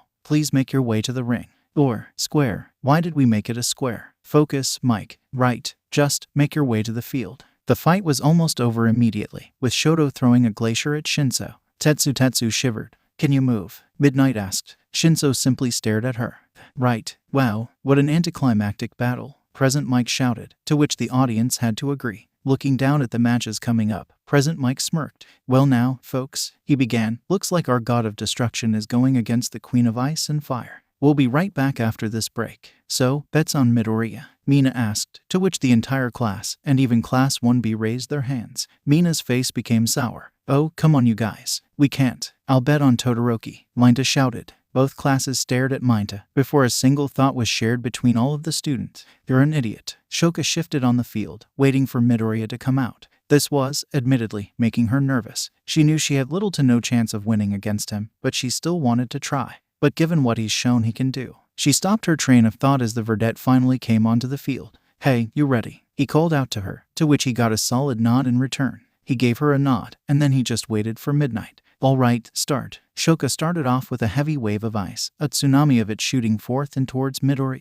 Midoriya crossed his arms, taking the hit of the ice as best he could. He found himself being pushed back, and stamped his feet into the ground as he kept one hand on the barrier and pulled the other back, slamming his fist into the ice. Midoriya was surprised when only certain parts of the ice shattered. It was segmented ice. Continuing to push his way through the ice, Midoriya finally clapped his hands together and completely shattered the ice, just in time for a torrent of fire to be spewed towards him. Midoriya's eyes widened as his upper half was engulfed by flames. Shoka cut the flames off with a strangled gasp, which was followed by the audience reacting just as well to seeing someone get set on fire. A burst of wind, and Midoriya was in front of Shoka, mostly fine other than his shirt burning and some light burns on his head and arms. Startled, the half-and-half quirk user threw both elements at him simultaneously, pushing him back with an explosion from the two very different temperatures. Midoriya skid on the ground before regaining his footing, and attempted to fly towards her, only to start falling instead. Ignoring that setback, Midoriya caught himself and continued to charge towards Shoka. Sidestepping a torrent of ice, Midoriya ended up behind Shoka, grabbing her arm and tossing her out of the as carefully as he could.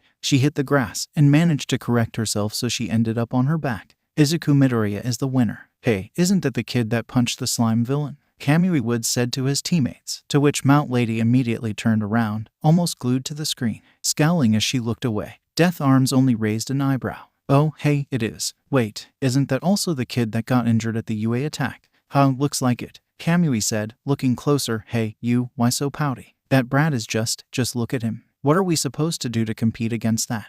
How about we worry more about the saving lives aspect? Kamui asked, to which she huffed. Death Arms felt his phone buzz, so he took a moment to look at his phone. He then gave a loud and triumphant laugh, causing Mount Lady to turn around and look at him with squinted eyes. What's so funny? Well, the damages you've caused by growing too big in bad areas has finally caught up to you, and someone is willing to pay for it. But he handed his phone to her, and you felt her soul leave her body before she turned back to look at the TV screen. No, yep, no, what are you two even talking about? Kamui asked. He would receive no answer. Minda could feel the stares of everyone into the back of his head. Well, Kaminari said, staring at Minda with crazed eyes. You better pay up, Minda, Zero added, coming in from his other side. Minda gulped nervously. He didn't have enough Sato favor slips, sprinting away faster than any of the students knew he could, Zero and Ajiro, and was returned and taped to his seat. This must be karma, Minda thought. The next break was short, and it felt like no time until Kirishima and Fumikage met each other on the field. All right, looks like our living shield faces off against the Lord of Darkness. Mike excitedly introduced the two to the audience, to which Fumikage shook his head at the nickname. Kirishima stifled a laugh at his expense. Start. Kirishima hardened as he took on an attack from Dark Shadow, before he grabbed the physical darkness and threw it out of his way. He rushed forward, and was slammed from behind by Dark Shadow, which only helped him reach his target faster. Slamming into Fumikage, Kirishima and him were sent over the edge with the boy with the bird head hitting the ground first. Kirishima wins. Next matchup will happen after a small break. Ida was curious when he felt his phone buzz. Stepping away from his class, he picked up his phone, seeing his father's number, and answered. His face went into shock, and he felt a need to leave. Informing his classmates, Ada left swiftly, missing Midoriya and Todoroki's match. Midoriya and Shoto Todoroki stepped onto the field at the same time, looking into each other's eyes with deep conviction. The tension between the two was palpable enough that the observing students felt it. Up in the stands, Endeavor scowled at the realization that the green-haired brat had managed to slip past him somehow. I thought they solved their problem, Shinzo questioned, to which Shoka shook her head. This is something different, she stated, to which the rest of the class only reacted with interest. I'm pretty sure Midoriya is about to have a Midoriya moment, Kendo informed them, looking down at how her friend was standing there. What makes you say that? Ajiro questioned her, knowing exactly what the other martial artist meant by a Midoriya moment. Look at his stance. He's not taking this seriously. Or just not really preparing himself for many moves. Even with the other rounds he readied himself a little. Ajiro acknowledged, leaning in close and squinting his eyes. You're right. Nice eye. So, we're just calling him being relaxed a Midoriya moment now? Shinzo asked with a raised eyebrow. No, just moments when it's obvious he's about to give some kind of speech, Kendo replied, to which Shinzo shrugged. He is kinda obvious when he's gonna give one of them, Kirishima added on, to which multiple students gave a hum in reply. Down in the field, Todoroki's right side bristled with ice. Midoriya sighed, relaxing himself, but making sure he was ready to move. Ready, start. Mike's voice came over the speakers, and unlike his sister, Shoto started off with sending his ice through the ground, forcing it to take the shape of jagged ice pillars as they shot out of the concrete. Midoriya dodged the attacks, breaking a few that got too close for comfort, but remained on the defensive. Some of the audience noticed, and started talking about it. Todoroki growled as he sent a wave of ice towards Midoriya, to which Midoriya tanked it. Another wave, and Midoriya managed to tank it again. Todoroki scowled at Midoriya, feeling the emotions from earlier build their way up, and He stamped his foot down and somehow shot out an iceberg larger than anything he or his sister had ever created before. It stood, monolithic in size, as Midoriya was simply gone from sight for a moment. For a few moments, the audience was confused, as was Shoto. He was wondering if he had completely covered Midoriya. "Look, up there," and viewers shouted, pointing towards the sky as the iceberg reflected light perfectly. Up in the sky, with light framing him in a spectacular fashion, was Midoriya, floating once again. Midoriya found he wasn't able to do much more, but he was slowly learning the feel for floating instead of running on instincts. It felt different, though. It was weird. Ibara watched him, fascinated, no, amazed. She felt her face go into one of shock as she bare witness to something she never believed herself to have such luck see. "An angel," she muttered, to which Izuku gave her a weird look. Midoriya stopped floating and dropped onto the ice, sliding down it as Todoroki shouted at him in confusion and a bit of anger. "Why won't you just take me out already?" "Because I refuse to go until I see you use your left side." "I already told you," Todoroki shouted towards his friend. "I won't use his quirk. I will win with my right side alone." "It's not his quirk, Todoroki. It's yours. Don't you understand that? The only way a hero can save people is if they give it their all, and you haven't done that yet." Todoroki stopped for a moment as Midoriya stood on the higher ground of ice. Memories of his mother telling him he could be a hero, that his quirk was his own. Todoroki's left side began to spark. Then it began to blaze. Fire poured off of him as his right side gained feeling again, having gotten dangerously close to losing feeling altogether due to the cold. You asked for this, Midoriya," Todoroki told him simply, before letting all his restraints go. Midoriya only smiled as he threw himself down, pulling his arm back as a small amount of power began to pool up in his arm. Todoroki's quirk fully powered up, a flash of light surrounding him as fire and ice clashed and worked together. "Thank you," Todoroki mumbled to himself, feeling a burden he held begin to lighten. Midoriya threw his punch and Todoroki's quirk fired off, clashing and exploding against each other. As the dust cleared, they saw Todoroki on the other side of the arena completely smashed into ice that prevented him from hitting the wall, and Midoriya slowly standing back up, but stumbling just a bit before falling to his knees. His upper body had burn marks on it. Raising a fist slowly, Midoriya stood back up. Todoroki is out of bounds. Midoriya is the winner. Shoka rushed away from the class to check on Shoto and Midoriya, followed by a worried Hagakure and a curious Shinso. Bursting in, they were met by a shout from Bakugo about noise, a greeting from Midoriya, and a simple turning to from Shoto. "Hey, we're fine," he assured them, to which Shoka ignored him and went to her brother's side, looking down at him before slowly nodding. Yes, he is fine." "How? Recovery girl," Shoto replied. Whatever would we do without Recovery girl?" Shinso asked, to which Midoriya paled. "I don't know, but that was intense, guys," Hagakure said, hitting Midoriya on his shoulder. "We were worried about you. Will you please shut the fuck up?" Bakugo roared. "I'm trying to fucking sleep here."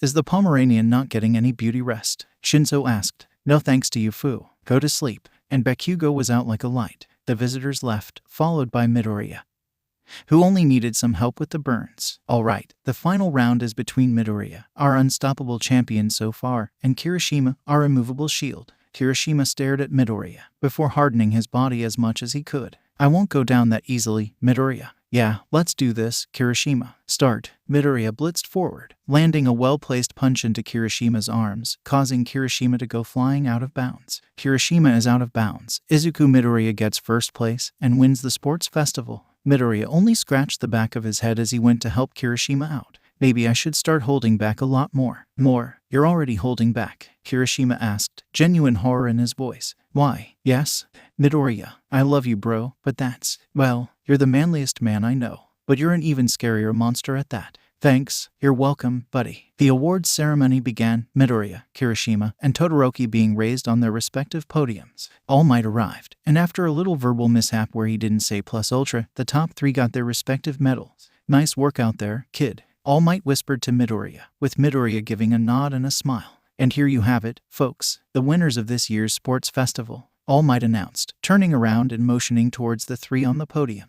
"I'm surprised Kirishima managed to get that far," Shinso said bluntly. "I think he lucked out with his matchups. Geez, we have so many powerhouses," Kaminari commented. Zero only stared at him, still shivering from the phantom cold. Never doing that again, he decided. Never getting on the twins' bad side, never facing them. "Nope, someone needs to go get Bakugo," Jiru said, crossing her arms, and I'm nodded. "Why don't we just send Midoriya to get him? Or Kirishima, someone who can." I dunno, handle Sparky Boom Boom," Zero said, making a mock motion of Bakugo's quirk.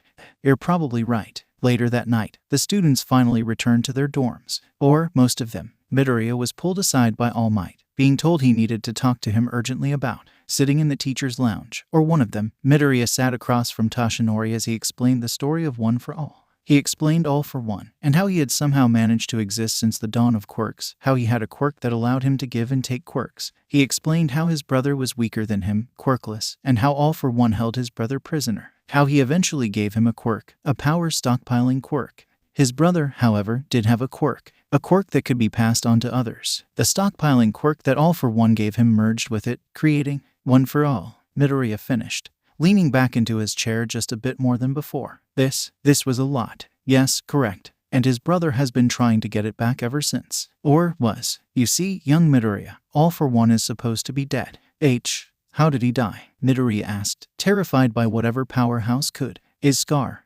You? Yes, I killed him. Or so I thought. Recently, I've been thinking that he isn't as dead as previously thought. The USJ attack, for example. Do you truly believe that Shigaraki could have organized that? What? No way. Exactly, Midoriya. And that Namu. It was designed to fight me, Midoriya. Kill me, as the villain said. It would have even killed you if you didn't do whatever you had done. Hi, Midoriya responded, feeling unsure of himself. That thing. It reminded him of something, but he just couldn't place what. He knew it was obvious, but it felt so obvious he couldn't figure it out. I should have told you the story before giving you the quirk, but my desperation for a successor. And no, All Might, it's fine. It's a lot, but it's fine.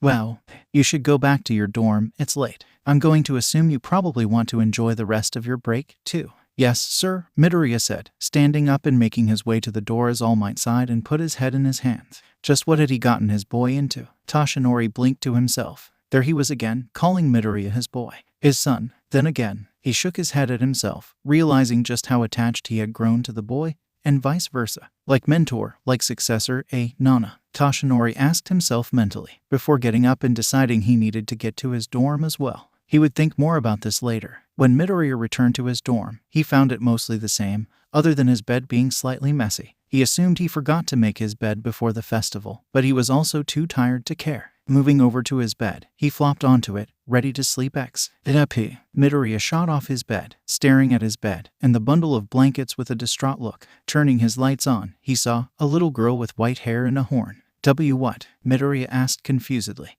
And the girl only cowered into his bundled-up blanket more. Midoriya's heroic side kicked in, forgetting just how exhausted he was and how weird this whole situation was. Hey, whoa, it's okay. I'm not gonna hurt you. What are you doing here? How did you get in? The girl only continued to shake for a few moments before responding. To the big door. The UA gate. Midoriya clarified, seeing a small nod from the girl. Okay, did you get lost? Do you have any parents? She shook her head, and Midoriya frowned. Okay, it's going to be okay. My name is Izuku Midoriya. What's your name? And my name is Iri. She forced out. He could see her looking around the room, looking for any exit. He was worried as to what that entailed. Okay, it's nice to meet you, Iri. Have you eaten anything recently? And no. Okay, if you follow me, we can get you a snack, and then I can try and see if I can get my sensei to see what we can do. Okay. Please don't send me back, Iri choked out, a round of tears threatening to spill out. Midoriya's blood froze from the sheer desperation her voice held. The possibilities of her circumstances were drastically dropping into a few that he did not like.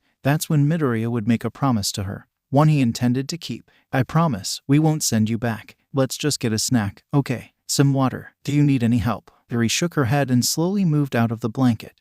And Midoriya had a hard time keeping his laser vision deactivated as her bandaged arms were revealed, and her clearly torn and dirty gown came into view. I promise, he said, mostly to himself. He led her downstairs and opened the fridge, retrieving an apple and handing it to her. He then asked her to wait there while he went to get Aizawa, moving quickly. When Aizawa asked what he was doing, he carried him to Iri. Aizawa simply sighed at the sight of the girl. Problem child, explain. She was in my room, sensei. I don't think she ran away from home. Look at the bandages, her gown. Aizawa pinched the bridge of his nose with his fingers, exhaling a breath he didn't realize he was holding.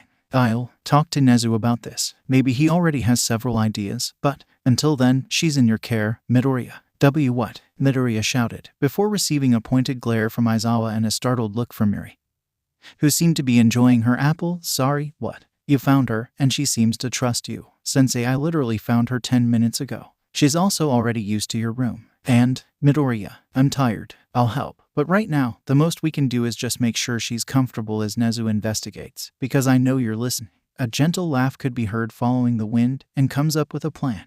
And I trust you enough to handle her until tomorrow, preferably without anyone else finding out. Aizawa didn't believe for a single second that this temporary plan would hold up. Midoriya sighed. Hi, sensei. I'll let her know. Thank you, Midoriya. Oh, and if you need anything, let me know. In the morning. Hi, sensei. Thank you, Aizawa said, before making his way back to his dorm. Midoriya walked over to Iri and sat down next to her. All right, Iri, so you're gonna be staying with me for now, okay? HHK. She responded with a mouthful of apple. All right, finish up, then we gotta get to bed. It's late. She would finish up her apple, and Midoriya would lead her back to his room. He let her have his bed, and he just got into his chair, put a pillow on the back of his head, and called it a night. He was unaware of the gentle, but slightly unsure smile that Iri fell asleep with. Midoriya woke up to knocking at his door. He also woke up with a pain in his neck, and he wasn't on his bed. Why was? Midoriya's eyes widened and his body froze as the door began to open before he could say anything.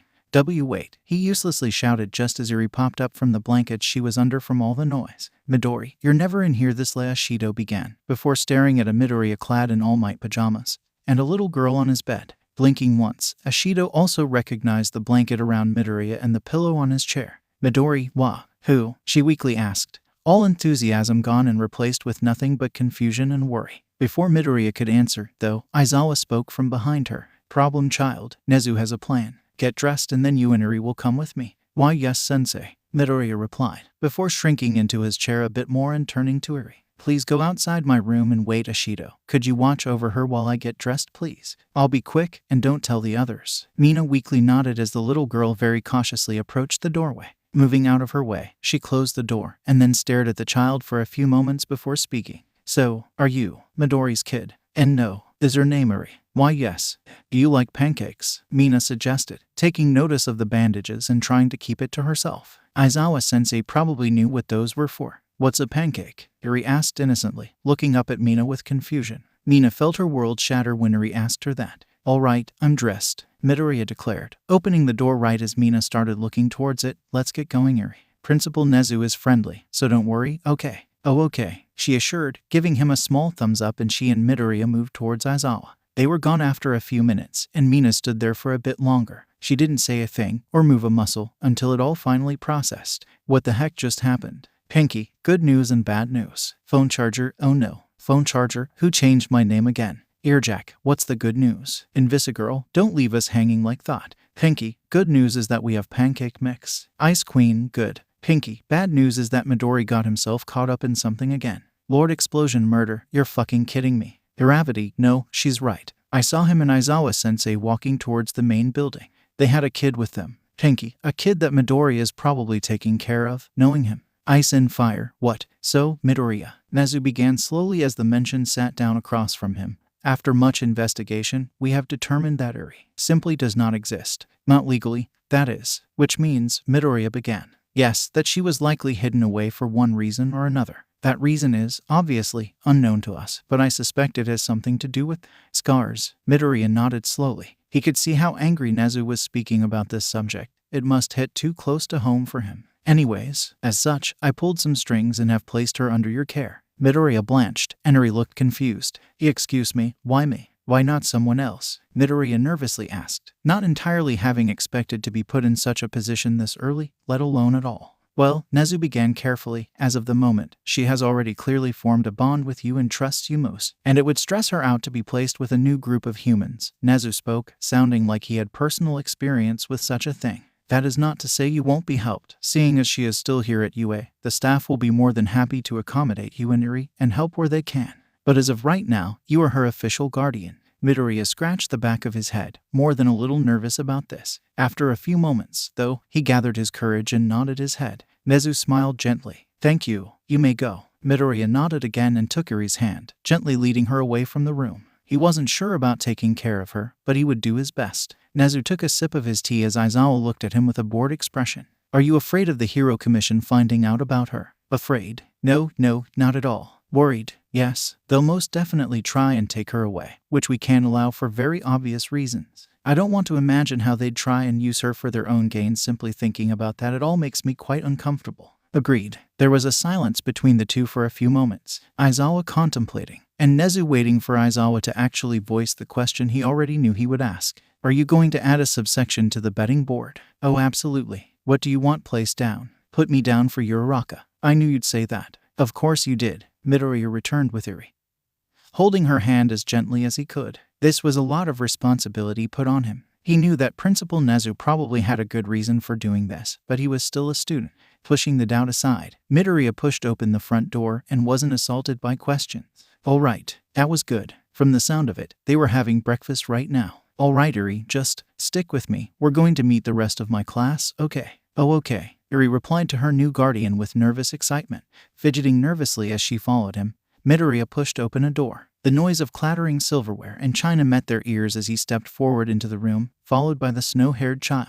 She moved behind him, not sure how to react to so many people. Hey, everyone, Midoriya announced his presence, and all noise stopped as the students turned to face him. He saw a variety of expressions, ranging from curiosity to worry, and in Bakugo's case, suspicion.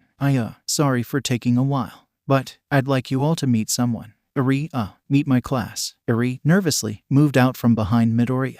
Looking down, Midoriya smiled towards his class, his chest puffing up with a small bit of false bravado. Internally, he wondered how they would www was a sound he was not expecting from most of the class, nor was he expecting most of his class to spontaneously appear in front of him, frightening poor Eri beyond belief and sending her back behind him. Sticking his arms out in an attempt to shield Eri, Midoriya furrowed his brow. Whoa, calm down, guys. She's already nervous as it is. Oh, came the response from several of his classmates, with all of them taking a step back. Mina, however, took another step forward and slowly got on one knee while trying to look at Eri. She had a plate of food with her, one she had been specifically saving. Eri, she tried, getting the girl's attention. Eri poked her head out from behind Midoriya, looking at the pink one with small pupils and a frown on her face. You want to try a pancake? She asked, holding out the plate. Eri hesitantly moved out from behind Midoriya more, before taking a few steps towards Mina and finally taking hold of the pancake. Taking a bite, her eyes brightened and she smiled wide.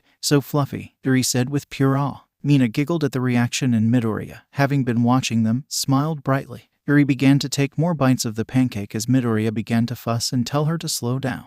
Bakugo watched the scene play out, curious as to who she was. To his knowledge, he'd never seen or even heard of her before. With how he acted around her, he was obviously taking care of her. Did he have a little sister? He never mentioned having one before, nor did Auntie and Co. Getting up from his table and walking over slowly, wincing from putting weight on his legs, Bakugo put a hand on Midoriya's shoulder. Boy, who's she? She's technically my ward. Nezu says he put me as her guardian. Bakugo raised an eyebrow from under his bandages. Midoriya sighed. I don't know, Kakin. She literally broke into my room and she, legally, doesn't exist. Midoriya told him. Bakugo scoffed. Why does the weird SH stuff always happen to you? Midoriya sighed, defeated. I don't know, Kakin. I really don't. After a moment, Midoriya realized that Ida wasn't with them. He still hasn't come back, Midoriya asked, to which Shinso answered his question, coming beside the verdette. He sent a text in the group chat. Family emergency. He's not going to be back until classes start again and won't be answering any calls or texts before then. Midoriya frowned, taking his phone out of his pocket and reviewing the group chat. He hadn't had much of a chance. His frown deepening, he shook his head as he pocketed his phone. I hope he's doing okay, Midoriya quietly said, only now realizing how off the class felt without the bespectacled student. He made sure to ask Ada as soon as he could about what happened, and then, focused on the present moment, Kendo stared at the text from the brunette from Class 1A, asking if Midoriya had any little sisters or kids. She had said no, and then a picture of a little girl with white hair. She looked like she was having the time of her life, and was surrounded by pancakes in Class 1A cheering. Will stuff with Midoriya not be either incredibly dangerous or just weird? She heard Tetsu ask, exasperated. Kendo shook her head gently, a smile playing at the corners of her lips. Nope, even when he was a kid.